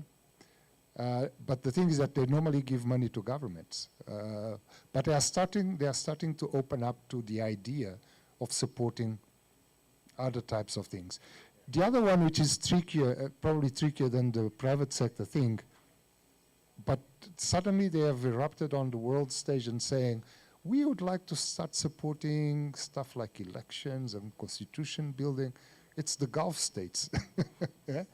They now want to be, like they do in golf and soccer, they want to be global stage players in areas where, of course, it comes with a lot of caveats and concerns, but it's a huge well of money rather than just well of oil. But yeah, but these are just ideas that we could try and pursue. Thank you. Thank you. Just to add to what Miguel has just mentioned, in fact, Japan is actually funding some of our electoral assistance projects. And in Gabon, we were supported the civil society situation room and the observation, and they actually funded it. So they are actually increasingly supporting electoral processes on the continent. So relating to businesses, civil society doing business. So I think all of you who observe elections here, you know that when you are being accredited, there's usually a criteria, right? As a civil society. So remember, there will be a difference between a civil society and a company which is profit-making. You know, so I think we need to be careful on what we think about, you know, a civil society engaging, doing business, because now you are no longer not non-profit. You are now profit-making, just like Microsoft and all these other companies. So, and then, so during accreditation, you need to be aware of the consequences, because the law prescribe who can actually observe elections as a domestic, as a citizen election observer group. So there are consequences there defined by the legal framework. It's something that we need to be conscious of. There was a mention about the governance fund. I found that very interesting, and the collection of funding through the church. I know some colleagues from the country office are here. I think the case that you cited, I think Taona was here then, so I think he can address that on what happened around that initiative. But I think it's a noble initiative, really, because it's citizen-led. It is the people themselves. They're not relying on external funding, but they're relying on their resources internally. Maybe the last thing, just also to buttress what Miguel was saying. You know, one of the reasons, and I give example of Rwanda, all polling staff are actually volunteers. I think not many of our countries here, we always pay polling staff, but in Rwanda, they are not paid. It is free, it is voluntary, it is a service to the country. And one of the things we've seen with that is that they're able to cater for the cost of elections 100% by the state. So it basically means that volunteering and community initiatives will cut down even the work of the cost of civil society initiatives in citizen election observation. Thank you so much. Please clap hands for my panelists. And thank you very much for being an engaged audience.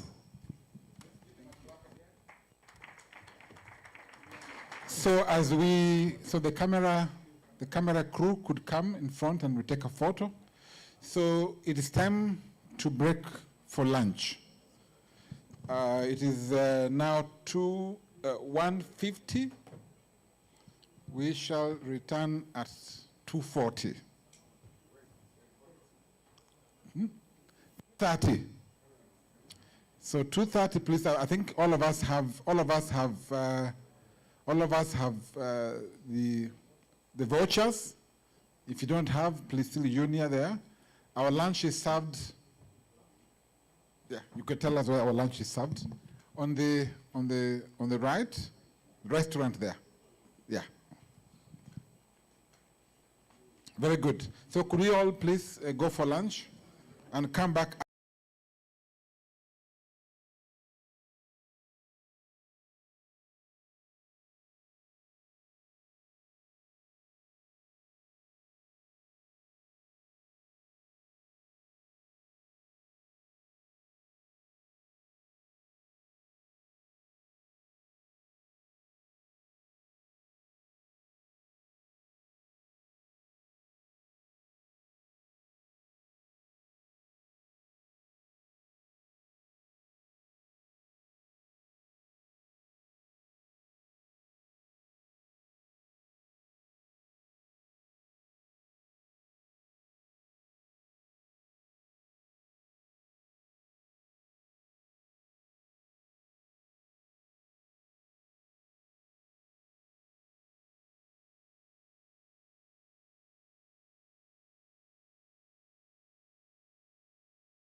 to do away with the disinformation surrounding our role in election observation.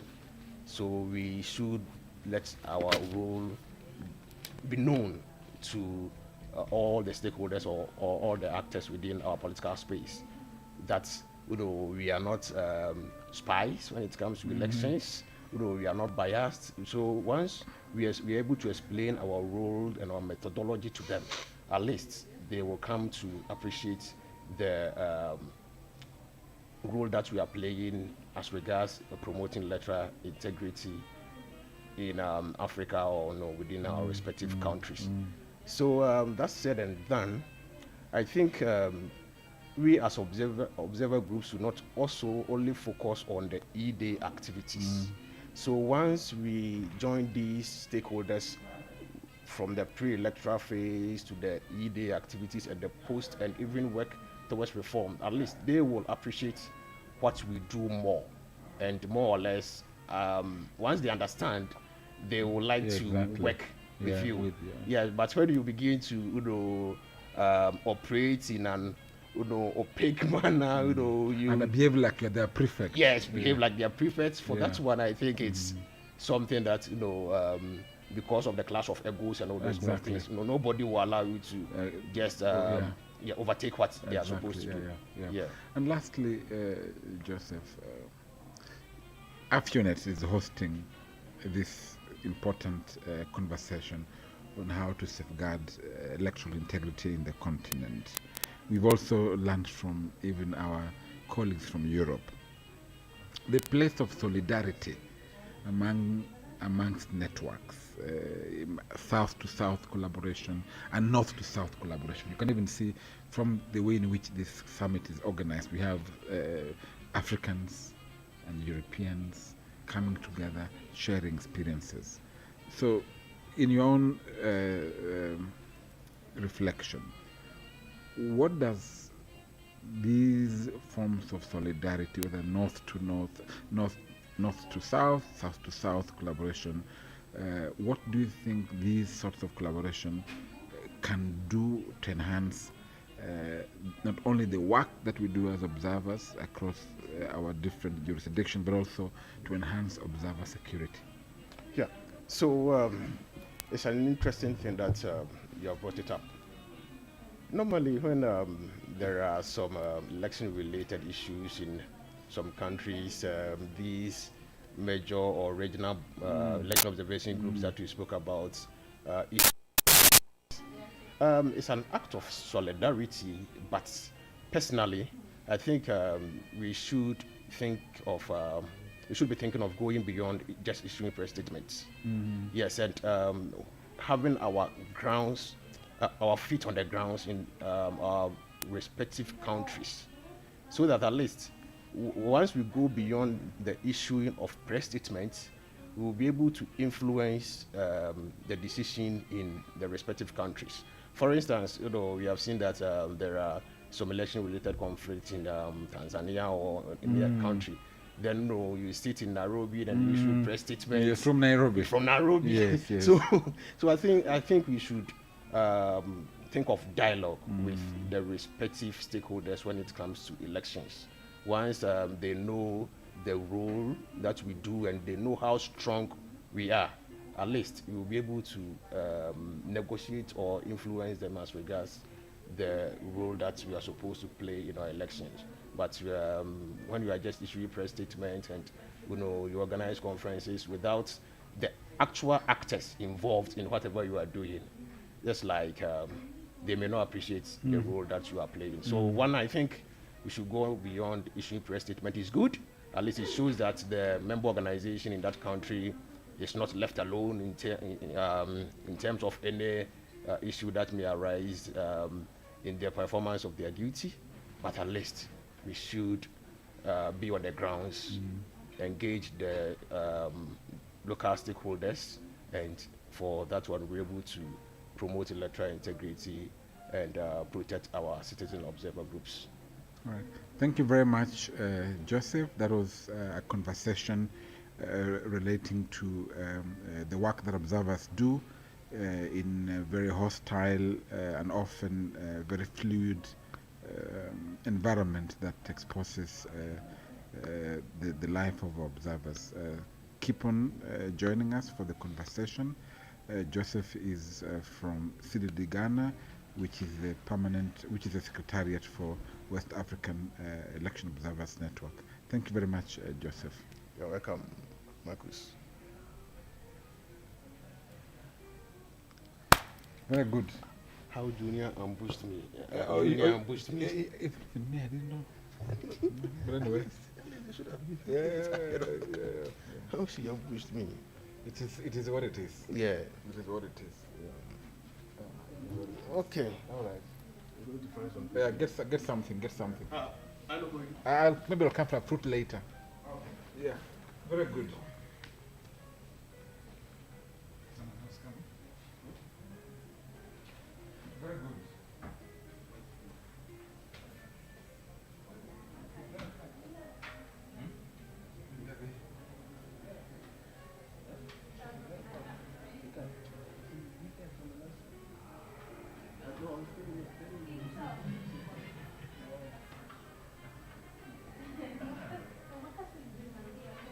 I'm here.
Hello, may we all take our seats?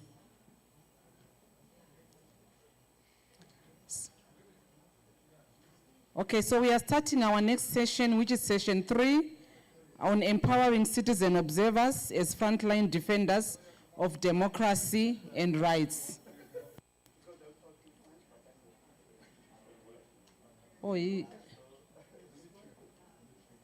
Session 3.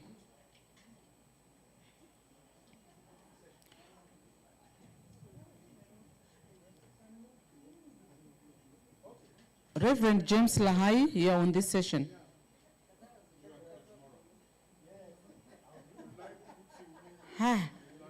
What were you doing? Okay, we now have our full panel. I'll hand over to our moderator, Dr. Richard Sambalaga from Tanzania. It was very exciting to hear you talk about Tanzania last night, a lot of insights and lessons. Thank you very much. So we'll give you about 40 to 45 minutes for this panel.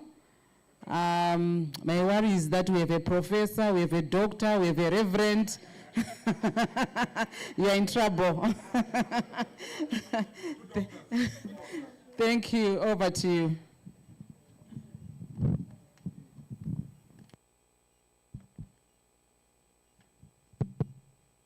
Yeah, so good afternoon and welcome to our panel. Quite an interesting one on empowering citizen observers as frontiers, as frontline defenders of democracy and human rights. We have had in the morning on the context, but also the financing of it. And now let's hear about the practical experiences on the ground. As observers, how do we go about facing the challenging context, but we still have to fulfill our obligations in defense of democracy and civic space. So the focus of our panel is basically on the urgency of protecting observers in the context of rising restrictions on civic space. And here we are interested not just in describing the challenges. We are more interested to exchange practical strategies that helps to reclaim civic space and strengthen accountability. And as starting the panel discussion, I have my panelists. And because I've been given just 45 minutes, if I look at the bios of my panelists, it will take me all the 45 minutes. And then we are done. But just to highlight, we have Reverend James Lahai, who is a coordinator of National Election Watch in Sierra Leone, but also chair of the African Election Observers Network, but also the West African Observers Network. Most welcome, Reverend. We also have Dr. Sarah, who is the chairperson of East and Horn of Africa Election Observers Network, but also the Global Network of Domestic Election Monitors. Karibu sana, Sarah. And then I have Professor Kabele Maltosa, professor at the Center of African Diplomacy and Leadership, University of Johannesburg, but I'm aware he's also leading an organization based in Lesotho, right? Yes, directing an organization around elections, but also governance-related issues in Lesotho. And together with us, we have my friend Harry Giona, who is the Executive Director of Multi-Sector information service in Madagascar. And myself, Richard Sambaiga, from the University of Dar es Salaam in Tanzania, the famous Tanzania.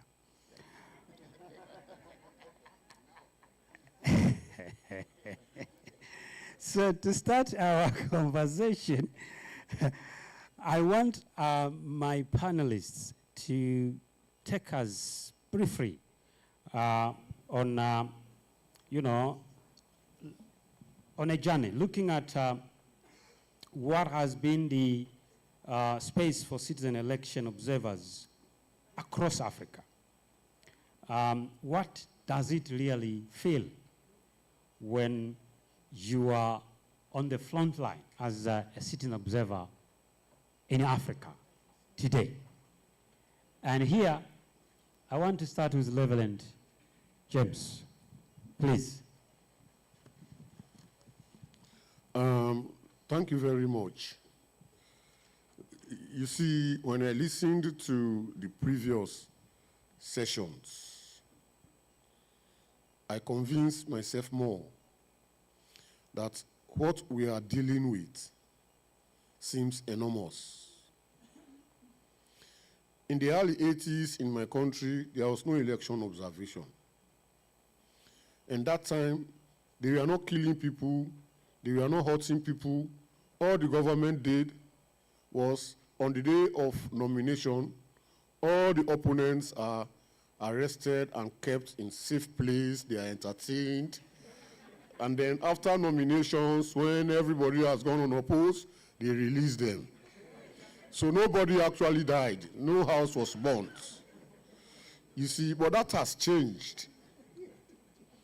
That has changed. Now we have a situation where people want it to look like there are elections and that they are legitimate. But at the same time, they really do not want the will of the people to prevail. And so that's a bit critical to manage.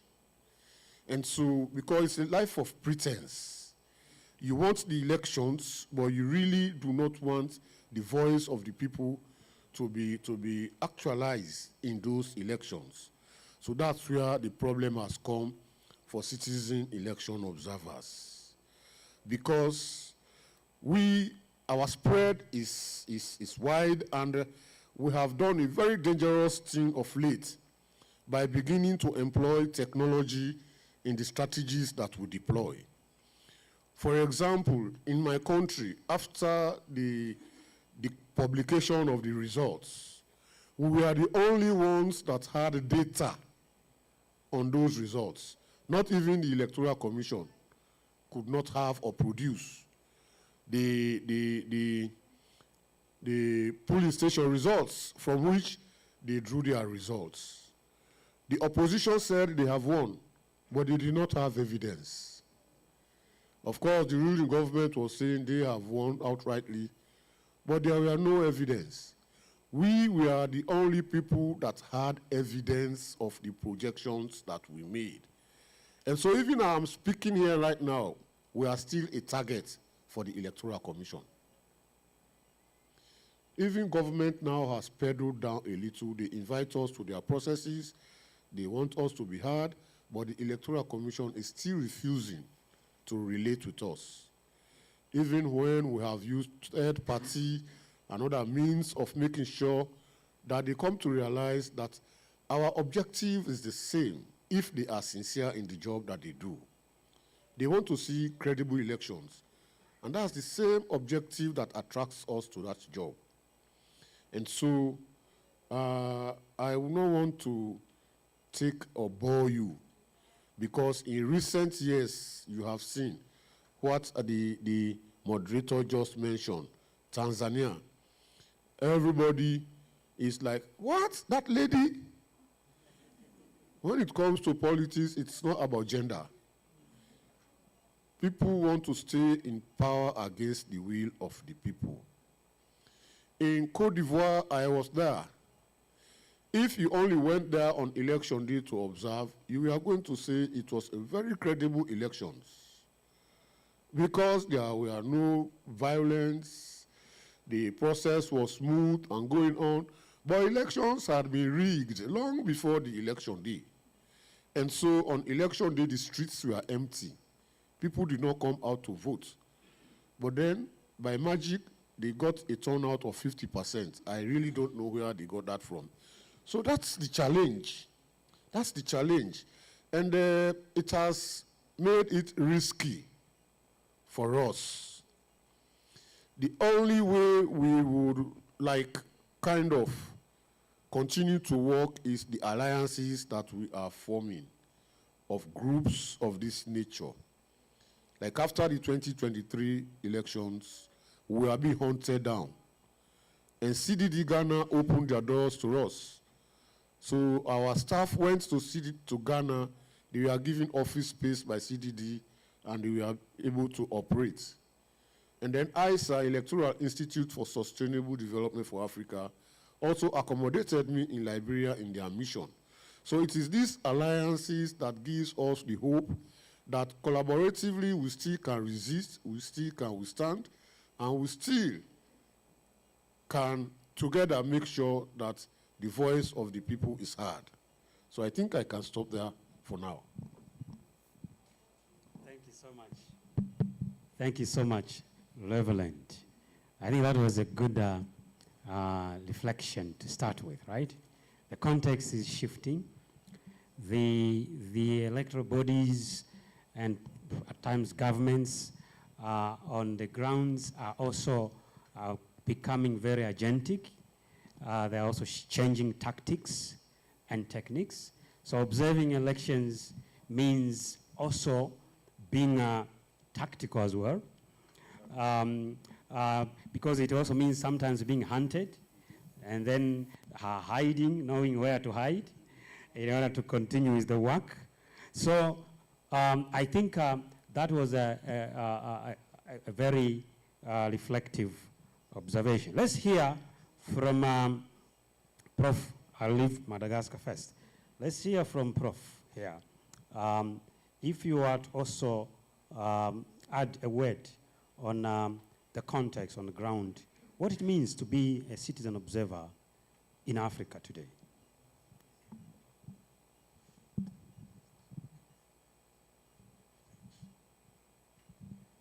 Thank you very much, moderator. It's my pleasure to be here. I would like to thank the organizers for bringing us to Lusaka to have this productive conversation. I want to start with the. I think we shouldn't lose sight of the global context, because Africa is part of the globe. I'm raising this deliberately to make the point, moderator, that we are in a situation globally where democracy is in distress. Democracy is in reverse. There's what we call democratic reversal globally. And in that context, Africa is not immune from that. Now, what appears to be happening as a result of this global democratic backsliding, others would call it democratic erosion, democratic stress, etc., etc. What seems to be happening is that we are seeing a number of trends. One is, as I've said, backsliding of democracy. We also are seeing autocratic upsurge, right? And in that situation, citizens are getting frustrated and they are getting agitated. That's part of the reason that explains the Gen Z protests. So our challenge, therefore, is not to dwell on the problem of backsliding and autocratic upsurge. I think our challenge is to strive towards democratic resilience. That's our challenge. That's our challenge. And in this kind of context, therefore, The experience of observers, citizen election observers, is not the same. So we shouldn't use the same brush to characterize the experience, our experiences on the ground. It depends on where you are. So context is very important. There are countries where democracy is still resilient to some extent. And in that context, election observers are not really threatened a lot. They're not. It's a fact, they're not. But we have a situation where there is autocracy. That's where we experience serious problems of our observers under autocratic regimes. But there's another interesting animal. Between democracy and autocracy, you have what we call anocracy. Anocracies are interesting animals. These are hybrid, a hybrid of democracy and autocracy. And this is where they kill you softly as an observer. Autocracy, you are killed ruthlessly. But in anocracies, it's slow poison, basically. It's slow poison. So I'm not going to give you examples of countries, don't have time.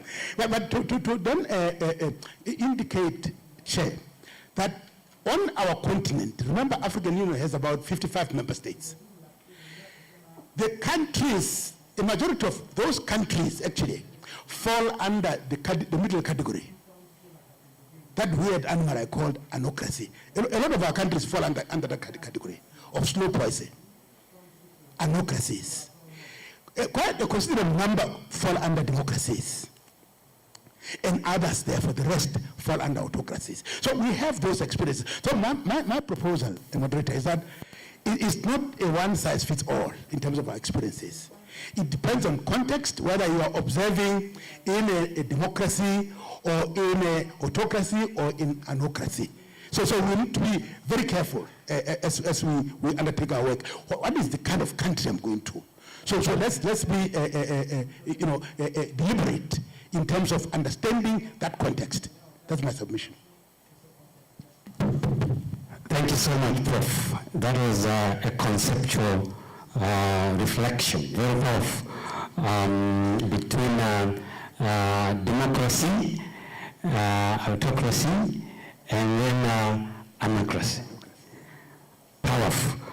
So observers have to be positioning themselves and strategizing accordingly, depending on the context you're operating. So understanding your context is critical.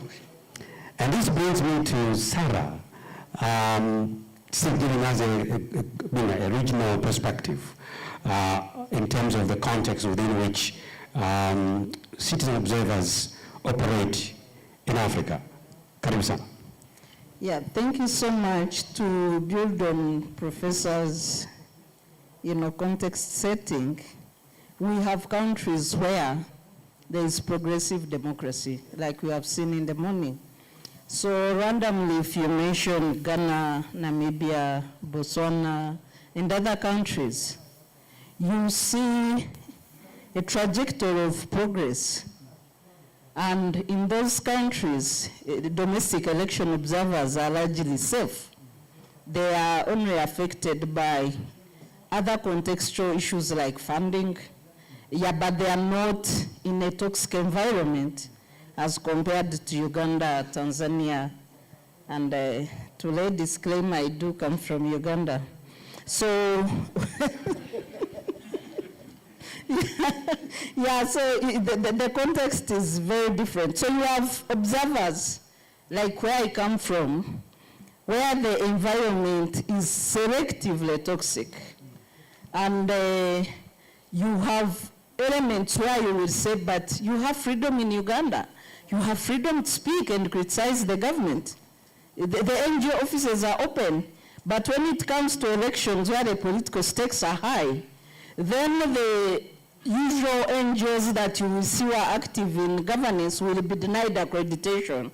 And the regime will make sure that they are nowhere near where election work is being done to deny the process, accountability. You also have acts like closure and freezing of bank accounts to make sure that the election observers have no resources and their offices are closed. You have also intimidation, harassment, and restricted access, even when you are accredited. And if I draw lessons from 2021 experience, where it was still free to access accreditation in Uganda, we were arrested as we were observing elections, with 28 of our colleagues held for 3 nights in custody, and we're facing false charges for 6 months. So this is the environment which varies from one place to another, and it's important for the observers to map out context where they are going. For example, our immediate neighbor in the south, in Rwanda, my immediate neighbor, if I was going to observe elections in Rwanda, then I would avoid posting on X, I would avoid speaking to media if I want to do my work and come out and be able to issue a report. Yeah, so, this is the context we are dealing with. When you share examples on the other side from, for example, Ghana, we were sharing stories after observing elections in Ghana, even Kenya. The freedom of election observers in Kenya, in Ghana, cannot be compared to the restrictions in Uganda, Kenya, in Uganda, Tanzania, and Rwanda. We also have, extremely closed contexts. For example, now, Mr. Moderator, your country now is more feared than Uganda. When you're mapping out context, yeah, if you're going to observe elections in Tanzania, you have to be extremely more careful than observing elections in Uganda. And this is the context we have in the Eastern Horn of Africa. So now, jumping into my shoes as a human rights defender, we need to be extremely vigilant in protection of election observers. After that declaration of election observers being recognized as human rights defenders, we need to start mapping out to the security protections of human rights of election observers going to observe elections in difficult contexts like the countries I've talked about. I thank you very much. Thank you, Dr. Sala. I guess we in Tanzania have learned some of these tactics, probably in Uganda. We'll come back to that. Now, let's hear from the very grassroots experience from my colleague from Madagascar, what it means and what it takes to observe elections as a grassroots organization of election observers like the one he's leading. Most welcome. Peut-être je vais parler en français, hein? Donc ça va être plus rapide. Pour préciser, en fait, je suis directeur exécutif de l'organisation MC Statao, mais je suis également donc le secrétaire exécutif de l'Observatoire national des élections, appelé SAFID. Donc SAFID, c'est le mot malgache pour soi. Donc c'est un réseau d'organisations de la société civile qui travaille donc dans la promotion de la démocratie et les élections. Et donc je suis donc à la fois le directeur d'une des organisations, mais également le secrétaire exécutif de l'Observatoire des élections SAFID. Et pour mettre en contexte, SAFID également fait partie d'une grande plateforme encore qui travaille sur tous les secteurs d'intervention à Madagascar. C'est comme un gouvernement de la société civile. Ce qu'on appelle le mouvement Rouille, c'est le plus grand regroupement des organisations de la société civile nationale à Madagascar et regroupe plus d'1 millier de membres répartis dans tous les districts et toutes les régions du pays. Donc SAFID est la stratégie du mouvement Rouille pour tout ce qui est intégrité des élections. Donc nous sommes à la fois une grosse machine au niveau national, mais formée en fait par des milliers d'organisations au niveau local, au niveau communautaire. Là, je viens un peu expliquer la situation, donc, puisque à travers le mouvement Rui, nous avons quand même une force politique, comme nous avons beaucoup de citoyens derrière, en fait, le mouvement Rui. Et par rapport aux parties prenantes du pays, je pourrais dire que nous sommes aimés par les partis qui ne sont pas au pouvoir et nous sommes détestés par les partis qui sont au pouvoir. Et on voit vraiment ce changement lorsqu'il y a notre parti qui arrive au pouvoir. Les partis d'opposition envoient tous leurs journalistes demander des informations au niveau de SAFIT, nous invitent dans les débats pour expliquer un peu les contextes électoraux et tout ça, mais les autres partis qui sont au pouvoir ne vont jamais nous inviter pour participer à ces débats. Mais même si nous ne sommes pas vraiment aimés par ces partis au pouvoir, ils ne peuvent pas refuser de travailler avec nous puisqu'ils savent que nous avons beaucoup de citoyens derrière nous et nous pouvons contrebalancer vraiment les élections si on veut vraiment avoir une sorte de partialité dans les élections. Donc c'est un peu ce contexte-là qu'on joue pendant les élections. En termes d'accès de procédure légale, nous n'avons aucun problème d'avoir des accréditations, des agréments. Mais là où on a un problème, c'est dans la transparence, dans l'accès aux informations lorsqu'on veut accéder, par exemple, à des informations comme la liste électorale, comme les procès-verbaux des élections, surtout donc au niveau des centres de recensement de vote ou au centre de traitement donc des résultats. Là, on a vraiment des problèmes. Certains de nos observateurs dans les régions également ont des problèmes puisque ils sont menacés par les partis au pouvoir, donc les autorités locales, qu'ils vont avoir des problèmes lorsqu'ils vont chercher des papiers administratifs, lorsqu'ils vont développer des collaborations pour d'autres activités. Parce que, comme j'ai expliqué, l'Observatoire des élections SAFIT s'appuie sur les organisations locales qui peuvent travailler dans le secteur de la santé, qui peuvent travailler dans le secteur de l'éducation, qui peuvent travailler dans le secteur de la pêche, qui peuvent travailler dans la protection de l'environnement. Donc, ils sont menacés, intimidés par les responsables locaux donc, de ces différents secteurs qu'il y aura un problème de collaboration dans ces secteurs s'ils ne vont pas coopérer pendant leur travail en tant qu'observateurs. Donc ce sont les vrais défis.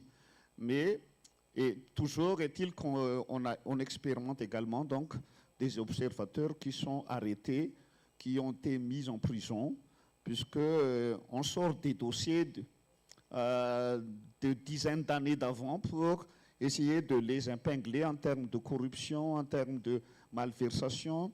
Et finalement, donc, il y avait quelques observateurs qui ont été emprisonnés. Les défis, en fait, lorsqu'il y a des observateurs emprisonnés ou violentés, c'est que ça coûte très cher en termes de protection juridique, en termes de protection socio-économique, les déplacer de leur localité. Tout ça, ça coûte très cher et ça peut vraiment durer plus d'un an de les accompagner en termes de poursuites judiciaires. Et ce sont des défis qu'on a actuellement avec nos observateurs. On a eu des projets. Les projets sont déjà terminés, alors que les affaires judiciaires qui concernent en fait les observateurs continuent toujours et nécessitent toujours des accompagnements financiers, des accompagnements techniques et tout cela. Ce sont vraiment des contextes que l'on vit en termes d'observation au niveau national. Merci beaucoup. Thank you so much. And clearly, what one gathers there is that you are, as a citizen observer in such a context, you are loved and hated simultaneously. So you have to navigate the situation, right? And what is actually coming out also, you can be jailed, and therefore litigation measures need to be in place, and similar problems that were raised in other contexts. Now, as I promised, we won't be just describing the problems and the challenges. We shall also be charting out what should be the strategies.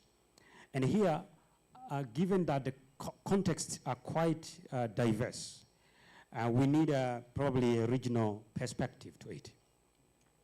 Now, I want to raise a question to my panelists.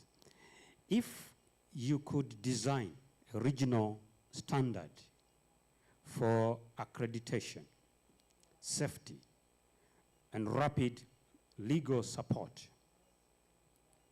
for citizen observers, what would it look like?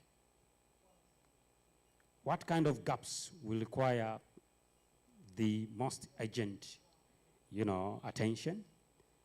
And how can regional bodies be very critical here?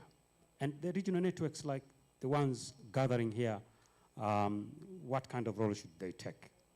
So strategizing, how do we move forward in terms of concretely addressing the challenges we have highlighted in different contexts? And here we are taking also lessons from where things are much better, how they get there. We can leverage on those cases to build on a regional strategy or perspective to addressing the challenge. And here I want to start with Reverend James to tap on your wealth of experience in the field. You're welcome, sir. If I decide to answer your question as you have put it, it's going to be deceptive, because the very regional bodies you are talking about are people you cannot decide for. Whatever you may program, whatever, in fact, even for their own modus operandi, they go back on the things that they say. West Africa nearly succeeded in having a one currency. But then the chairman of ECOWAS at that time, who is the current president of the Côte d'Ivoire, he alone frustrated that after they had put in place every other thing. And we could not have the one currency. Now they said, we want to have a one passport. And that's when some countries have said, even the emergency travel certificate we used to accept, we are not accepting again. So anytime they agree on things that will bring integration, individual countries are taking steps to frustrate that.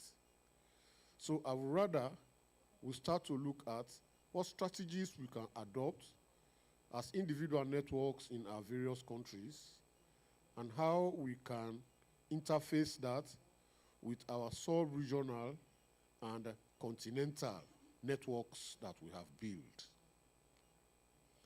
In my country, we are a people of great resilience. During the war, after the agreement in your neighbor country, Kojo, Togo, yes, that was where our agreement was reached. And there was power sharing. And the rebel leader was given the position of Minister of Mines, equivalent to that of the Vice President. And then he went on BBC to tell the world that the people love him more than the president. The next day, we were able to mobilize and marched against his house. With RPG, with all machine guns, they were shooting in the crowd, and we are still moving. That was how he got his downfall, and that was how we got our peace. In 1997, after the fourth democratic elections, the military and the rebels came together and overthrew the democratically elected government. But then, as a people, we instituted 9 months civil disobedience. Nothing was happening. And so the junta was crushed. Their focus was to ensure that schools reopened. But then, as a union, because I am also working for the Sierra Leone Teachers Union, we decided to make sure that did not happen. And so we engaged them that we want schools to reopen, but we do not want the military people in the schools. These were 2 factions, the rebels and the soldiers. The soldiers are disciplined, the rebels are not. And so they'll still be in the school with arms. I will tell them, your guys are still there. And then when we said that we should not go to school, from the north, who are sympathetic with the junta, they are going to school. And when the junta got money to pay some people, we went to them to say, the north, they already support you. So go to the south and east, pay them, so they too will support you. And so they fell for the bait and paid the teachers in the south and the east. And the north, they heard that, oh, those of us who are working, you are not paying us, you are now paying those others, and they joined us in the strike. So we have this resilience nature. But the interesting thing is, the people we have been organizing together are the people now in these various positions. So that's where the challenge is.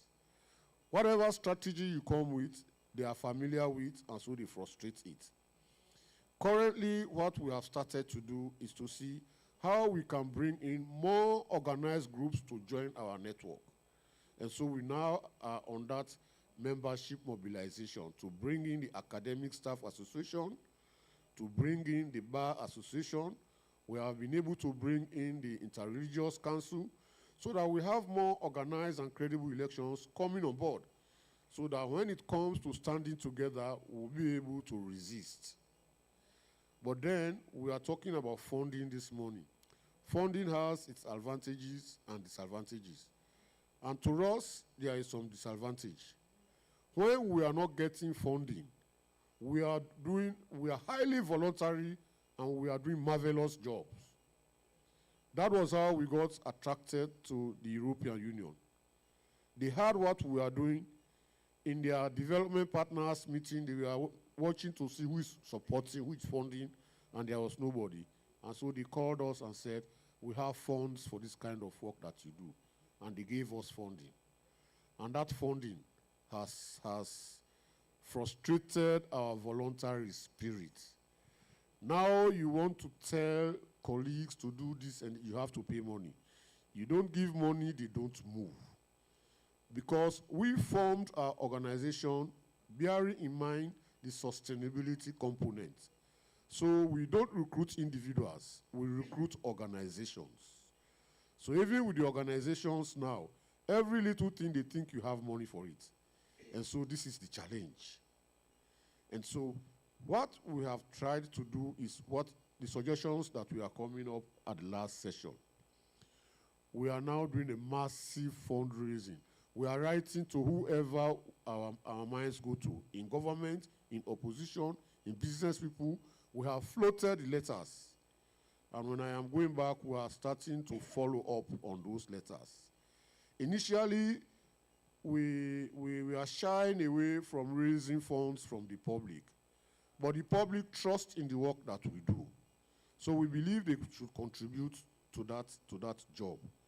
And so we'll see how that is also going to work out, because we are getting challenges with the EU. So we really don't want to put our trust in them. After the election that night, Henry was with us. All the ambassadors of the American ambassador, Irish, European Union, they were all with us in our hotel, strategizing for our evacuation. Almost immediately after that, the EU told us that we should not associate with them. We should not even put their name into our report. They gave us money to observe, but they did not want their name in our report. And they told us the dynamics have changed. So we have to be relying now more on ourselves, on the strengths that we have, rather than depending on outside strength that can be deceptive and move away from you the time you need them most.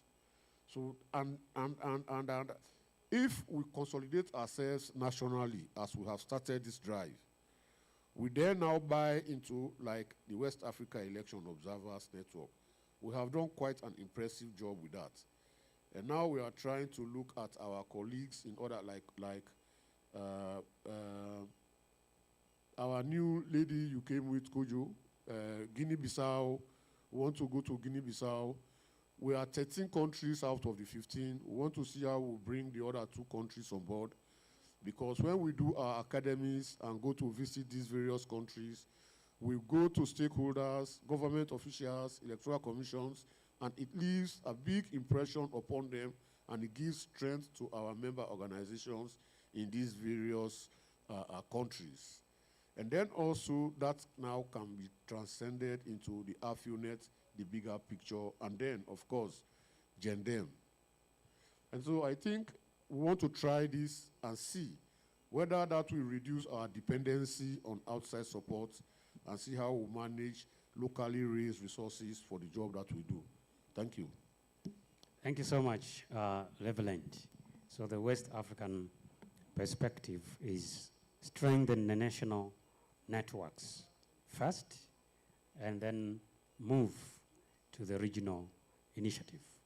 Once the national networks are stronger, then you can have a very effective regional movement or force. Now let me move to Prof. What will be your comment on the strategy? Thank you, moderator. Let me preface my interventions by saying I agree 100% with the referent, and I'm going to build on that intervention. That I think we actually should look at it in those layers: national level, regional level, and continental level, in terms of a strategy. At the national level, to agree with him, the focus should be on enhancing the institutional capacity of citizen observer groups. That should be the emphasis. And I think it will be useful, as we do that, to actually draw lessons from those settings that we indicated earlier, where it's working, And I want to go back to Sarah's point earlier. It's really working well in Ghana, there's no doubt. It's working well in Kenya, there's no doubt. In Ghana, I witnessed it myself. I was there as an observer with the Commonwealth group in December 2024. I witnessed how CODEO, working hand in glove with the West African Election Observer Network, did such a marvelous work under a very conducive environment with few, really, interventions that hindered their operations. They had a very good working relationship with the EMB. They had a very good working relationship with the media. They had a very good working relationship with the international observers. And all the parties had trust in CODEO. That's why there were no qualms, in fact, for CODEO to even do PVT, which in other settings, anocracies and autocracies, will not be allowed. But there were no qualms. The EMB actually even encouraged CODEO to do that, because they also wanted something to validate what they're going to announce. So it was such a fantastic experience that we witnessed. So what I'm trying to say, therefore, is as we strengthen national level networks, let's learn from these positive lessons from Ghana, from Kenya, and other settings. That's number one. Number two, moderator, is at the regional level. We are happy today, as we sit here in Lusaka, that at least we have networks that are represented here. And they made presentations in the morning. We had them setting the context for us, perspectives from the regions. We have West Africa region, East Africa and the Horn. We have Southern Africa. Let's consolidate those. Let's consolidate this one, these gains that we have registered so far. But this is still just the beginning. We need to consolidate, and at the same time, look at the regions where nothing has happened already as we speak. So consolidate in Southern, consolidate in East and the Horn, consolidate in West, but think of a strategy, how we open up doors in Central and North. This is not going to be easy, but we need to think about it in Central Africa and Northern Africa. Yes, that's good. That's good to know. So that's the way to go, actually. That's the way to go. Because then, which brings me to my final point. My final point is the continental network now. So that's where AfEONet comes in. So AfEONet is a good nucleus for us to actually strengthen the continental footprint of our networks. So AfEONet needs a lot of support from all of us and from our development partners. And AfEONet, actually, we're talking, I was having a discussion during lunch with colleagues at our table, that actually, if AfEONet could sustain this momentum, it should aim to be at the same level as AmFREL. Is it AmFREL? Yes, AmFREL. That should be the target in terms of actually the growth, sustainability, and effectiveness of the continental network. And also, my final point, I don't know if there are any bottlenecks, but it would be helpful if AfEONet could explore strategic linkages with the African Union. It will be extremely important strategically to have that. If possible, strive towards a memorandum of understanding with the African Union. That's the way then you're going to at least commit states or governments towards embracing the value addition of citizen election observers on the continent. I would like to end there, moderator. Thanks. Thank you so much, Prof. Strategic engagement and networking, regional, but also continental. That's powerful. Sarah, please. Yeah, thank you so much. I agree on the point of strategic alliances, and that's how the networks have been able to build these alliances under the AHEAD project, but we need to do much more in strengthening collaboration, solidarity, best practices, learning with the networks in Africa, but also the international election observer networks. And we are glad EPDE is in the room, as well as others. When you talk about safety, the question on safety, I think following the provisions of the African Charter on Democracy, Elections and Governance, ACDEG, and then the Declaration of Global Principles for Non-Partisan Election Observers, as well as other tools. These are good tools to train, upcoming observers, the field workers within these networks, and it provides the basic information and basis as well as frameworks where, for example, the ACDEG has been ratified. That becomes a framework for the election observers. we need also to look at security advisory as well as measures for election observer missions. And I think this one we have not been doing well. So before we deploy election observers as networks, we are supposed to have a security advisory statement that now guides the safety as well as requirements, including legal support where necessary for the hard context countries.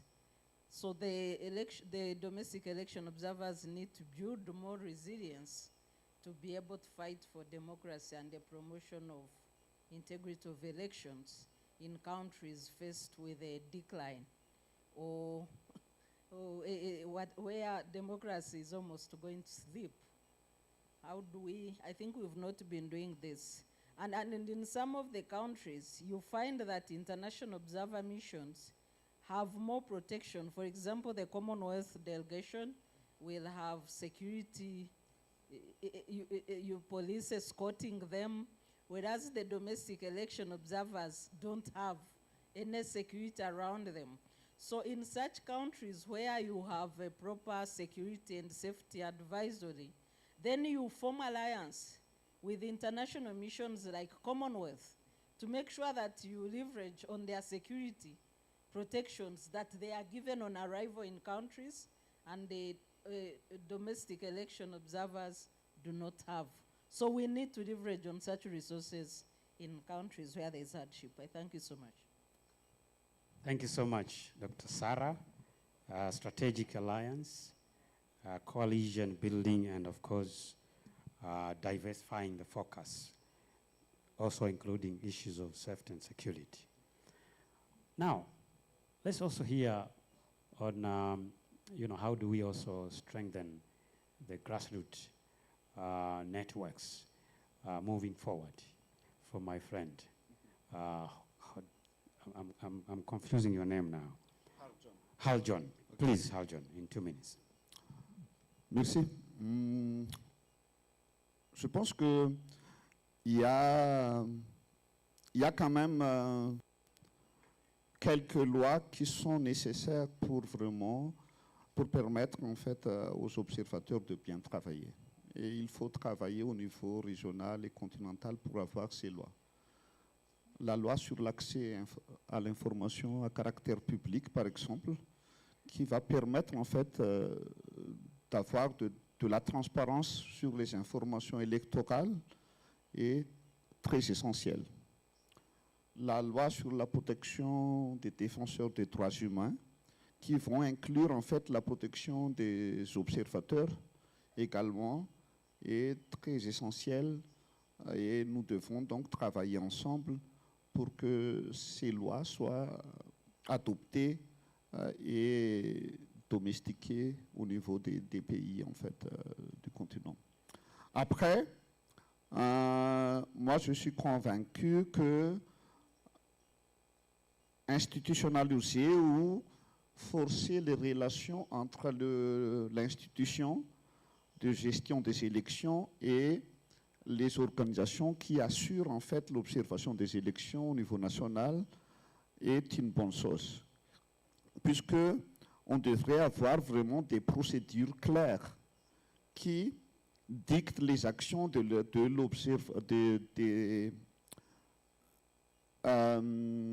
l'organe de gestion des élections par rapport à leur acceptation des actions donc des observateurs au niveau national.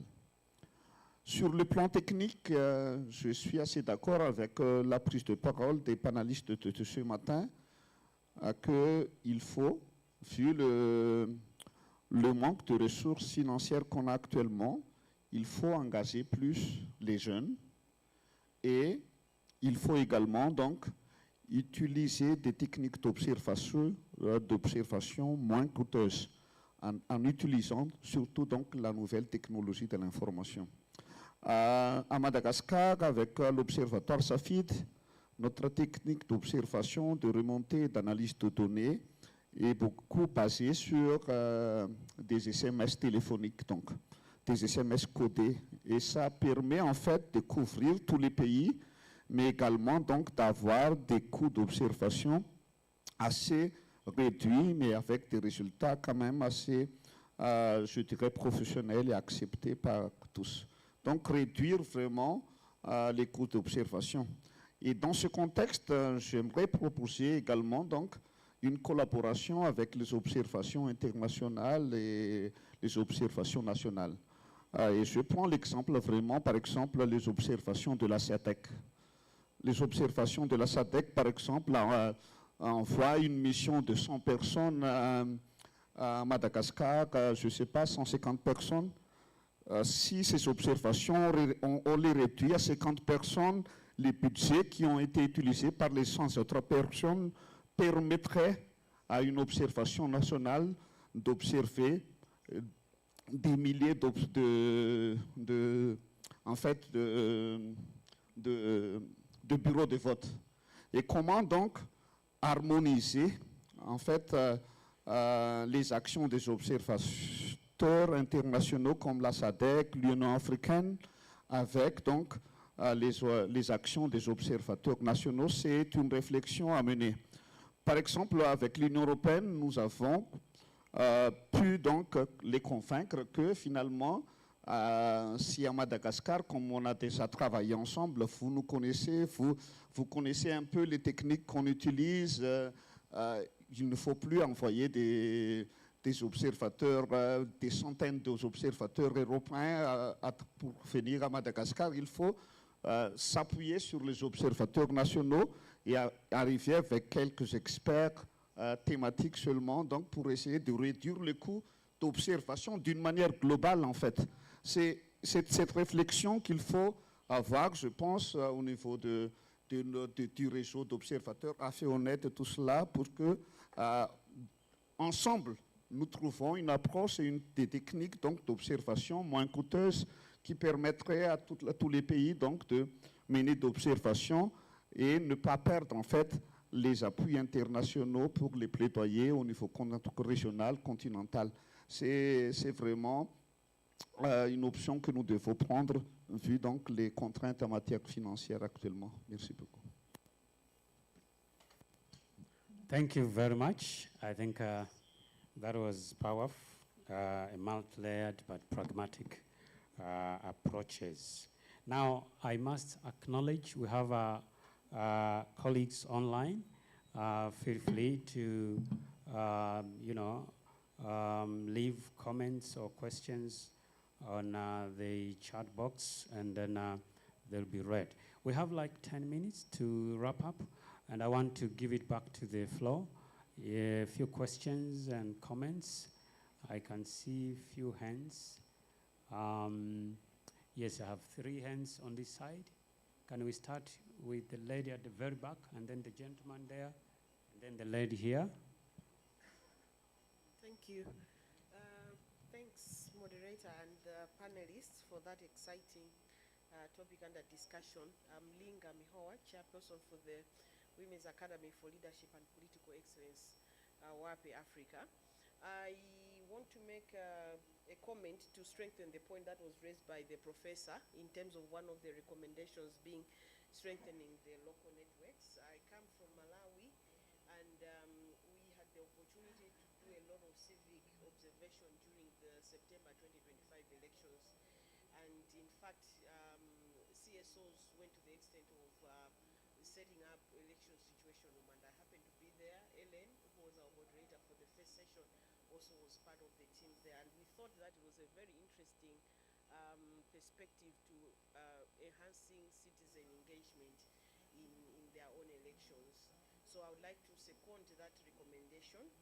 The point, though, is to also look at ways in which we can strengthen the recognition of the local civic observers, and I think the lady panelist made a very strong point that usually the international observers would be given preference and also more access to the electoral bodies and other government officials when they come in.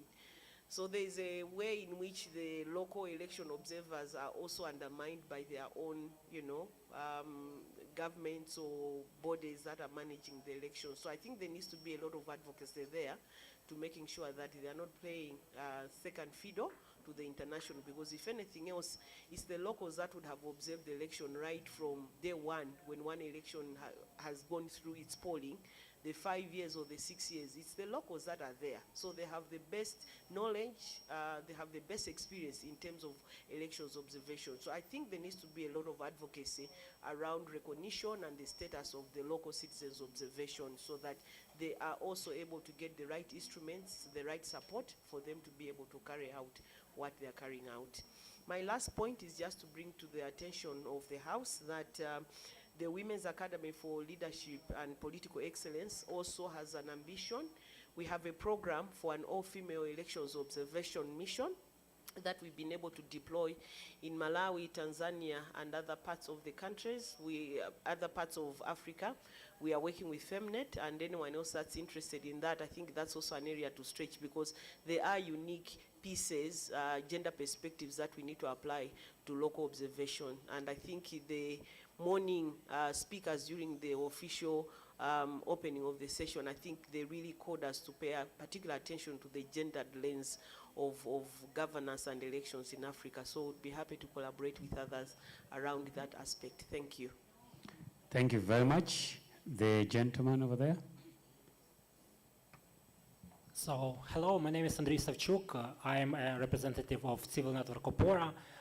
We are leading organization in my country in the field of elections. We do different things from education for different groups as voters or electoral commissions to PVT. I from Ukraine. I think many people in this room well know about security situation in my country. So probably on the 50%, I really pretty understand your situation, and I really understand you. So many people all around the world can't imagine how independent observers are important for democracy, and how important is democracy, and how important in Africa democracy, not only for Africa but for our common future. I haven't any questions, but I have gratitude. I'm very grateful, not because Donald Trump told our president that Ukraine must be grateful few months in the White House, but because I'm grateful for your very dangerous and important work for democracy in Africa, for democracy all around the world. Thank you so much. Thank you very much. The lady here. Thank you very much. And in fact, my question picks up from the last person who asked his question. The work you do is very dangerous, yet very important. I'm curious to understand what informs your conviction for the work you do. It is dangerous, but you keep doing it, one election after another, over and over. What inspires you to do what you do? Thank you. That's interesting, the resilience. Where does it come from? Okay, I think that was it. Should I allow my panelists to respond? I think that was mainly one question or two. As you respond, you also give us your final remark. Let me start with Leveland. Is there any question online? No, thank you. Thank you very much. My lady from Malawi, do you have in mind having male counterparts to the female group as you deploy? I'm just thinking aloud. Yes. And what is the motivation? On my part, I started as a police station observer. And the reason why I opted for it was just the freedom that I had to go to the police stations and nobody would tell me, get out. Because by being an observer, I was able to participate. And then after that election, I just found myself in the leadership of the Election Observer Network as a founding member. That was in 1996. when international observers went to my country. That was the first time elections were observed in my country. They partnered with local organizations, and that was how I became an observer. So in 2002, we decided we need to form a citizen election observation network, so we don't rely only on international observers.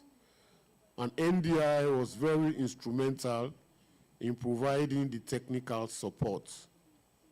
And when I saw the confidence people place in the work that we do, how they want to hear our opinion, how they wait to hear what we say before they can form decisions, I became interested more and more.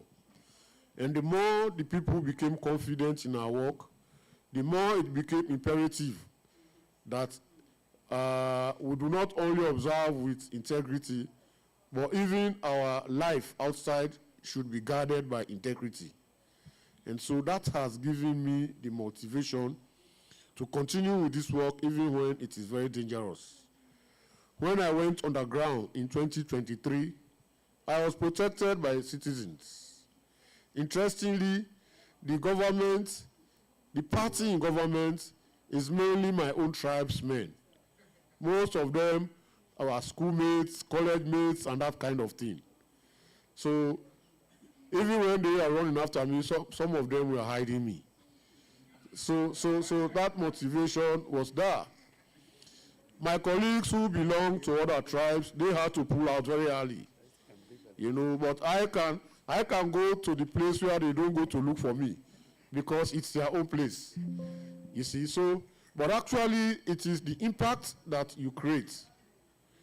And when people want to lose confidence in the process, and you speak, and they gain the confidence, and you see them come out in the place where they should not have come out, but relying on the thing that you say, it builds their confidence. I think that's motivation enough for me, and I think for my organization.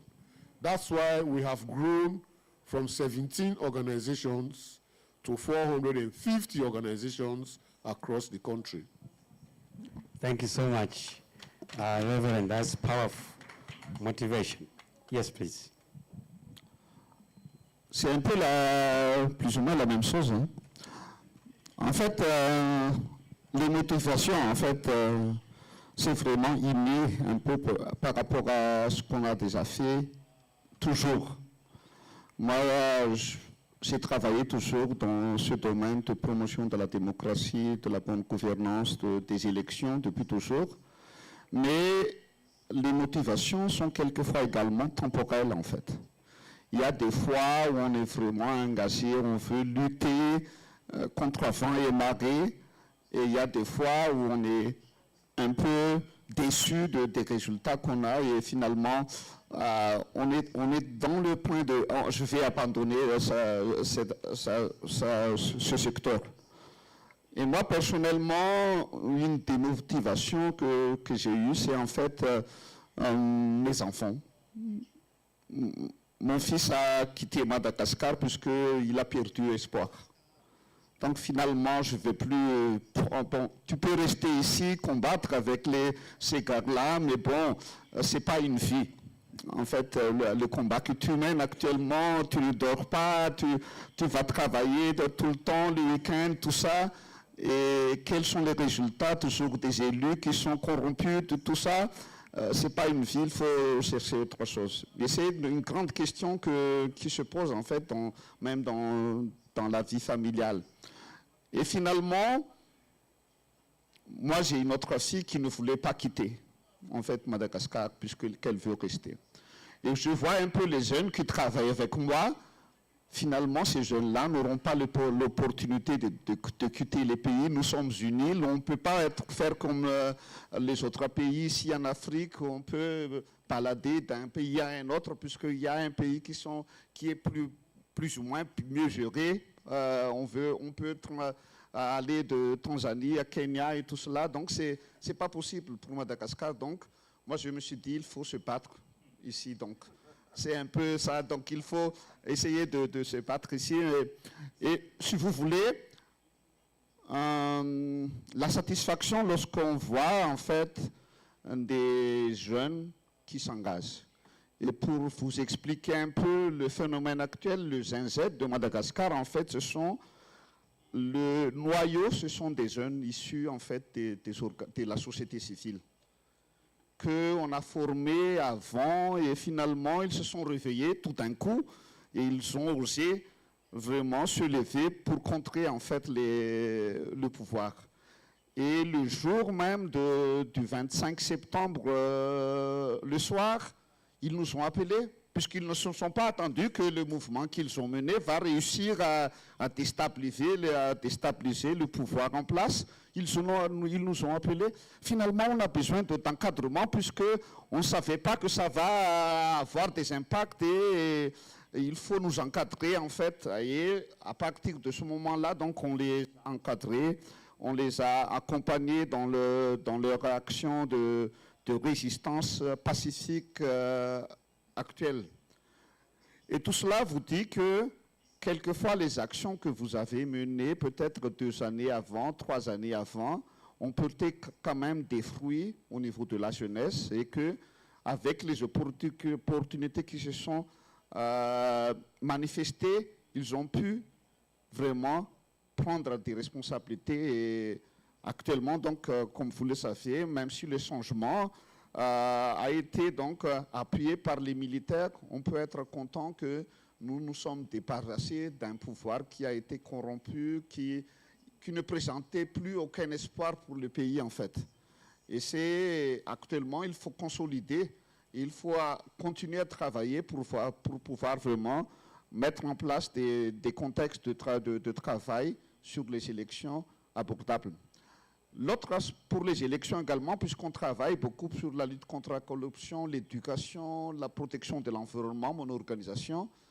Mais le constat est que lorsqu'on n'a pas de bonnes élections, lorsqu'on n'a pas des élus qui sont intègres, qui veulent vraiment répondre aux besoins des citoyens, travailler dans les autres secteurs, c'est peine perdue en fait. On n'obtiendra jamais de résultats sur la santé, l'éducation, la protection de l'environnement, si déjà les élus sont des élus corrompus qui ne respectent pas ces valeurs d'éducation, qui ne respectent pas ces valeurs de protection de l'environnement, qui ne vont pas respecter également ces valeurs d'humanité dans la santé. Donc il faut travailler dans les élections si on veut avoir des pays qui sont bien gérés quelque part, et c'est obligatoire. Thank you so much. I can see the motivation where so powerful. Let me hear from Prof. Yes, thank you, moderator. And through you, let me thank the colleagues who have intervened, and we really appreciate the inputs that we have made to enrich our conversation. Thanks a lot. I think the first 2 comments, and I would like to agree with my sister from Malawi. I think the issue of inclusiveness is crucial, and I think it was raised in previous sessions. Inclusiveness of marginalized, social groups, women, youth, persons with disabilities, etc., etc. I align with that sentiment, and our colleague from Ukraine, thanks for the comment. But specifically to Karen from Kenya, I think that's an important question. From myself personally, I will just highlight 3 or 4 factors that really inspires me to be in this, as you say, dangerous but yet a vital task that needs to be undertaken all the time. I mean, at the same time. The first is that myself really growing in an autocratic setting in Lesotho under a military regime in the late 80s to early 1990s. I was part of the group who were young then, right, of the activists that actually lobbied, considered lobby and advocacy for transition to the multi-party democracy we have today. So that is the setting for me. So that's one. So my own experience in my own country, Lesotho, where we fought not fighting in that sense, but peaceful demonstrations, right? And campaigns, and the military rule fell, and then we have a democracy that we have today. Second, then this one may also sound a bit selfish, because I'm the one who developed the African Charter on Democracy, Elections and Governance of the African Union, which was adopted. We worked on the charter actually between 2004, Karen knows this, 2004 up to 2006. And it was adopted by the African Union Heads of State and Government in 2007 and came into force in 2012. It is now in force. The only downside is that it has not yet achieved universal ratification, Doctor. Yeah. So we still have work to do. We still have a lot of work to do to have it have universal ratification and application, not just ratification, and application in all AU member states. That's the so that pushes me too, because we have to have that implemented, and that's the only way that would create a conducive environment, safe environment for citizen election observers as human rights defenders. That's for me. The third and last one is that I think also what other leaders, African leaders, have gone through inspires you. Even the kind of putting their lives even on the line. Nelson Mandela, as an example, right? And the amount of time he spent in prison, and when he came out of prison, so magnanimous, accommodating to everyone.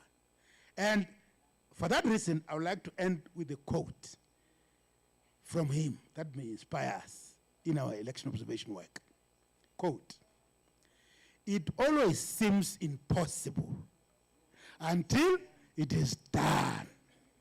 Right? So our work, dangerous as it is, it always seems impossible until we do it. Thank you, moderator. Thank you so much, Prof.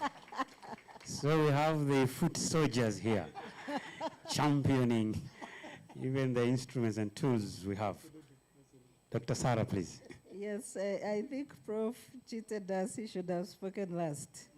But for Karen, my friend, I will refer you to the 1940 film known as The Great Dictator by Charlie Chaplin. The final speech in that film, and I hope you watch it, he says that the power that they took away from the people must be returned. And whatever was done is that it should be done in the name of democracy, taking power back to the people. So what defines our passion and work that we do, however dangerous it is, I always remind people that we are not on a suicide mission, because some of the work we do, somebody might think that we don't want to live. Instead, it's the opposite. We want to live in better societies. That's what drives us to the limit. That's what drives us to the front as the defenders of democracy, as the defenders of human rights. And the philosophy is simple. Nobody should be too powerful to take away the voice and rights of others. And that's the work that we do. I thank you so much. Thank you so much. Colleagues, I should say that this was a great conversation around a very great subject. And we take away all the messages that we have had here, that citizen observers are quite vital to electoral integrity. And therefore, protecting them means protecting the future of democracy across Africa. I thank you, and I think a round of applause for my panelists is... Yeah, asante sana. So we'll invite the camera to come forward for a group photo.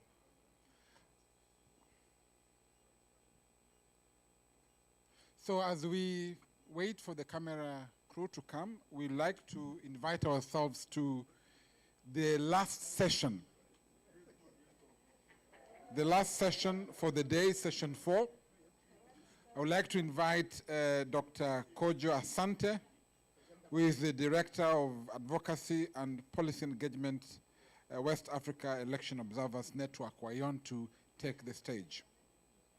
As you will see from the agenda, this session is quite important because it looks at the so what in terms of the work that we do.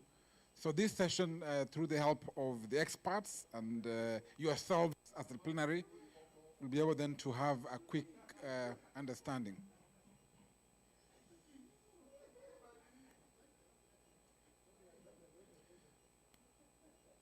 Adam, please come forward. Felix, take the stage.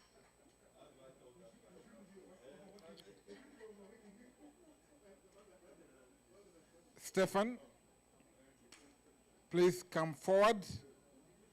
Elijah, Munyuki.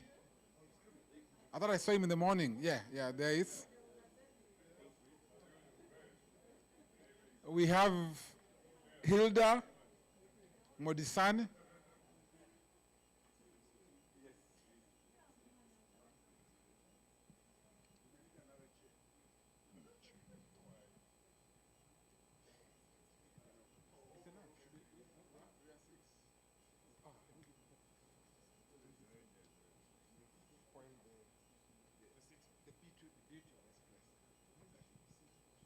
No, it should be seated.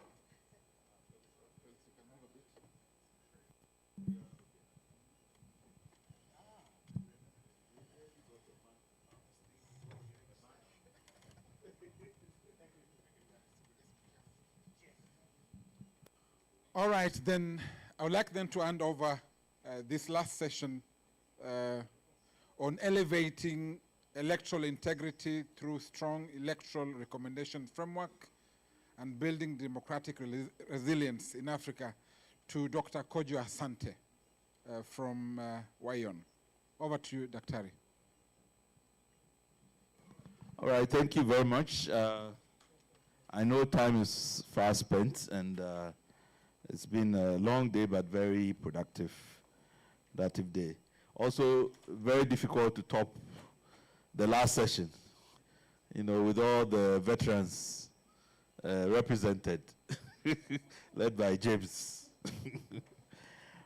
So, but this session is very, very important. I think from the opening remarks from our guests, everybody was referring to how do we translate all our fantastic recommendations from our elections, into processes of implementation. And really, if we want to sustain democracy, this is where the hard work really has to happen, so that we don't have these cycles of flawed elections that we continue to experience. I think it's without doubt that if anybody was fatigued with elections, they will realize that elections still very much is the game for many, many, many countries. If you don't navigate successful elections, you cannot have peace, you cannot have stability, you can't have development. So I think how we build the infrastructure for continuously improving the quality of elections, sustaining democracy so that they can deliver development, that is a big challenge. And today I have, a stellar panel. These are really the people at the forefront of a lot of this conversation. And we're going to try and do some assessment of, what kinds of frameworks and mechanisms we have for doing a follow-up on our elections recommendations. What are really the instruments that are available, and in practice, are they being implemented? Are they being used and deployed? So let me just introduce my panel. First, I have Adam Busliano. Adam, I hope the surname is kind of, okay, all right. Adam is team leader for European Platform for Democratic Elections, EPD. And then I have Felix Kafuma, head of programs, Alliance for Finance Monitoring, ASFEM. Stefan Mondo, director of programs. Stefan is here. Electoral Institute for Sustainable Democracy in Africa, ISA. Elijah Munyuki, Electoral Support Officer, Southern African Development Community, SADC. And then also from SADC, Hilda Modisani is the Executive Secretary, Electoral Commissions Forum of SADC countries, ECF SADC. So that's my team. Fortunately for us, we have Felix and AfEONet that have done some work looking at the African Union electoral missions and their follow-up processes. So we'll invite Felix, first of all, to share this flagship baseline report that they have produced, and I think we can use that to really kick off the conversation. So Felix, over to you first. Thank you so much.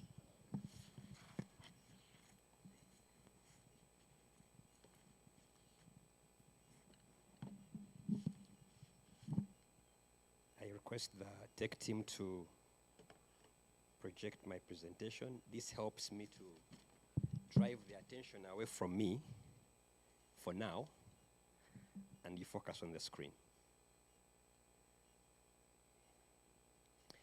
Allow me to start with a quote from today's session. I think it came from the gentleman who represented the Electoral Commission of Zambia, Major General Vincent Muganda, if I got the name right.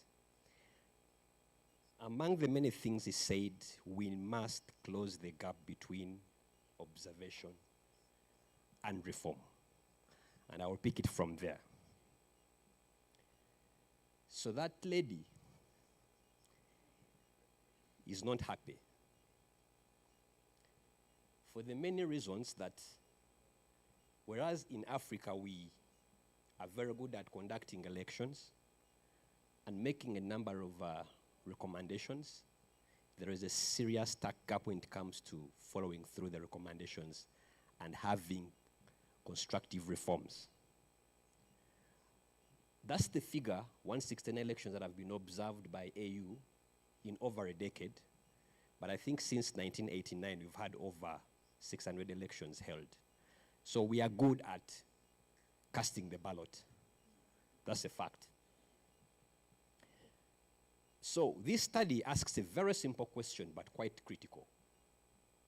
Why do lessons observed rarely become reforms implemented? And I think that's why we are having this conversation today.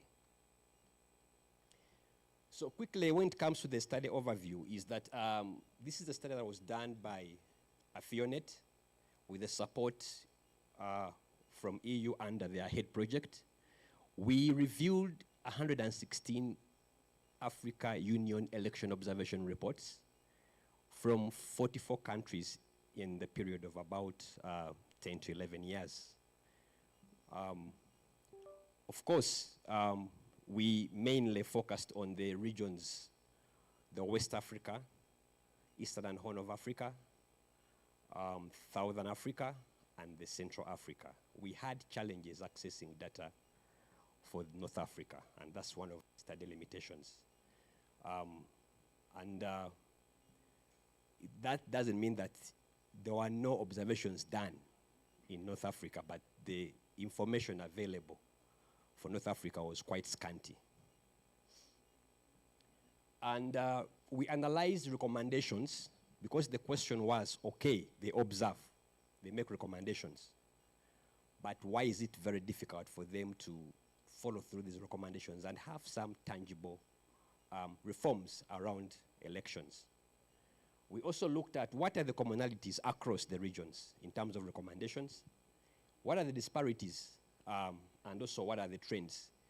I also must say that the themes that we were able to group across the different recommendations done by AU were about 15 themes, but I'm going to concentrate on mainly those that constantly came out as recommendations. We also looked briefly at the trends. How do these recommendations over time look like? So we were able to pinpoint the top 5 and the challenges and probably what we think could be the recommendations moving forward. The goal was to turn election observation into lasting democratic reforms.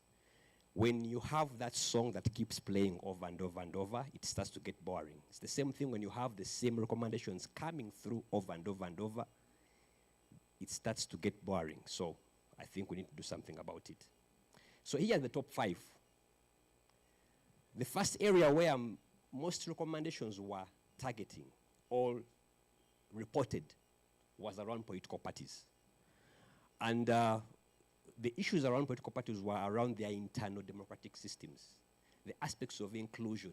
In the morning, we're talking about the youth, the women participating in those spaces, but also within the political parties, how inclusive, transparent are their internal policies.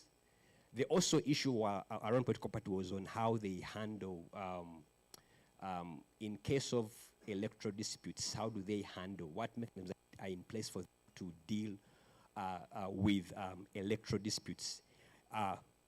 Also, another issue around political parties was the sense in which how they train their polling agents to do what they're supposed to do, but also how do they take advantage of the existing processes in case they are not happy with the outcomes of the elections. The other area was around election logistics, and that's the order. That was number 1, primarily coming from the recommendations that mainly from West African states. The other was around election logistics, the issues around the preparedness of EMB. Are they available? Do they come on time? And this speaks to especially how elections are handled on actual E-Day issues that come up because of how our elections have been organized, with election logistics being able to secure and provide elections that cannot be contested. The third was around the legal frameworks. Constitutional reforms, electoral reforms that speak to improving how elections are conducted. There were a number of respondents in terms of recommendations that were looking at probably could this be an area that will require to address the electoral integrity shortfalls. The fourth was on inclusion and participation. Again, here, what are the spaces available? How do women and youth and PWDs, how can they participate? So there are many recommendations around the inclusion and participation meaningfully in the processes. The last was around voter registration and education, looking at the aspects of whether the voter registration processes are not contested, how are people, to what extent are they empowered to participate meaningfully in the electoral processes, the voter education aspects. That also came out as the fifth strong area for the recommendations. So that makes the top 5 among the very many recommendations that came through. So let's look at the thematic priorities by region. Like I said, when it came to Southern Africa, it was more to do with, most recommendations were around voter registration aspects and also the legal and institutional framework. It's also here where there were some aspects to do with political financing to address opaqueness in the source of political financing. The other one was around in Western Africa, the most recommendations were around political parties and also recommendations that were focusing on election and logistics. When it came to Eastern Horn and Africa is also more about legal and institutional framework and voter registration and education. So I'm just trying to show you the thematic priorities by region. The last, which is Central Africa, it was around legal and institutional framework and then the stakeholder engagement. To what extent are stakeholders engaged in the process to participate meaningfully? So, in terms of regional disparities, you will see that South African, the southern region is, when it comes to logistics, there were less issues. There were not many recommendations that were targeting the logistical elements, but they did express a bit of appetite in terms of recommendations that were targeting reforms on political financing and also reforms around institutional frameworks. When it comes to our EHON, it's more of a mixed bag here but mainly what clearly came out was around the civic space that is existing that affects inclusion and participation. When it comes to our Central Africa, this was seen as one of the most fragile zones, especially affecting inclusion, recommendations around the independence of EMBs, the electoral management bodies, but also challenges around logistics were very critical here around when it comes to this Central Africa. And then lastly, in West Africa, you will see that, in fact, most recommendations that we were able to analyze came from West Africa. And a clear indication that I think despite the fact that this is the same region that has most coups, but you see that they are embracing, there's potential for an environment that is ready to at least pursue some reforms to improve elections. So in terms of trends, I hope you will be able to see, you see that there is a lot of activity between 2014 and 2022, but also spikes between 2016 and 2020. What is key to note here is that most of these reforms, where you see spikes, are recommendations that try to pursue reforms shortly after an election, meaning that they are more reactive to what has just happened after an election. So they are not necessarily strategic and they are not necessarily systematic. So they are more sporadic depending on what an election, the election that has been held, how it turns out to be, informs how recommendations now are pursued and how those recommendations, the extent to which reforms around those recommendations are pursued. So you see that it's not necessarily linear or progressive. It's sporadic because it is responding to periods within which after an election has been conducted. So, but what are the main barriers? The first one is around the political resistance and lack of will from incumbent regimes. And I think this has been partly touched that most sitting regimes are not necessarily very enthusiastic about pursuing reforms out of recommendations. So this is a big challenge. So in most cases, they remain shelved. The other is around like it has been echoed, the institutions are very weak when it comes to follow-up mechanisms. I don't think even at AU level there is a systematic institution in place that specifically focuses on following up recommendations from their observations.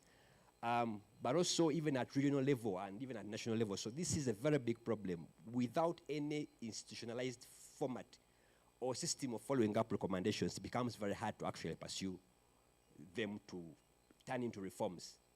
But also, the civic space keeps shrinking, and this, I think, works more against the citizen observers, making it difficult for them to engage and support and be part of the processes that can follow through these recommendations and push for reforms. Then also, there is donor fatigue. We've been talking about this since morning. It's a challenge that also comes with the alignment, the donor interests against the country interests to pursue these development goals, and also creates funding challenges because where we are now at the moment, it even becomes more harder for us to follow through these recommendations. But what we think should be done, I think, picking from the barriers, I think time has come for us to have a candid conversation and support and be sure that we establish formal structures within, especially AU, and member states to monitor and support the implementation of recommendations as they come through. The other recommendation we think is that it's also important that we empower local civil society organizations to advocate for these reforms, but also participate in processes that lead up to following through these reforms. The other one is around developing what we call region-specific strategies, because we shall all agree that we have uniqueness. We are not necessarily homogeneous when it comes to the challenges facing us. I think East Africa has some unique challenges.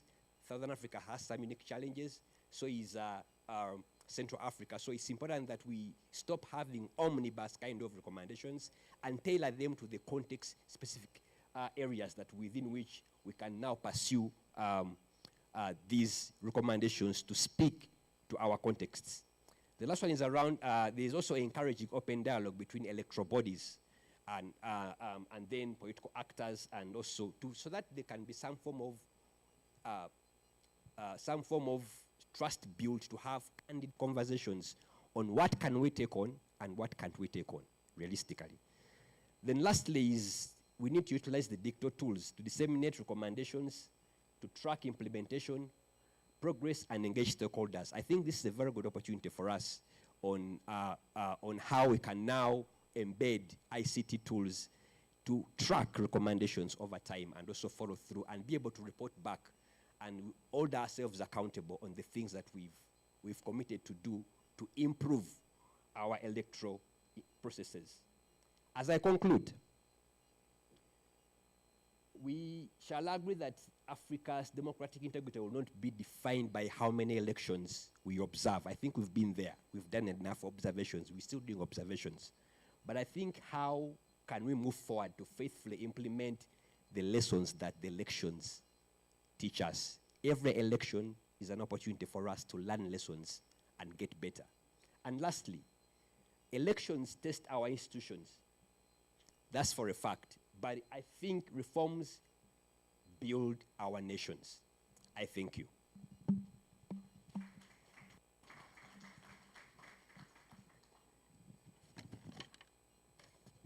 Thank you very much, Felix, for that presentation. A lot of food for thought.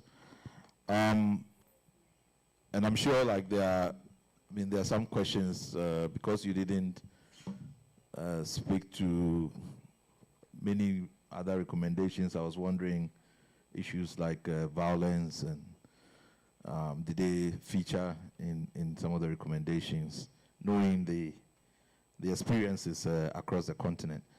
But let me come to my panel, maybe starting with the SADC region. First of all, to confirm whether this is your experience. Felix pointed out to issues of political financing as one of the issues that's cropped up in the SADC region.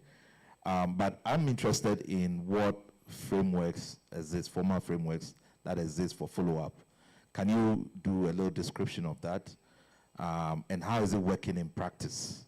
You know, from recommendation to, you know, implementation and actually improving the quality of elections. So, Mr. Miyuki, first I'll start with you, and then I'll come to Hilda. Thank you, my brother.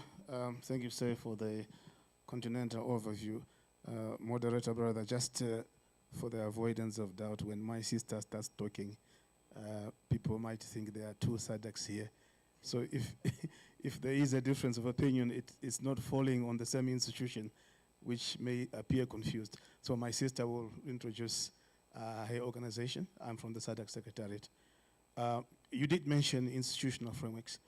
Let me start by saying that in the SADC context, the main instrument for election observation is the SADC Electoral Observation Mission, SEOM. And the other instrument related to that main one is the SADC Electoral Advisory Council. Now, the council is composed of one representative each from each of the SADC member states. They also participate in the election procedures or processes. Firstly, as the advanced party or early warning party in the context of the pre-election cycle. That cycle or phase produces its own recommendations, which are essentially aimed at the member state that is conducting elections. And depending on the context of the recommendations, they can also be directed at SADC itself. And then the SEAC comes back as an advisor in the context of the deployment of the SEOM as an advisor. They also then come back in the context of the post-election cycle as a reviewer. So the SEAC is the main institution or structure for SADC that handles this complicated matter. And they are guided, of course, by their own rules, as well as the SADC principles and guidelines governing democratic elections. So this is the institutional framework. To make it independent, no member of SEAC can be deployed in the context of their own country. Essentially, and normally it is only 2 or 3 members who are deployed, supported by the Secretariat, to do a post-election follow-up. Ordinarily, between 3 to 5 years after or subsequent to the election. In terms of status quo, what my brother presented from the AU perspective is not so different from our experience, but I'll just go down into some detail because my brother was speaking from the context of another election observation mission, whereas I'm speaking from the context of the SADC Electoral Observation Mission. Sometimes our missions, as you are aware, they see the same thing. They may not necessarily report in the same language. Sometimes the reports are strikingly similar. I don't need to mention which particular ones, but these reports are in the public domain. I just want to highlight in terms of status quo that we did a mini exercise very close to what my brother and his team did, which he just presented. Our baseline scenario is an analysis of the implementation of the recommendations of the SEOM for 12 member states, but covering 16 elections, meaning 1 or more of the 12 member states held another election within the same electoral cycle. It could be the case of a fresh election ordered by the court, or they split a parliamentary election and a presidential election, normally following each other by 1 year or so. So that's why we have a cohort of 12, but there are 16 elections. Baseline year is 2015, and the closing year is 2019. Our findings, in terms of figures, 20%, 47%, 33%. The 20% representing actual full implementation of the recommendations of the SEOM. The SEOM made a total of 141 recommendations. Of that number, only 20% was actually fully implemented across the region. 47% of the recommendations were not implemented at all, whereas 33% of those recommendations are still in the process of being implemented, so we will say ongoing implementation. You agree with me that 20% is pretty bad, but I also want to highlight that that's a regional average, in which case we should also alert ourselves to the fact that there are outliers. We have a scenario where one member state is hitting 64% implementation, very nice, or 70%. And then hidden in that 20% average is maybe another member state with 5%. So I wanted to, because I want to get into the timeline a bit, because some of the discussions we've had, time is always of the essence when it comes to election reform. So you were talking about a 3 to 5 year sort of, parameter that SADC is working. So you take Zimbabwe 2023, there were some good recommendations that were made. Can you just briefly describe what has happened in terms of follow-up after, say, the Zimbabwe mission? Thank you very much. It was going to be my approach that I will not mention a single member state, but I can protect myself by answering your question. Say I mentioned it. The moderator mentioned it. I did it. You did it. Well, fortunately for me, thank you, sir. Fortunately for me, Zimbabwe is one of those few member states where the actual post-election review has not been done. It's Zimbabwe, it's Zambia. I think there's two more, 4 member states where the post-election reviews have not yet been done. And there's no other particular reason other than that the last 2 years have been back-to-back in terms of CEOM missions. So those countries were actually missed out in the cycle of reviews. The reason why the CEOM or SEAC procedure takes a 3 to 5 year gap in terms of post-election review is to enable member states to appropriately internalize the need for some consultations, particularly where you have constitutional or legal reforms, which need a lot of noise in Parliament, a lot of noise outside Parliament, perhaps sometimes a referendum. So in all fairness, the decision was taken to say, let us at least minimize the potential of a member state saying, you have taken me by surprise, it's too early. Let's just put the period to 3 to 5 years. So there may be situations, and there have been situations, where the review has happened a year or just 9 months before the actual election. I could also quickly cover the subject areas. No, I think let's pause there, because I mean some of these gaps we'll come back to, because Hilda, if, for example, maybe you explain a little bit how you are related, whether you are brother and sister or you are, when the review of post-election process has not even been done to trigger the next step, is there a way in which your organization is able to accelerate it? Because if the next election comes and nothing has been done, we know the consequences of those elections. So maybe if you can touch a bit on that and your organization, how you relate to that. Okay, thank you, Chair. I must declare that we work with electoral commissions of the SADC member state.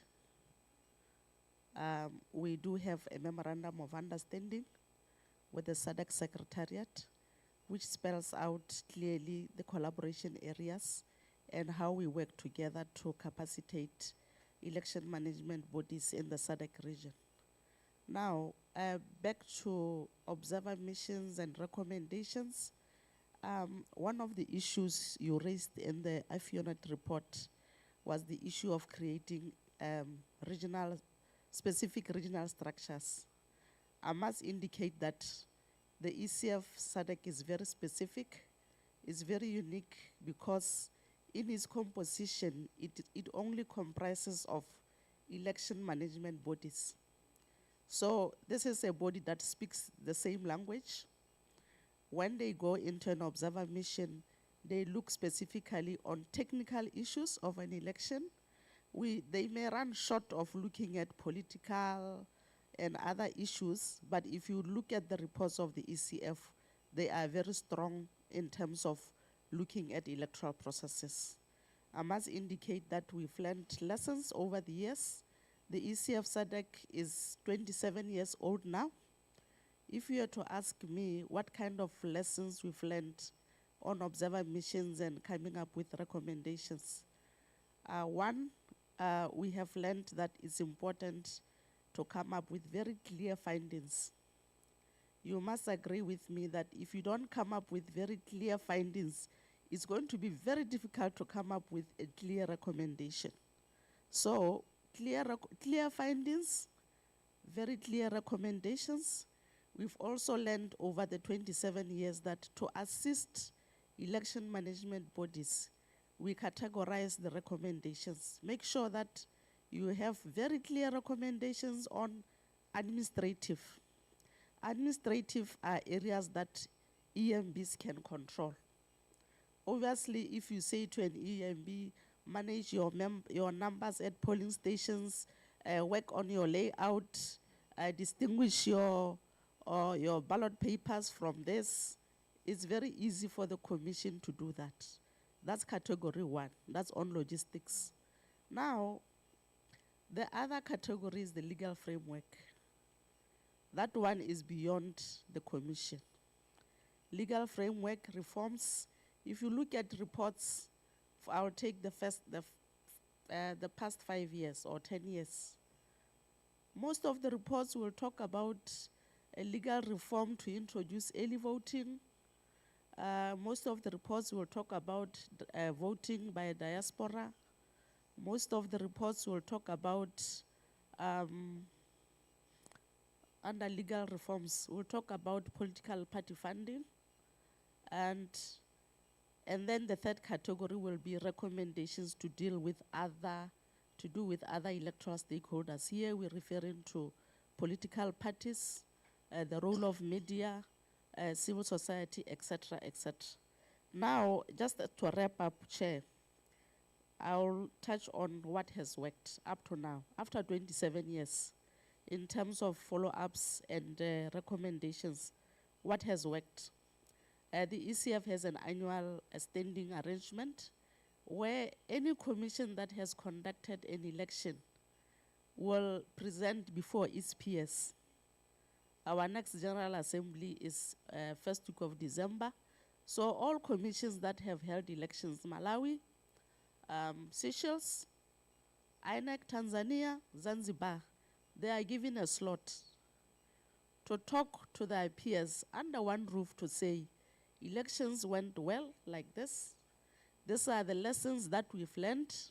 These are the challenges that's the starting point. If commissions are not open enough, it becomes difficult to support or to offer technical support to them. It's a standing arrangement. It's going to happen first week of December. As we speak now, these 4 commissions are preparing. And we give a guidelines to say, you want you to touch on this and that, and so that it's difficult, it's easy to engage.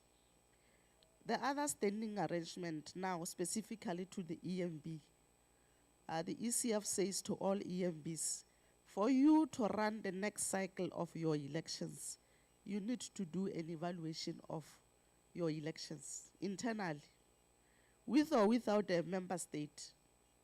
You sit down, you see which areas you excelled, you call other EMBs to say, come and help us, we need support on 1, 2, 3, an evaluation. Evaluate your past elections to be able to set the tone for the next election. Also, benchmarking. I can confirm that if election management bodies meet several times in a year, they are able to exchange, they are able to learn from each other. Nowadays, we talk about information technology, we talk about AI. If commissions don't meet to exchange, it becomes difficult for them to learn. Of course, the other area that Prof mentioned was the domestication of election instruments. If you run an election and you don't sensitize your commission about what AU guidelines say, what SADC guidelines say, what the PEMO say, now we also have guidelines on use of social media in Africa. It's a very important tool that commissions are encouraged to domesticate, including the SADC model law on elections. Now, just to end, what has not worked over the years when it comes to recommendations and observer missions? What has not worked? What has not worked is for the ECF going to a commission 5 years after an election. It's very difficult to engage. After 5 years, And then you start saying to a commission, well, how did you, it's a no-go area. What has also not worked is where an EMB revisits recommendations in the same election year. There is no way a commission can sit down in the election year to say, now let's review. It becomes very late. That's when the commission start panicking, because it's only looking at recommendations because observers are in the country. What has not worked also for EMBs, what we have learned, is that long observer mission reports are not helpful to EMBs. I think it's important for us to look back and look at the quality of our reports, look at maybe we try to be very strategic to say what kind of areas do we want to bring in our report. Obviously, the nature of our reports make it difficult for commissions to internalize the issues. I want to end by saying, as the ECF, we face challenges in the way we do our observer missions. We've commissioned a study, it's ongoing now, to look at the mandate of the forum, to look at the impact of election observation, to look at the relevance of the election, also to look at the costs. Because observer missions have become very costly, but it's important for the forum to look at costs versus the impact. Thank you very much. Oh, thank you very, very much. Really, really appreciate some of the tidbits on the structure of the observation reports, and particularly, as you say, you're working with the EMBs, who, at the end, at least on the technical side, can really make an impact on the administrative side. Now, Stefan, let me come to you. I think in the presentation, the AU process was one that was touched on. I've looked at the charter. I've looked at the AU charter, the declarations on the guiding principles on election observation. There's really no formal structure for follow-ups. So what's the AU doing? I didn't want to ask Professor Kibele because he was there before, so maybe he was using other means. But what's your experience? I mean, in practice, do you have some good examples that, in spite of this, big gap in the instrument, there's been some good examples that you can talk about? So you're asking me to talk on the behalf of the African Union, right? Also retired, so you have to step in. Okay. So no, I will not speak for the African Union, but as ISA, we are a partner of the African Union in terms of election observation and follow-up. That's probably what you meant. But when we talk about follow-up mission, we don't talk about structural instruments. We talk mostly about methodology. The same thing with election observation missions. There's no formal instrument for that. There's a methodology to describe how to do a proper election observation mission. And the African Union has been now implementing some election follow-up mission, which is a good step, because we do work in step. The first step was election observation mission. We identify the problems. And then by doing follow-up mission, we see if the problems have been addressed and have been addressed properly, efficiently. But then also what comes next is also important. What happens once we do an election observation mission, we do a follow-up mission, and then we see that most of the recommendations have not been implemented. What is our role and how do we help the states improve, sometimes our own member states, which adds a political element to the discussion. Because as we know, election is not only a technical matter, it's also a political matter, where sometimes pressures and dynamics inside the continent and inside regions are also very important.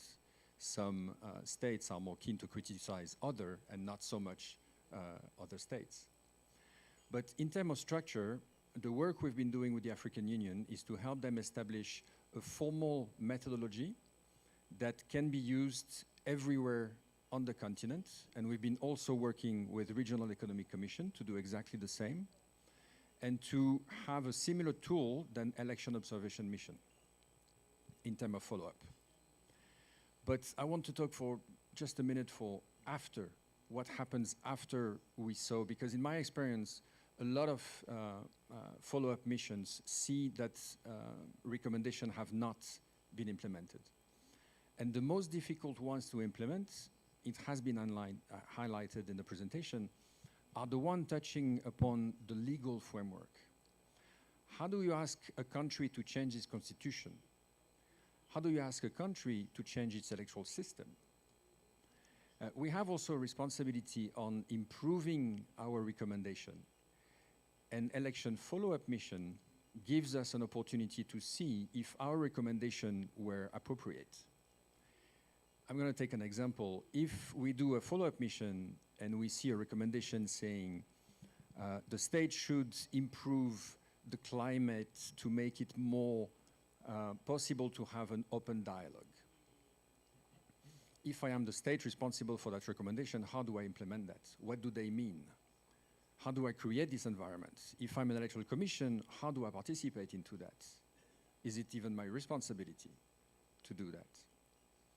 So it gives us also a good opportunity to reflect on our work, to have these election follow-up missions. But also often when a recommendation is not implemented, what do? You have diplomatic pressure, you have economic pressure, but we see what's the result of that in the Sahel region, for instance. There was unconstitutional change of government, but no pressure from the region or the continent has allowed these states to go back to the constitutional rule. And it's a difficult one to answer because you have political pressure, economic pressure, doesn't seem to work, so what's the next step? If I had the answer, we would already be implementing it. But see, we all working in these diplomatic areas where it's a balance between pressure, but also trade. We tend to forget also that states are economic actors, not only political actors. We see them as political actors only, but there are also some economical criteria to take into consideration. And we see that with the rise of China also, who comes and disturb a bit the status quo in terms of being a big actor. Russia also, in the security element, does that. So I don't want to be too long on that, but my concluding point would be to solve that, we need more accountability from the political actors. We need them to be more accountable to the citizen. And we see a rise of the youth movement in Madagascar. We saw that in Morocco also, where the youth is claiming for more accountability. And I think that's a response. More election, more frequent, in terms of, we tend to couple all the election together, so we vote only once every 5 years. But then you vote once every 5 years, and for 5 years you trust the government to serve your best interests. But do they do it? Not necessarily. If you have more frequent election, a presidential, 1.5 years after a legislative, and then local election, politician might be more accountable. But that's my own opinion. We'll see how it evolves. Yeah, let me just press you a little bit on the distinction you made between methodology and sort of a mandate to follow up. So, because if the methodology is how you do it, but at least if you start from saying, yes, you have to do it, you have to do it 2 or 3 times, like say in the SADC, they provide some sort of a framework, so that if you don't do it, there is some compulsion, some way of pressure to say, no, you have to send a follow-up mission. So do you think that, from your experience, that is still required, and particularly in the case of the AU framework? In my experience, it's better to work among friends rather than to impose things. When the states invite the missions or welcomes a mission, their recommendation will be better integrated and better welcomed by the state, and the state will be more keen on acting upon the resolution, upon the recommendation, sorry, instead of imposing things. And I want to take the example of Senegal. There was a decision from the ECOWAS Court of Justice to reform the system of parrainage for the candidates. So the court wanted to impose Senegal to change its system because they deemed it, that they did not respect the regional agreement. Senegal said no. Our system works. This is our system. We are a sovereign state, so we will continue to have this parrainage system. So see, the imposition doesn't necessarily work. So in my experience, it's better to work among friends, to have a more welcoming state in the sense that if they invite the recommendations, they are more keen on working on them, and that's the way it's currently done. And I think that's the way it should be done. Adam, yeah, thank you very much. So, I mean, and I'm sure a lot of people here have experienced the EU follow-up missions. They are very visible, you know, and I think for most of the donors, it's probably one of the missions that everybody sees after an election. You know, sometimes maybe a year, the EU mission will come and talk about its reports and recommendations, and there's some follow-up. And I think even in the case of Ghana, that some of the recommendations then find their way into programming for the EU delegation in that country. So if you can talk a bit about both the EU mission, but also the Organization for Security and Cooperation in Europe and their missions. And there's this question about mandate and methodology, and I don't think they are mutually exclusive necessarily, but whether or not having a mandate helps. Thank you. Yeah, thanks for having me, and I will, you know, I cannot speak on behalf of the EU missions. Of course, I'm representing here the EPDE, the European Platform for Democratic Elections, which is a counterpart of AfEONet. Actually, it's a network of domestic citizen election observers, and we have a particular way of you know, engaging and thinking of and the whole follow-up process. But if you mentioned the EU missions, yes, there is, and this is a good development on at the EU level, that there is a will and there is a framework for sending this kind of follow-up missions. They are happening mostly in between the elections in the countries, right? So around 2 years after election day.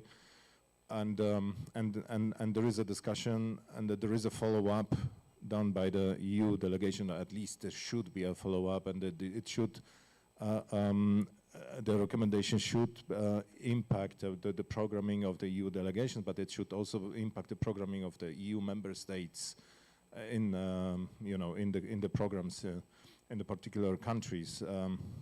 If it comes to the OSCE. The Organization of Security and Cooperation in Europe, this is the framework we are operating in as European observers. We are operating 18 countries, 14 countries, 15 countries in Europe already. It's perhaps slightly different because we are operating in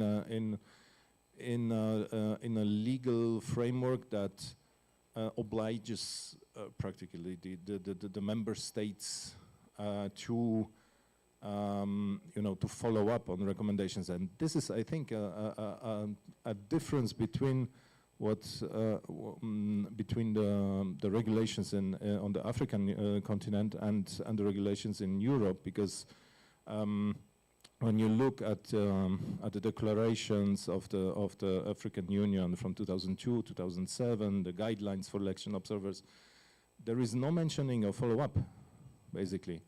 And the difference is because in the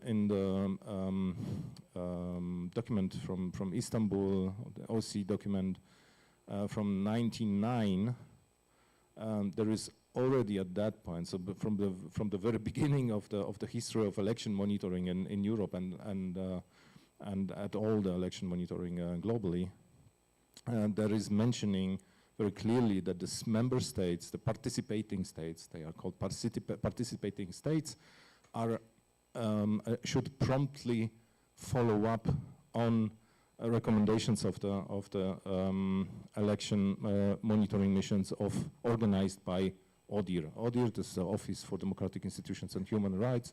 This is the focal point. This is the OSCE unit, which is responsible for running election observation missions. So I think this is the difference. We are coming actually from the same background. You know, I as somebody from Central Europe, you know, we experience actually the same things like colonialism, domination, and occupation, etc. In Europe, as well as in Africa, and we share the same experience, but we slightly went in different directions, I think, at some point, and but not everything is so good in the European context. While there are these paragraphs in these documents to follow up on implementation of recommendations, to implement electoral missions recommendations, there is lacking a framework for it, basically. So ODIHR would never follow up on the previous recommendations if not invited by the participating states. So there is no proactive action from ODIHR. And for us as domestic election observers, you know, if you look at the guidelines of ODIHR, you wouldn't find a mentioning a cooperation with domestic observers, with domestic citizen election observers. This is actually also concerning the EU follow-up missions. From my discussions with the heads of the missions, they are always mentioning that, okay, we are meeting all the people there, we are meeting all the NGOs, etc., but there is no focus on the election expert organizations, which should be the main focal points for the follow-up missions. And this is the same problem in Europe, where there is no framework to discuss the follow-up with domestic observers. We have very good experience and success in Moldova, for example. We have Nikolai here and Zosia from Poland.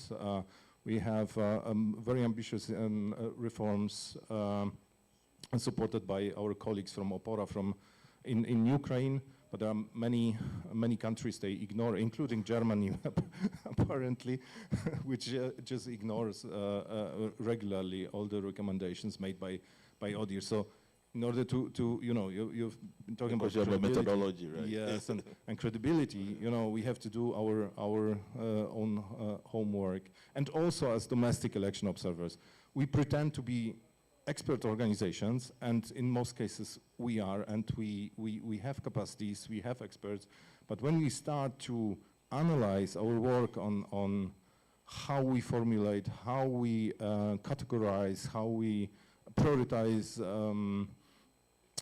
election recommendations, we sometimes see that, you know, we have to improve in that, and this is also what EPDE is working on together with our members to better, you know, address this issue, and to discuss with ODIHR to set very clear, maybe at some point even formalized framework to follow up on these recommendations.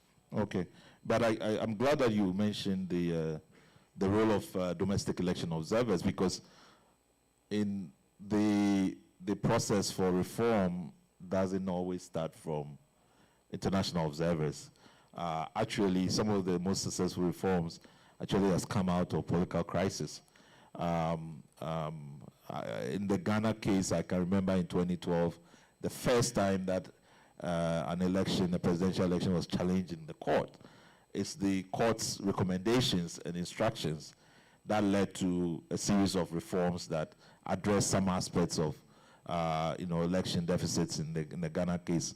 So I want to come back to you, Felix, to speak a little bit about that. Really, in that type of reform, how does it look like for domestic election observers? Because if, as you mentioned, one of your recommendations, that if domestic elections are drivers of reform, it's not a pretty chance of getting reforms done.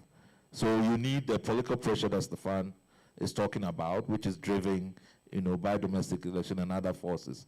What do you see from some of the analysis that you've done with AfEONet and some of the countries that you are looking at? What would that strategy look like if we were relying on domestic observers to really push the agenda on the ground? So I've mentioned political crisis, but outside of political crisis, we don't want too many political crises on the continent. But how would that look like if they were doing it? I think the domestic election observers have a strong role to play in pushing for reforms, but I think it all boils down to their approach and how they engage with those that have the power and the ear to listen and act on the issues they raise concerning the reforms. In countries like in Uganda, for example, let me use an example of Uganda. You see that there are recommendations that domestic election observers will make. And if those recommendations somehow speak to issues or challenges the electoral management body was facing, you most likely to have the ear of the electoral management body to pick on that recommendation and align with the recommendation of the domestic election observer to push for some form of reforms. And it all boils down to what are the interests of the election the election management body, and also the kind of government that is in place. We've been having conversations around doing something around money in politics, for example, in Uganda. And at one point, the Electoral Commission picked it up, because why the Electoral Commission was interested is because also on their part, it was a big problem. It was making their work very difficult to oversee an election where there is violence because of money, where all forms of electoral procedures are flouted because of money. So you see, where there is a common interest, it's most likely that you will have a chance to engage in that process and make some amends. But it gets sticky when it is the reforms are touching some political interests, especially when it comes to incumbent regimes. If you're talking about chipping the powers of the regime because you're trying to push for reforms. And then there however good the reform is, you are going to be a lone voice, that even where some sympathizers within the electoral actors, be it the EMB or the Ministry of Justice, make sense of your reforms. But because of the political nature of the reform and its potential to upset the sitting regime, that reform remains unresolved. And those are some of the recommendations, and that's just the case of Uganda, but across many, that remain untouched, remain unimplemented, keep being recycled, because they do not sit well with sitting governments, because they make those governments vulnerable. So it means that I think time has come that you need, and like they said, we have to categorize these recommendations and pick out what is feasible in context.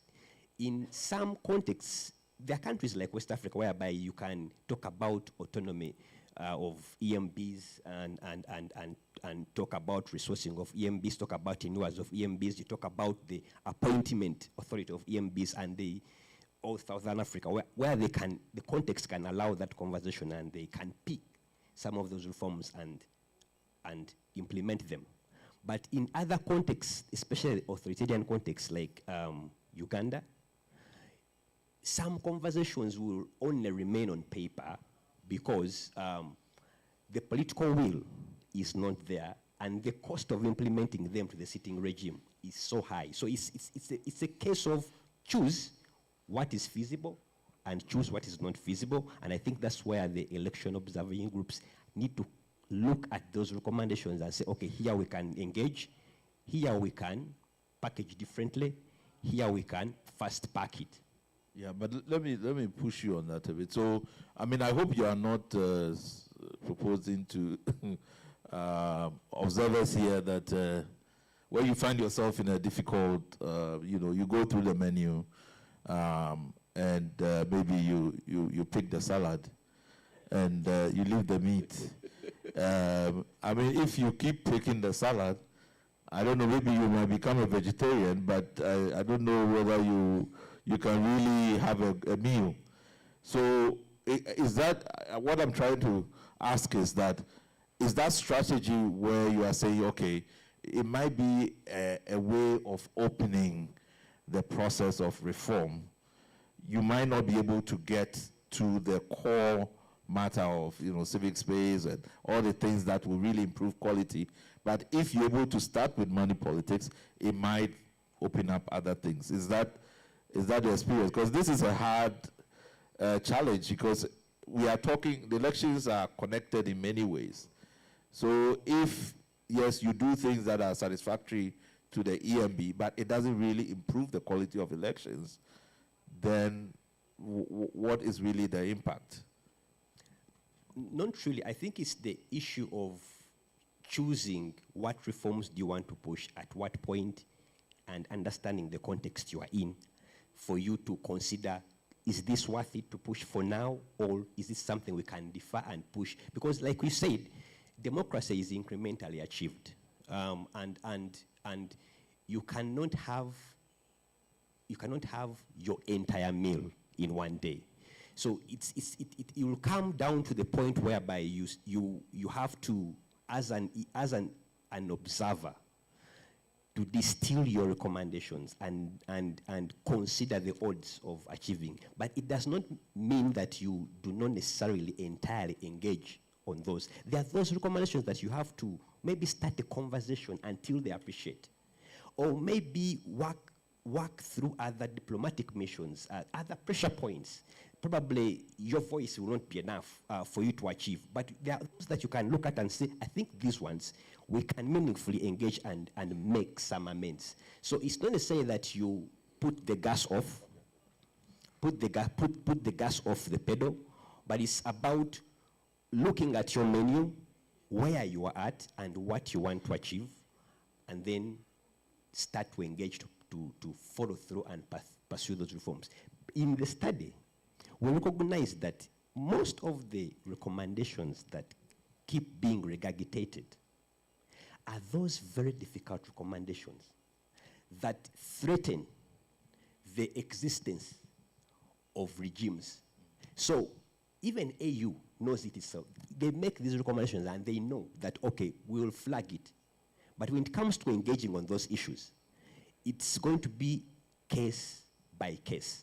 For example, like they said, most recommendations that touch reforms around legislation, constitution, they are very painful to achieve. But you can start the process of engaging on those recommendations and constantly knock the door. But recommendations that are more administrative in nature, they are easy, because if you go for the hard ones and leave the soft ones, you might actually get frustrated having achieved nothing. Okay.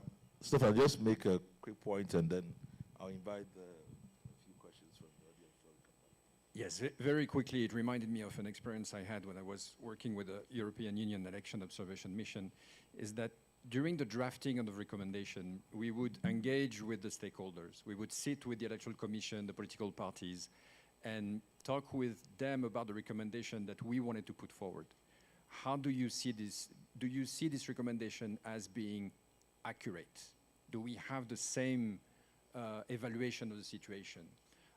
How can we formulate these recommendations so it improved the situation? And sometimes they would come with very insightful information that would allow us to change the way we formulate the recommendation. And by doing that, they also appropriated the work because they participated into the elaboration of this recommendation, so it makes them more likely to be implemented than not. Thank you. All right. Okay, thank you. I want to, because we are almost, I think our time is up, but I want to take maybe, how many questions can I take? Okay, okay. So, yeah, we'll leave it in your hands. Yes, one.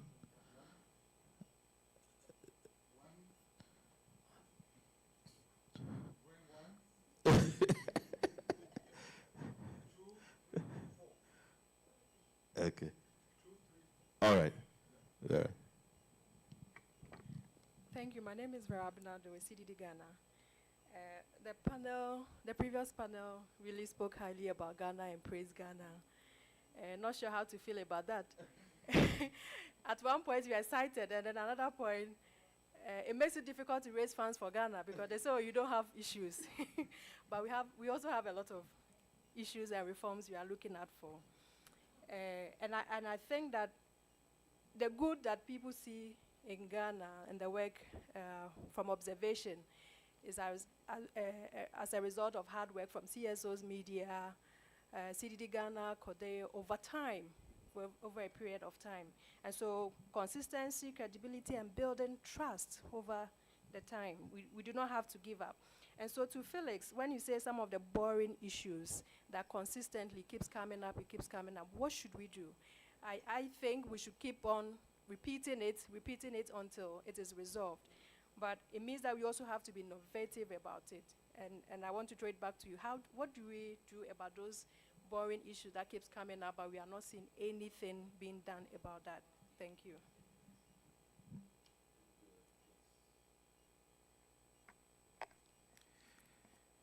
Thank you all for the submissions. My name is Edward. I come from Kenya.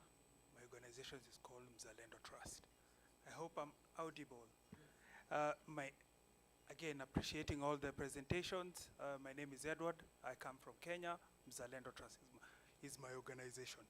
Just a quick question, and we have been speaking around electoral reforms. Mzalendo Trust does a lot of monitoring of what parliamentarians do in terms of invoking electoral reform. My quick question is just around, I don't know how our organizations as elections observers are connecting with the reforms in terms of championing them within parliament. I don't know whether there are any particular submissions or any examples from the various actors that can maybe you can elaborate on ways that you've been able to do electoral reform. In Kenya, I can briefly just give an example of an project that we have in collaboration with the ELOG, where we are being funded by the European Union to bring stakeholders, and some of them are from Parliament, some of them are civil society, some of them are media actors, just to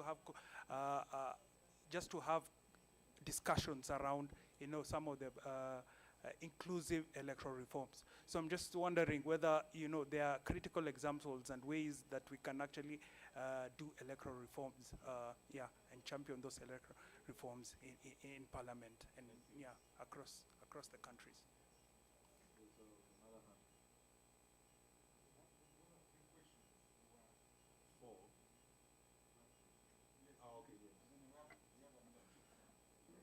Okay, thank you. James. I'm called James Okony from South Sudan, from South Sudan Network for Democracy and Elections. When people were talking about reform and legal framework, I will talk about legal framework for elections. South Sudan is a country which did not go for elections since they got independent. So, yeah, we are a new country. We did not go for election. We will not talk about experience. We went for election in 2010 when Sudan was won. But I want to talk about legal framework.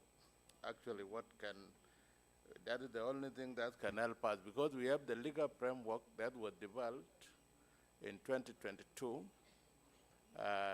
And this legal framework was developed without constitution, because we're supposed to go for permanent constitution, which is not yet adopted or have not yet been started. But the regime itself make a way that they went for legal framework, and then they developed the legal framework, and that legal framework of election did not capture a lot of aspects of election. And even when the election commission themselves, I engaged with them, they say even the legal framework is not what they wanted. It's not really capture what is needed for election. So we went through and we talked about the reform to be made, an amendment on the election, election legal framework, but you know the political will was not there. They just keep it on the board there, and they did not work on it until today. There were no amendment to the legal framework. And the constitution also, because when we got the repertorized peace agreement was signed in Addis Ababa after conflict, that they said we have to go for permanent constitution. Then after permanent constitution, that's the time now we will go for election, which is also another one. It's not there. So I don't know, as Felix was talking about recommendation of reform in the legal framework, what is your text on this? What can we do in South Sudan, actually? We try, but the regime really are putting us back also. You know, when they want to do things, they will create problem. They will create problem, they will create conflict, as you see now, the past vice president, which is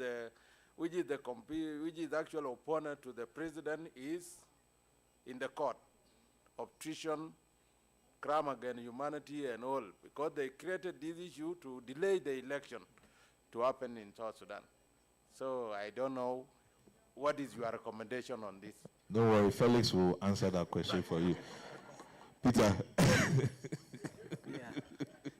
Thank you, Kojo, and thanks, Felix, for that presentation. My question is, what do you see as spaces or opportunities for engaging on follow-up missions? And I say this because the African Union has different organs and structures, and they are meeting 3, 4, 5 times in a year, and meeting with countries that have had elections. We also have a civil society platform through ECOSOC that then the AU equally exists. So aren't these actually good opportunities then for EU to provide that feedback, because you clearly cannot convene that separately, but given these different spaces and platforms that exist, isn't that an opportunity? And I think the same goes for SADC. But I was quite struck by what you said in terms of the way that the ECF, for example, is structured, and that and many organs that you mentioned, that it will have to be taken in terms of a friendly kind of approach to dealing with these issues. I think a recommendation is a recommendation, and it is driven based on what you observe as good practice and what the standards are. And if you're going to shy away from giving the recommendation, then I think we are really trying to move away from what we should be doing. And exactly to your point, Hilda, that a recommendation has to be very clear. And therefore, you don't need a mission to come back and think about the clarity of your recommendation, because your recommendation is guided by the legal framework of the country in which the election is happening, but also you look at the different international frameworks and obligations that exist, and you're able to compare and therefore develop that kind of recommendation. So are there platforms that exist, and could we explore some of those? Thank you. All right, thank you very much. So, Kojo, just 1 second before you go. Just last question, because my life depends on it. The last question from Mule. Okay. That's one I know your life depends on it.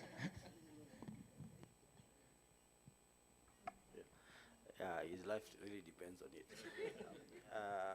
I'll be very brief because Peter and Edward have already alluded to the question I wanted to ask. And I wanted to put Adam on the spot because Adam is and EPDE have already a framework called the Follow-up of Recommendations Implementation Conference, in which they engage quite a number of stakeholders, including the EU Parliament itself. So I wanted him to highlight that process for us in summary, for purposes of us taking note moving forward. Thank you. All right, thank you very much. So I think you will pick, I'll just go through some of the questions so you can pick them, but also use that as your final remark. And let's try and keep that under a minute each. I think, Felix, there's a number of issues around this, the strategy about, picking and choosing, what reforms you should pursue. And if there are, if you can highlight even more ways to deal with it, particularly the South Sudan one, how you go about the multiple, it's a very interesting menu, and if you can touch on that. And I think Edward's point about examples, maybe on Parliament, like if there are triggers in Parliament, can parliamentarians initiate the process? How are we using that platform as well? And then I think Peter's point is really important about follow-up other spaces, because particularly the consensus here that there are some very difficult categories of reform that may not necessarily lie solely on election mission follow-ups, but may lie in other processes, even within the same organs of the AU, like the African Commission on Human Rights or some other that may deal with civic space and others. So how are we connecting these spaces to really push reforms ahead? So I think you can, those that you think you can handle, maybe I'll start with Mr. Mayuk first, and then Felix. And then. Oh, okay, thank you very much. I'll just focus, I think, on one or two, looking at the opportunities for engaging with the follow-up missions. This is just based on the SADC experience.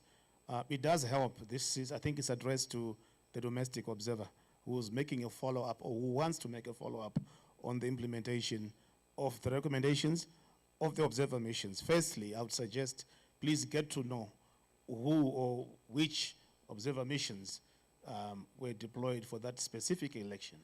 Get to know and obtain their reports.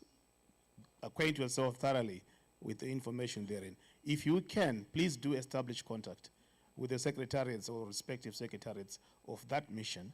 Get to know, get them to know that you are interested in consultations when that mission returns for a follow-up mission.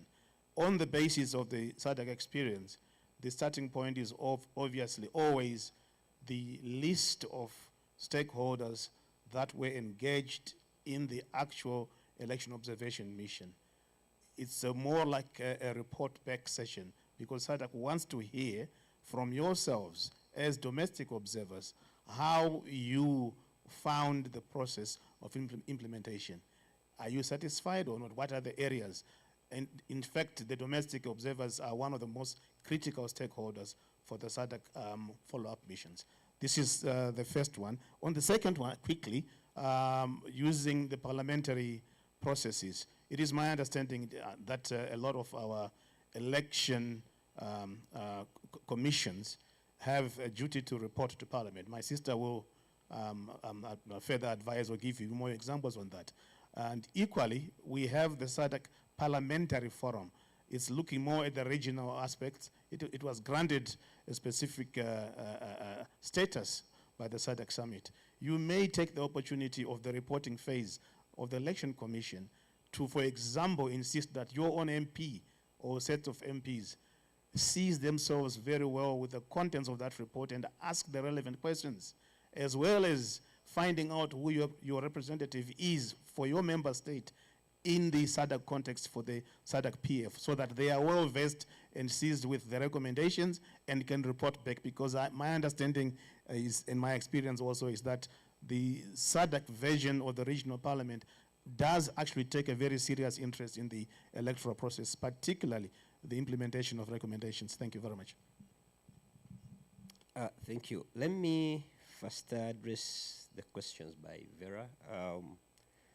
Repetitive issues, how do you go about them? I'll propose about 3 or 4 approaches to it. One, I talked about the incremental gains.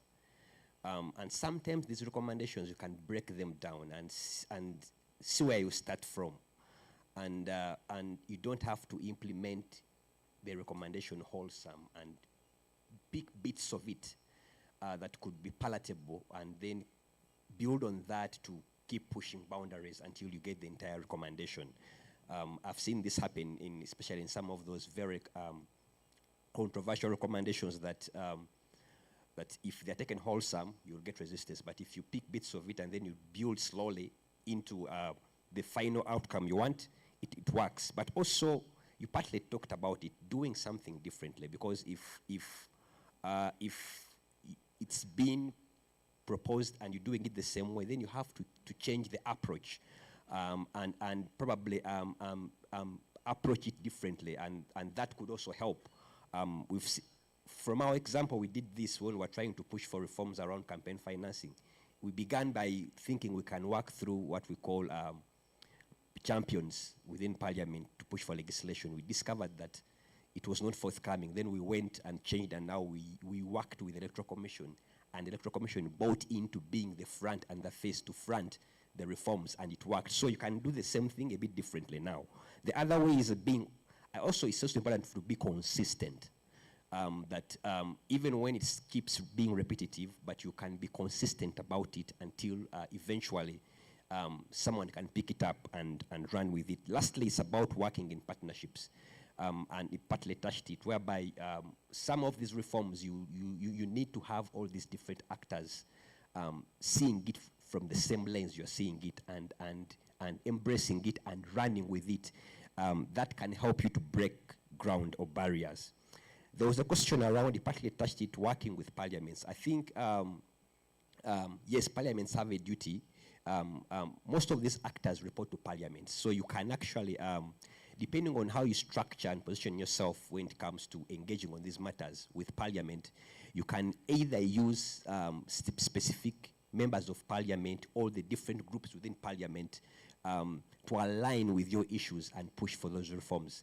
That can also be one way of doing it. And in most cases with African parliaments, it's all about if the interests are aligned, then you can have a way, a legroom to make inroads. There was a question about Southern Sudan. I don't know how I can answer this one, but this is what I can say. We live in we are globally connected. The case of Southern Sudan, I think you need to engage with the regional bodies where Southern Sudan belongs. Sometimes the pressure for reforms has to come from the other regions, the other brothers of Southern Sudan, where Southern Sudan belongs.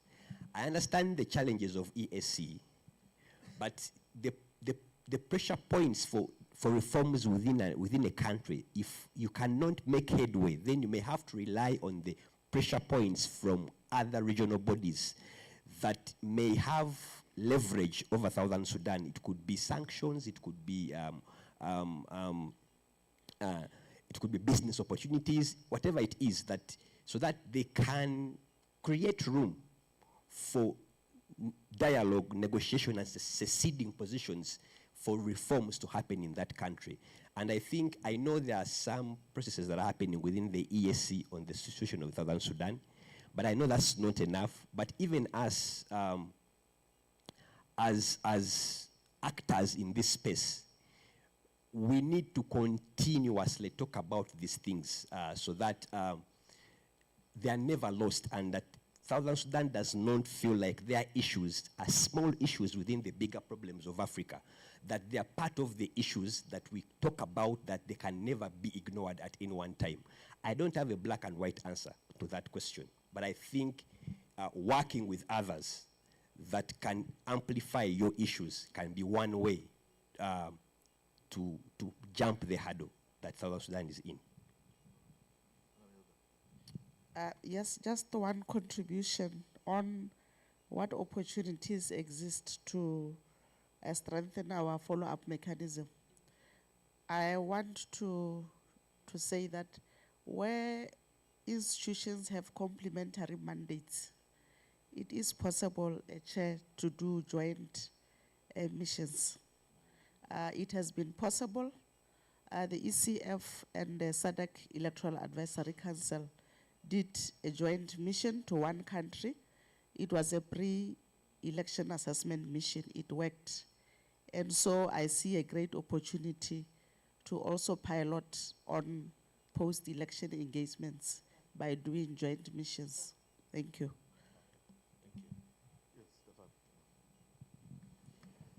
Yes, I want to quickly answer the two questions from our colleague from South Sudan and Kenya, who are in line with each other.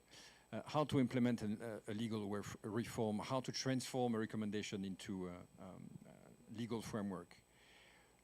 My easy answer would be, first, get legal capacities, because in CSOs often I see a lack of legal capacities, a lack of legal analysis, but the lack of capacity to put into a good wording, a recommendation about the legal framework. So increase your capacity in legal framework.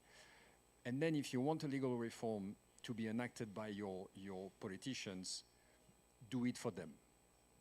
If you want a bill to pass, write the bill. Find lawyers who can write a bill, make it unavoidable, present it to political parties, go to the press, talk about the bills, engage the youth, tell them about the bill, they will talk about the bill, engage them on social network, use the social network as a force for good and for reform. Make it so that it's impossible for politicians to avoid the bill that you wrote, and then they will vote it, and then you will have a legal framework. Thank you. You can keep this one. I think we all understand that following up on recommendations is a very complex exercise, and it needs a variety of actors working together, collaborating on improving electoral systems. If we want to do it, we have to look for allies, and that's why we have EPDE. That's why you have AfEONet, for example. And we should use these platforms. And thank you, Mule, for mentioning FURIC conference, the follow-up on implementation of recommendations conference, which was initiated by EPDE 3 years ago, is exactly about that, about synergies, about establishing synergies between actors to push forward electoral reforms in Europe, but not only in Europe.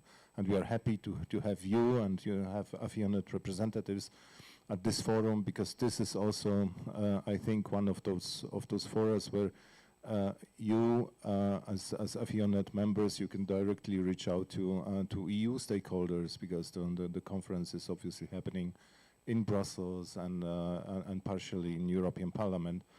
So it's a perfect forum. And I want to mention another one, which is perhaps also important in this context. This is the DOP meeting, the Declaration of Principles meeting.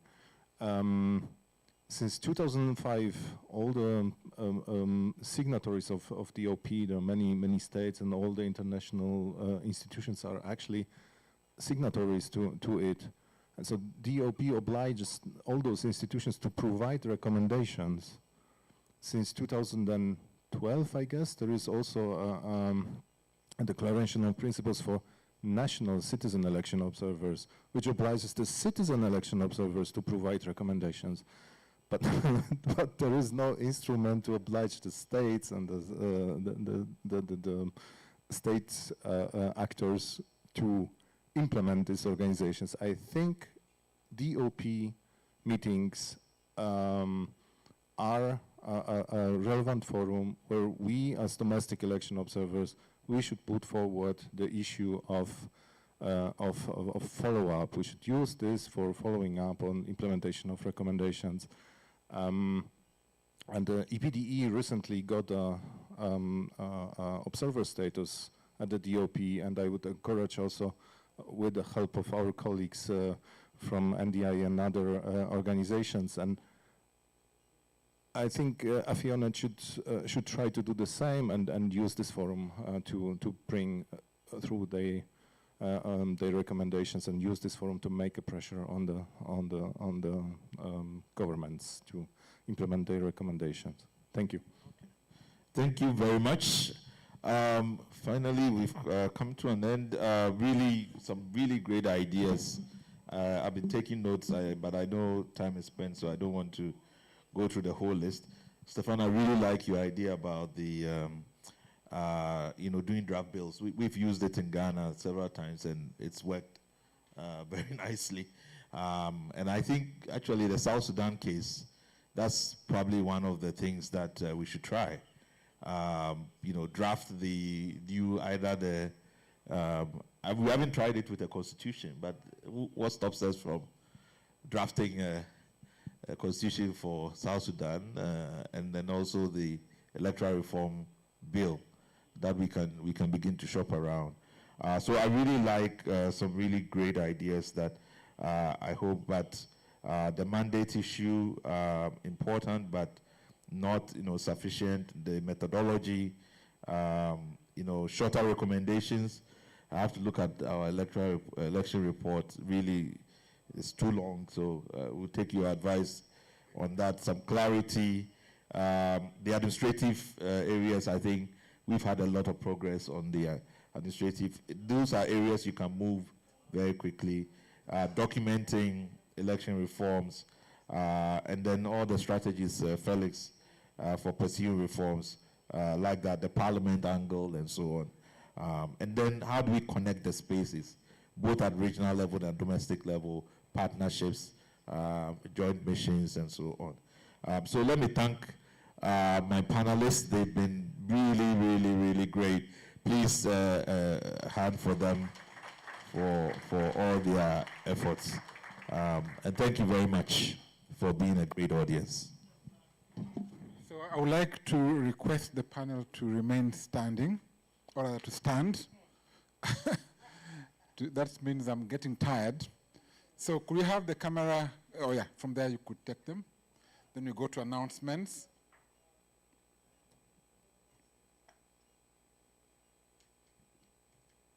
Kojo, we are taking a photo. Yeah. This is a very serious camera. It's a very serious camera. All right. Thank you. So you may take your seats. So just a few announcements ahead of tomorrow's, our second day. As you can see from the program, tomorrow is a packed day.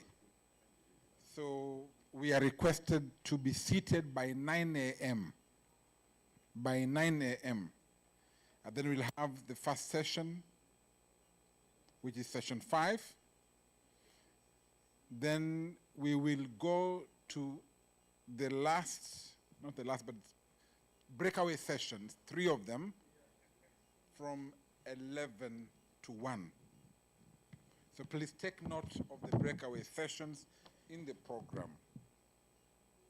Then we will reconvene after lunch to hear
pour beaucoup, rencontrent la difficulté d'être appliquées.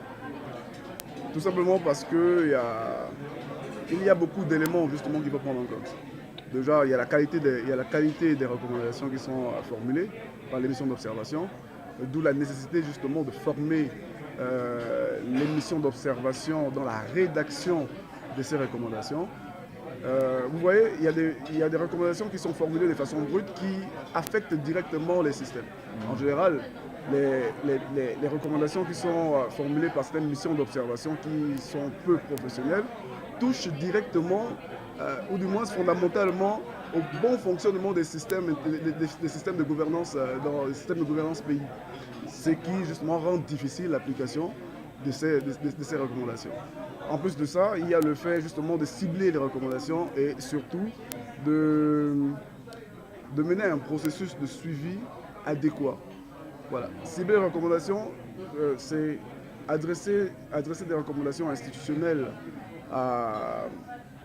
dans le but justement d'améliorer le processus électoral, les adresser à qui de droit. Donc il faut justement toucher les différentes parties prenantes qui peuvent vous emmener justement à concrétiser ou à faire appliquer ces recommandations. On a évoqué par exemple lors de ce sommet le fait de s'orienter beaucoup plus vers le Parlement, parce que le Parlement en général c'est la maison du peuple. Oui, il y a des départements dans le Parlement qui permettent justement d'implémenter ou de moins de suivre les recommandations qui sont formulées par les missions d'observation. Et je pense que c'est l'une des pistes qu'il faut souvent envisager par les missions d'observation lorsqu'elles formulent leurs recommandations après une activité d'observation électorale. Ok. Donc un peu vous êtes revenu sur comment rendre ces recommandations alors plus concrètes et plus utiles pour qu'on puisse les utiliser pour qu'on puisse les mettre en œuvre. Donc maintenant, ma question est, si l'observation électorale cessait d'être un simple événement ponctuel, c'est-à-dire le jour de vote, et pour devenir un processus continu, c'est-à-dire pré-électoral, électoral et post-électoral, capable d'accompagner les réformes entre deux scrutins? Bon, déjà, à cette question, c'est un constat qui est fait, que l'observation électorale est une activité citoyenne assez ponctuelle et qui ne s'effectue malheureusement, généralement, que pendant justement le jour du scrutin, alors qu'une observation électorale devrait justement être pré, pendant et post-électorale. Voilà. Et je pense qu'il y a d'abord des réformes à effectuer parce qu'il y a beaucoup de pays, il y a beaucoup de gouvernements qui n'accordent pas des accréditations à des missions d'observation qui en formulent la demande très tôt. Voilà. Beaucoup de gouvernements accordent juste des accréditations courte durée. Voilà. Et non celles qui sont longue durée. Et ça, c'est un réel problème. Parce que le processus électoral, pour rendre crédible un processus électoral, il faut justement l'observer depuis, on va dire, depuis la révision de la liste électorale, donc pendant la période préélectorale, voilà, l'enregistrement des candidats, on va dire aussi l'émission du calendrier électoral proprement dit par l'organe de gestion des élections. Et malheureusement, justement, on constate qu'aujourd'hui, les accréditations qui sont accordées à des missions d'observation sont des accréditations courte durée. Donc il faut justement mener des plaidoyers à ce niveau-là pour que les gouvernements donnent des accréditations à des missions d'observation plus tôt, dès le lancement des opérations d'enrôlement, par exemple. Voilà. Là, ça deviendra plus intéressant, ça rendra plus crédible le processus. Voilà. Ok, donc je comprends que c'est un processus qui va embarquer le gouvernement et les organisations, même régionales. Donc moi, je vais juste demander quel est le rôle des observateurs citoyens dans le suivi des missions de l'Union africaine et des organisations régionales, enfin, pour terminer. Bon, déjà, une mission, un observateur citoyen, est déjà à cet avantage de maîtriser justement le contexte politique et le contexte électoral du pays dans lequel il se trouve. Ça, c'est un des avantages les plus marquants. Et on a justement besoin que ces observateurs se déploient le plus rapidement possible et le plus tôt possible. Donc, à la question de savoir si les missions d'observation, vous avez... Le rôle qu'ils jouent avec l'Union africaine et les organisations régionales. Ben, ils servent de relais. Déjà, ils sont là pour crédibiliser un processus électoral. Donc, le processus électoral du pays dans lequel ils se trouvent. Voilà. Ils rendent crédible le processus électoral. À travers leur observation citoyenne, impartiale, voilà, et surtout transparente. La transparence. La transparence. Merci pour ces points-là. Je vous en prie. Ce podcast a mis en lumière un constat clair. Les recommandations électorales ne suffisent plus à elles seules. C'est-à-dire qu'il faut avoir un regroupement entre les gouvernements, les observateurs électoraux pour aboutir à des résultats clairs avec des actions. Donc il est temps de penser à l'observation, de l'observation à l'action alors, d'un exercice ponctuel à un processus électoral avec l'aide du gouvernement en délivrant plutôt les accréditations, justement. Exactement. Voilà. Merci beaucoup, M. Ndonga. Et surtout, je vous remercie, et surtout que, en parlant de recommandations, il faudrait justement mettre en place un suivi des recommandations. Et c'est là d'où la société civile joue un très grand rôle. Le suivi des recommandations est comme le suivi des politiques publiques. Parce qu'une recommandation formulée rentre dans le cadre justement des politiques publiques. Voilà. Il faudrait mettre en place des outils, donc des mécanismes de suivi après, des mécanismes de suivi post-électoral pour suivre justement l'applicabilité de ces réformes-là à long terme. Voilà. Et c'est là où la société civile devrait jouer un rôle très très très important. D'accord, le rôle de la société civile reste important dans le processus et va être aussi permettre de passerelle entre la population et le gouvernement et le suivi aussi de toutes ces recommandations. Merci beaucoup, M. Ndong, pour cette intervention. Je vous en prie. Merci.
I'm actually having you, and I have some questions I'd like to ask. So we're from session 3, which was from observation to reform. Yeah. So I would like to ask, what can be done to make electoral recommendations more actionable and binding? I think the main thing is that we should produce the recommendations accepted by all stakeholders. Especially, we should push that the electoral management bodies are convinced that there are rooms for improvement in the management of election in the country. And we should put in place a collaboration among stakeholders, including political parties, even opposition political parties or the ruling political parties, to work together to analyze the recommendations and work with electoral observers, the electoral management bodies, and political stakeholders to implement the recommendations. And it is, in my opinion, the political will of especially the ruling parties to advance and to propose some things for improvement. And the independence of electoral management bodies is key.